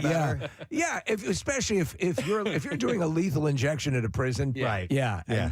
You do a little nose boop. It's those little things. Boop. That's terrible. You know, I was really not looking forward to being dead, but that was fun. I like that. All right. You can put me out. Let me go to Andrew. Hi, Andrew. Good morning. Chicken pot pie. All right, Andrew. Thanks for singing to us. What's up, man? Hey, so first off, I actually served you and your family back at Melting Pot way back in the day. Wow. Which one did you work at? The Warrington one. Sure. I still remember that Rochelle has a sensitivity to cilantro. Yes. Oh, my God. Good memory. Yeah, I think this man owes a tip, Preston. Hopefully we tipped him well that night. Oh, it was great. Anyway, so I bartend, and my biggest tip is I put on the fakest personality that I can ever put on. Whenever I go to greet somebody, I just turn it on, and I get complimented for it all the time because I'll go over and say, "Hi there, everyone. How are we doing today?" And just be so excited that they're there. And then as soon as I walk away, just go back to like, oh my God, what a miserable day. Normal Andrew. Whenever I'm at a table, I'm the happiest person that I could be. Andrew, I would say there's sort of an unspoken understanding between customer and server that, okay, even if you're putting this on, I'm enjoying this, because having someone who is a sourpuss and just frowning and down, it sucks. So if you're going to go the extra mile to sell it, even if you don't feel it, that's still cool. They're not demanding authenticity, but they just enjoy that you're kind of working it a bit, correct? Absolutely. If I can make them enjoy their 30 minutes with me by putting on a super fake ass and a big smile just to get, over a 20% tip, then great by me, and I hope you had a great time. So what's your degree of success with this? Averaging over 20% tip for putting on a big smile in front of everybody. That's worth it. And it makes it worth it. Yeah. So worth it. Thanks, Andrew. You still at Melting Pot? No, they closed. No. I'm at a bar in North Wales now. All right. Well, enjoy, sir. Are there any melting pots? Yeah, there definitely are. There used to be one in Chestnut Hill that they closed, and yeah, there's one in King of Prussia. We went there not that long ago, actually. Here's a text says, as a male server, you got to sweet talk the old ladies to get at least a 10% tip. Oh my God, that's a classic. My wife worked in a place that was kind of the family place to go on Thanksgiving and Christmas and the family dinners and so on and so forth. And Preston, what would happen is they'd hand the bill over to grandpa or grandma and they'd pull out, remember those old tip calculators? So you just knew that you were going to get nothing. By the way, here's another text says, whenever my coworker wears stockings, older men heavily tip her, and we do not work off at tips at all. We work there an ophthalmologist. No. Are you kidding? You're tipping there? Wow. And then she goes on to say, also, I wear a fake wedding ring because it makes men flirt more and increases my sales. So it works the other way. It makes them flirt more. Interesting. By the way, so yeah, as far as tips go, like right now, the you've done a good job tip is 20%, right? Yeah. And that was 15% a few years ago. Do you guys see it being notched up to 25? I think cost of living, right? What's that? With the cost of everything going up, right? A lot of people are tipping more generously. No, I don't think so because the prices are going up, right? Yeah. So I used to get the sandwich in down the shore in the beginning of the summer. That sandwich was $17. Now it's $19. So, I don't have to tip anymore because I don't have to tip any more percentage-wise because the price is already going up. So 20% is where it stays. Okay. I'm just curious as to if you guys foresee it like notching up in a few years. I mean, it is when you get the bill, like places that calculate it for you, 25 is an option on there. Oh yeah, I know that. Oh. But I'm saying the accepted, the standard accepted. Like if you tip less than 20%, it's considered okay. It's called Lilac on 93.3 WMMR and a song called Barely Human. Really cool tune there. They're out of Raleigh, North Carolina. They are on the MMRBQ lineup this year.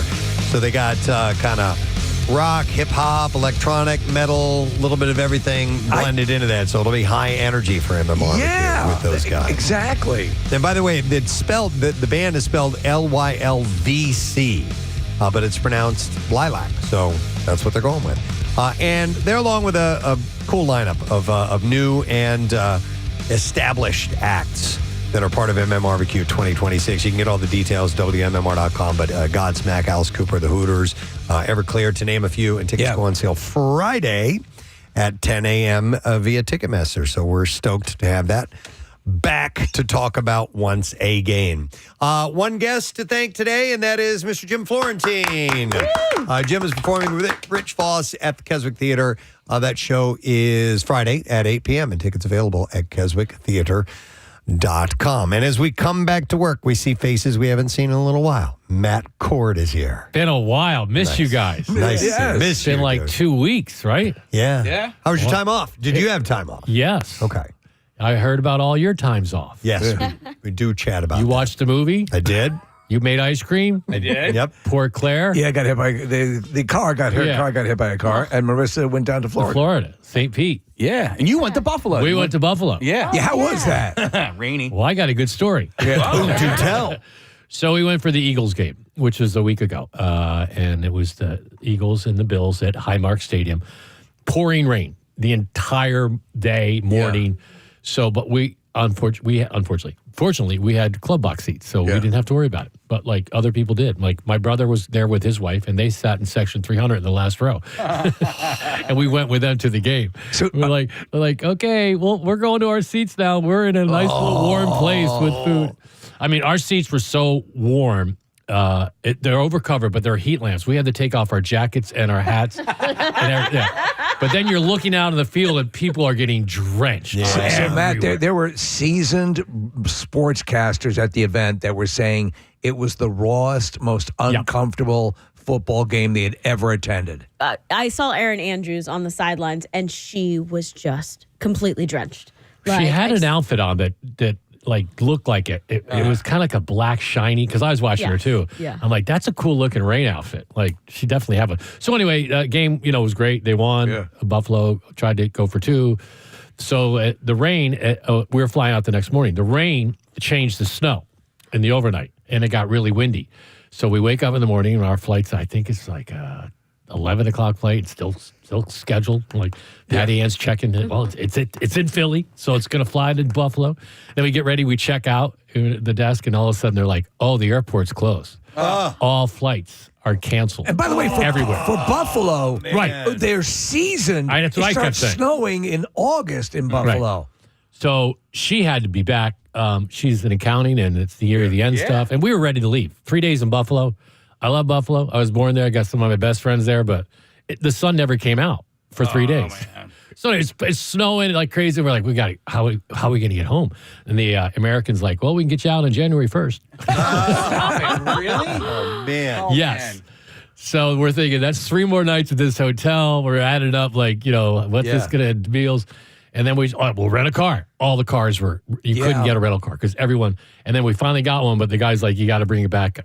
You can go to Philly, but you got to bring it back to Buffalo. I'm like, what? How? It's not even an option. Yeah. So then we're like, how about an Uber? And we go on Uber. And how much? We got an Uber. No one was biting, because it's like Buffalo to Philly. We got an Uber XL. His name was Muhammad, and a Toyota Highlander that was not that good of a Toyota Highlander. Oh man! And it ended up he was a great guy. We got in the car, and he's like, "Okay, we go to Philly. It's me, you you, Patty Ann, Matt, we are family now. And he was great. Like, he didn't play any music. He's like, if you guys don't want to stop, we just have to stop for gas. What's that, a good 6 hours, something like that? 6.5 hours. Yeah, okay. Yeah. Jesus Christ. It was over $1,000. Yeah, it had to be. But Yes. That's funny because at some point we were, looking at how we were going to get home from Florida, and we were just like, oh, for the hell of it, let's see what an Uber costs. And it literally, we opened it up Philly to Florida to Philly, and it just said, here's a rental car. It didn't even let you give And we're driving there, and it's a blizzard on the I-90 East, and we're like, and his car had this, like, the back left tire was going. Oh, no. And but this is the first 10 minutes. I'm like, we're not gonna make it home. Yeah. And then he missed the exit. I'm like, oh. Dude, the fact that you took a 6-hour Uber ride for $1,000, but listen, you had to get back. We had to get back. And actually, it went by fast. And there was one point where we did stop at the rest area. And because we both had to go to the bathroom. We're like, he's like, I'll get gas. I'm like, cool. And we go to the rest, and we're getting all our stuff, and we come out, and we're like, where's the car? Ditched us. I'm like, how appropriate would this be? Yeah, totally. All our luggage is in the car. Yeah. And like, there's Muhammad waiting in line at Burger King to get. He's like, you don't mind? I'm like, dude, no. He was the nicest guy. That's great. But Well, there's another story to tell. yeah. People are like, you took an Uber home? In a blizzard. Yeah. you gotta do. And I guess, so on his way back, maybe he picks up a few fares on the way back and tries to do something like that, make a little bit of money. I'm pretty sure the app, if you say you're headed home, it will get you fares on your way home. Yeah, I figured they'd probably be able to do that. Yeah. He said that he had to be home. His wife was having a party the next day for 100 people. Well, you paid for the party. Yeah, exactly. So anyway. That's an adventure, dude. Go Birds. Yeah, go Birds. Wow. All right, Matt, let's get the letter, man. Yes. All right, here we go. Preston and Steve on 93.3 WMMR. Now, the Daily Letter. All right, the Preston and Steve Show brought to you today by the letter P as in pastor. And we have a 4-pack of pit tickets to the MMRBQ to give away. And we just ran down all the information about the bands and everything, so you know what's up about that. We have the tickets going on sale Friday at 10 a.m. via Ticketmaster. And you can go to WMMR.com, and there's info, another chance for you to win tickets and info on the pre-sale, which will take place on Thursday. So get the password and all that stuff. So what's your first show of the year going to be like? Well, we have tickets for Lame Ass Trivia to see Jim Brewer at the Keswick Theater. And we got blocks today of R.E.M., The Killers, and Pink Floyd. And a vinyl cut, Pierre's vinyl cut, is something from the Kinks. Oh. Not quite sure what song yet, but okay. It's another record from my college station. Nice. That's so cool. It's a very fertile territory. Yeah, I will bring them back at some point. All right, I'm going to thank our sponsors. President Steve Show brought to you today by Dunkin', and the President Steve Show runs on Dunkin'. Also brought to you by Acme Markets, fresh foods, local flavors. Working on tomorrow. We'll put it together. We'll hang out. We'll have a good time. We'll continue our journey into 2026 together. So that's it. We are done. Rage on. Have yourself a great day in the morning. We'll see you tomorrow, gang. Bye-bye.